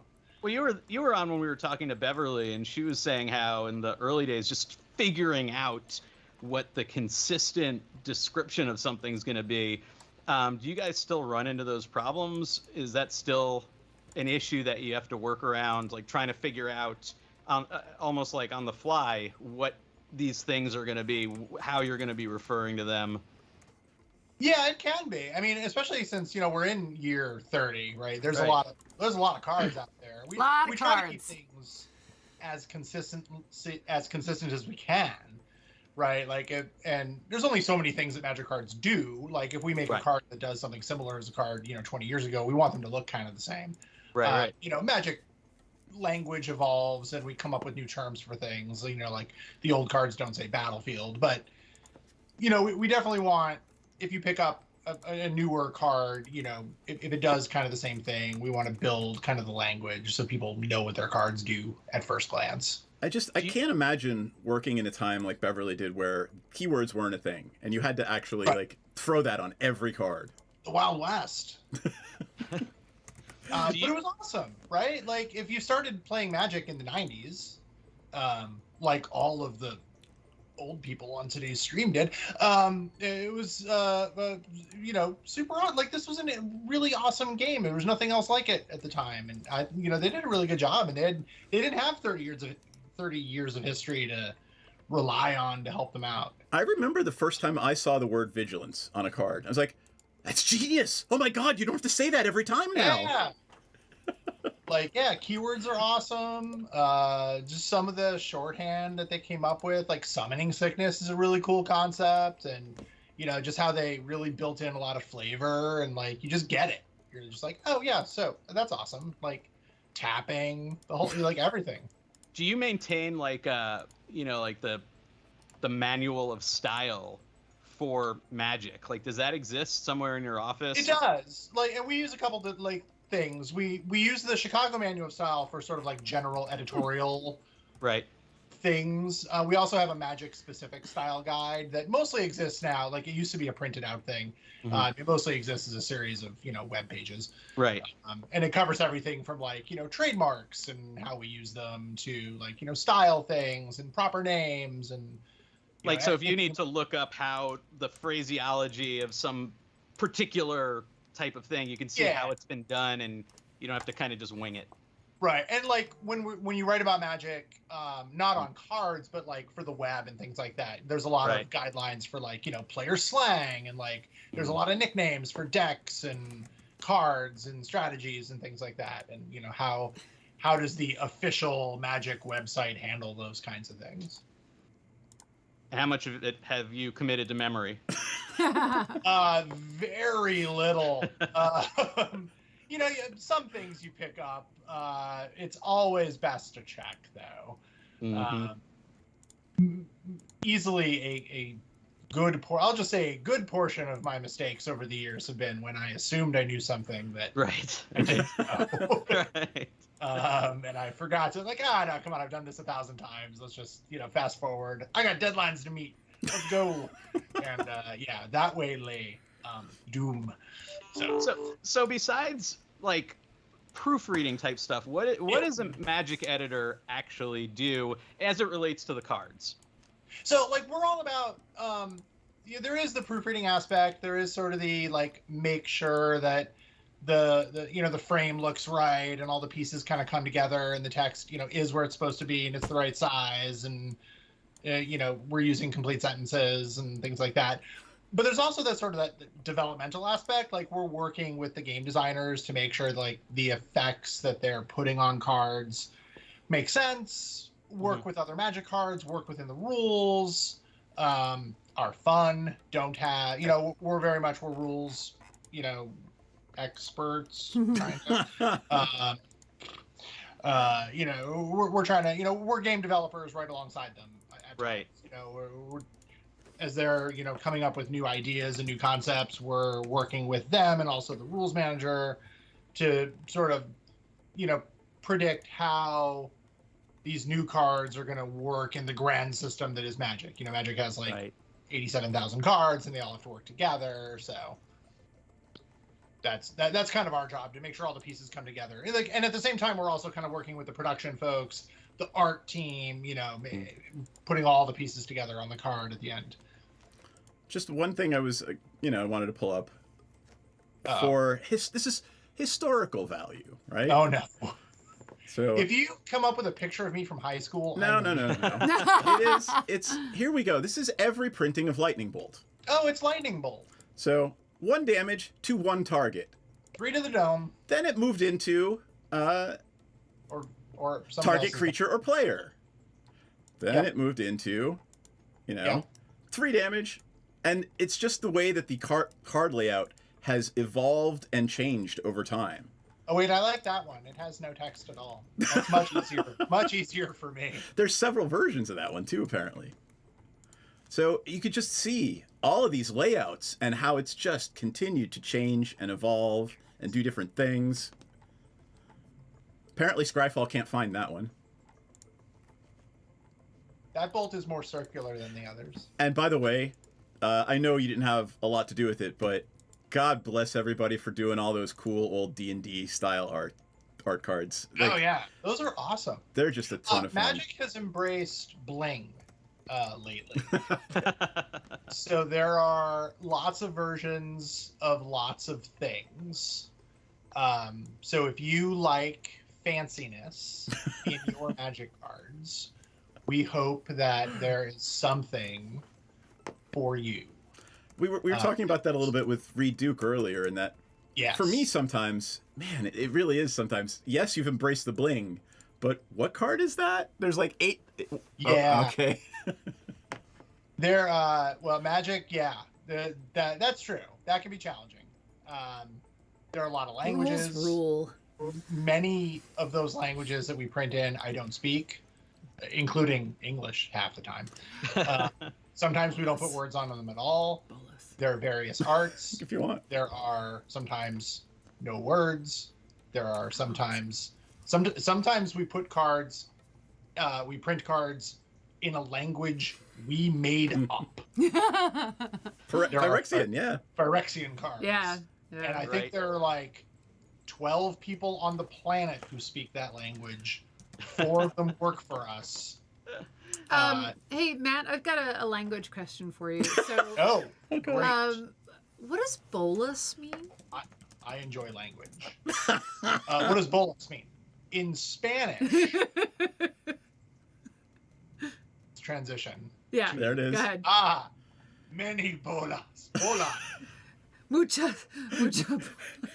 Bolas is taken from the Indonesian, meaning all powerful. None of that is true. That's true. You don't have to say it if you don't You want don't have to say it if you don't want to. I was just having fun. No. However, people should tune in to the movie to learn And more how about that bolus. can make the Learn the trailer, I will never. Oh, yeah. we gotta save some things in reserve, man. Yeah, no, Yeah. we are saving some serious stuff for the film and outtakes, man. Let's see what translate.google.com has. It's. Oh, okay. Yeah, Portuguese. It's funny because I actually got captions for our trailer done for the Kickstarter trailer. If you look, there's actually Portuguese and Spanish captions on our trailer. And so it is a shame we did not get your quote in that trailer. It will be in the movie, though. There's.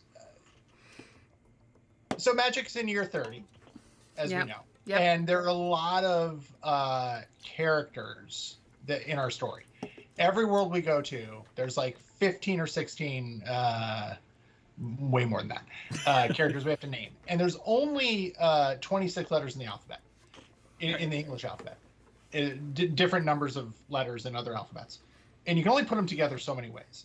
The number of times that we've had to change a name because it was accidentally like some sort of,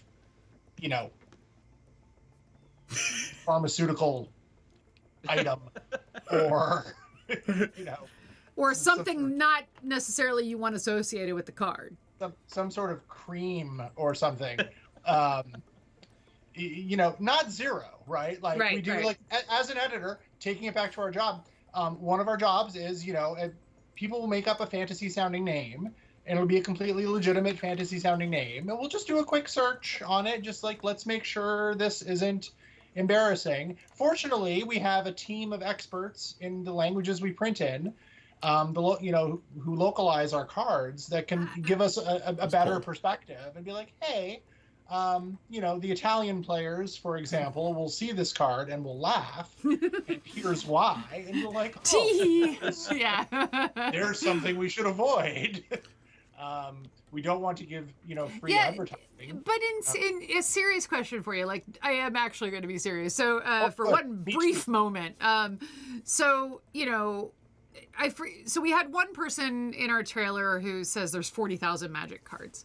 And we know that that's not quite true. There's more than that when you take into account. I got 40,000 on my bookshelf. Right, I know, right? But like all the permutations, there's even more. Like all the translations, all the, it's just a mass amount of data that you are dealing with on a daily basis. And even with the power of, computer indices and such like that to help you, how much of it is really stuck in your head? Like, how much of it is like, how much of what you do is I'm Matt Tabak and I remember this shit. in the small confines of your large mind.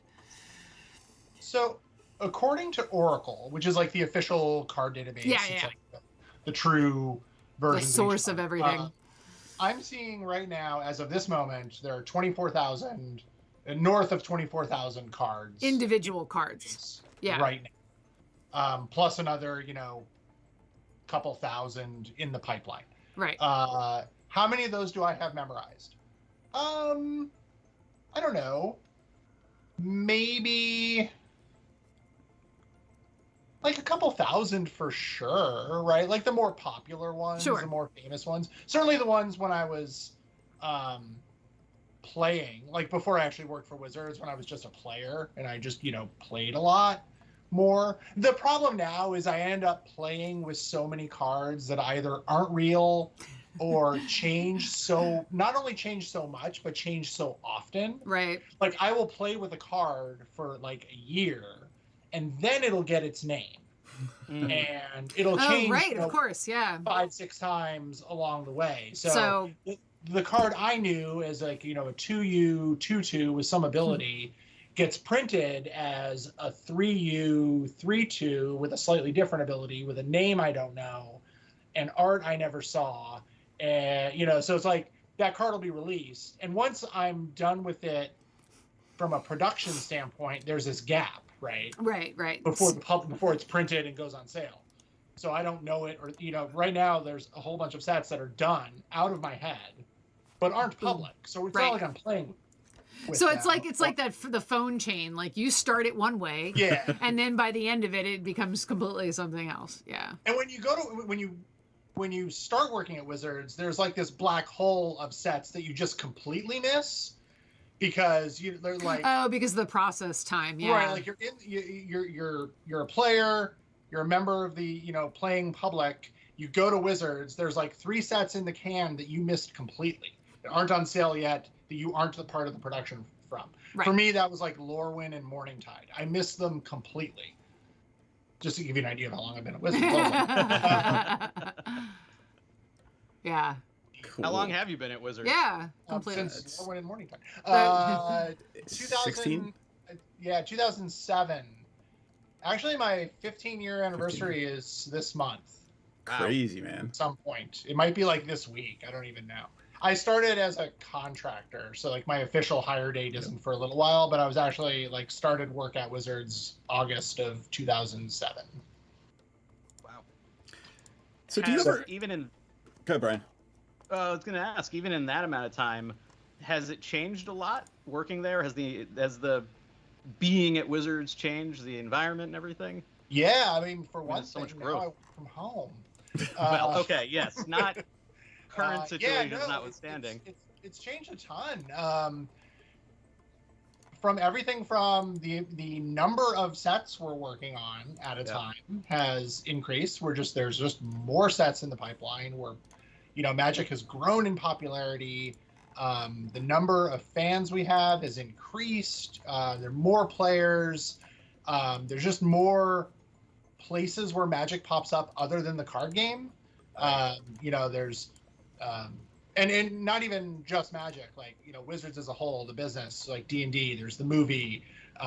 Magic has comic books. There's other media expressions. There's partnerships with companies that there never were before, right? Like we're doing Universes Beyond, so you have like Walking Dead cards, and like the working with other companies in producing Magic cards is a thing that was not a thing.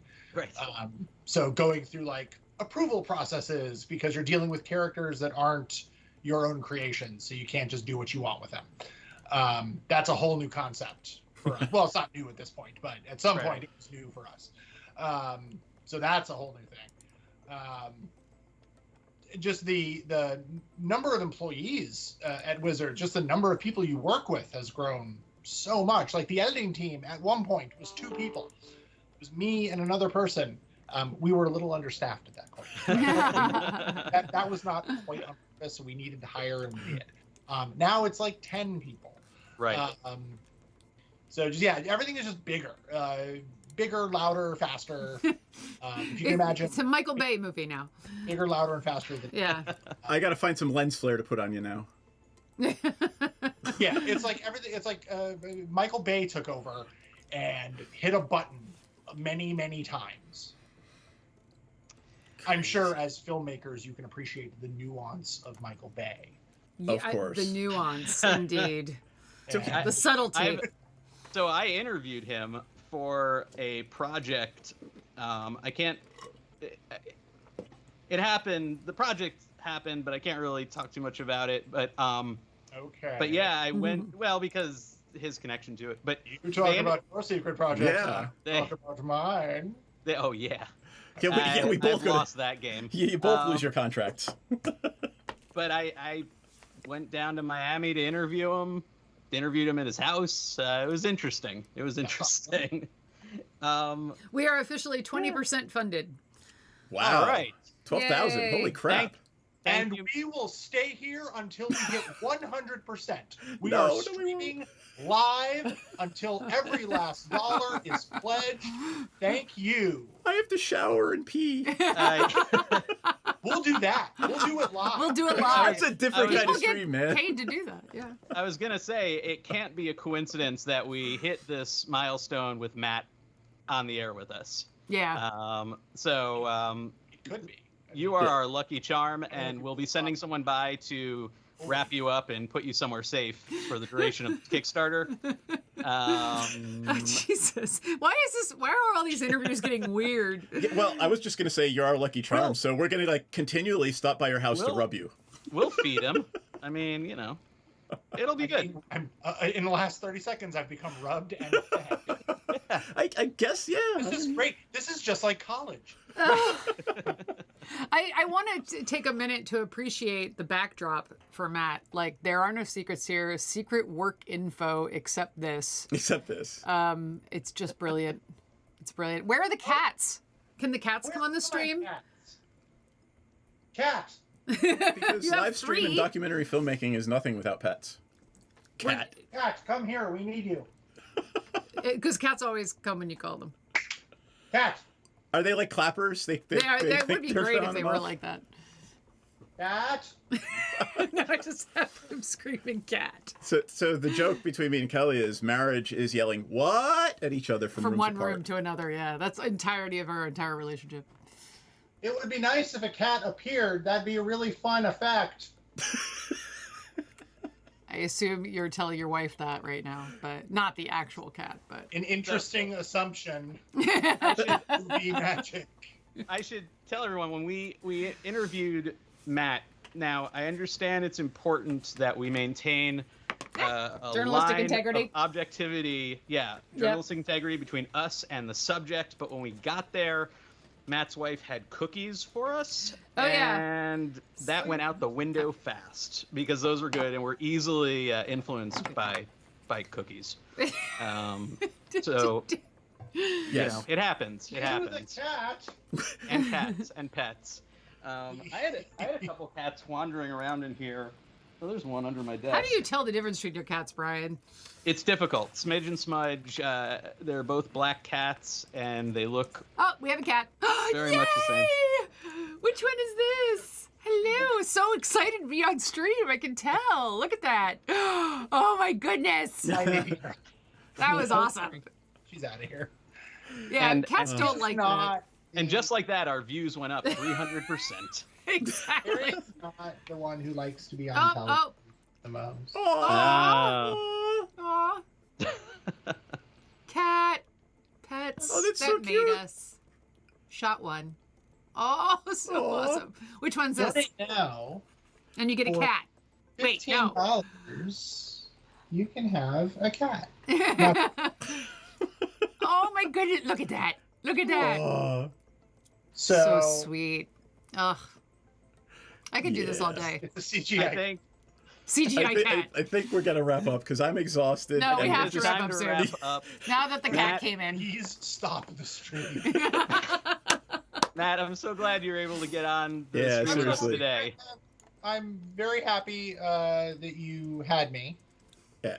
Well, we can have you on again, like for fun. Yep. We'll probably do a closing good, day. We'll do a because closing that's day most at of what we least. could hear. We should endeavor to have fun next time. Oh yeah, it was awful. It was horrible. Absolutely. Yeah. There is at least one story I could tell that I could not tell on a wizard stream. Ooh. Oh, well, we're all ears. I think we have time for one more story. Yeah. Oh, do you want that story now? Yeah. Yeah. I was gonna leave it as a teaser. Okay. Oh. This is the. let's How do I work it. pronounce that word? Estradiol. It's the estradiol story. Oh my lord. Okay. Okay. Estradiol. I don't know exactly what it is, but it's some sort of hormone. Here's the story. Wired magazine, great people at Wired magazine, wanted to do a special. They have a video series called Tech Support, where they bring in people to answer questions that people send them on Twitter on a wide variety of topics. Right. And they wanted to do one on magic. Okay. So our communication team was looking for someone who could, on the fly, answer questions about magic on a wide variety of topics, but a lot of them were like rudimentary, like starter, basic rules questions. Sure. So they decided I was a good person for this. I know the rules. I'm used to explaining people how to play the game. I have an improv background. They thought I could make it reasonably entertaining. They wanted it to, we're going to go a little behind the scenes here. They wanted it to appear that I was kind of doing this on the fly. They would show me tweets. I would come up with an answer. And like, you know, how do I build my deck? I Sure. want to play standard. Here are the deck building rules, blah, blah, blah. Have some fun. What happens if I attack with this creature and this creature blocks? Oh, here's what happens. Blah, blah, blah. Sure.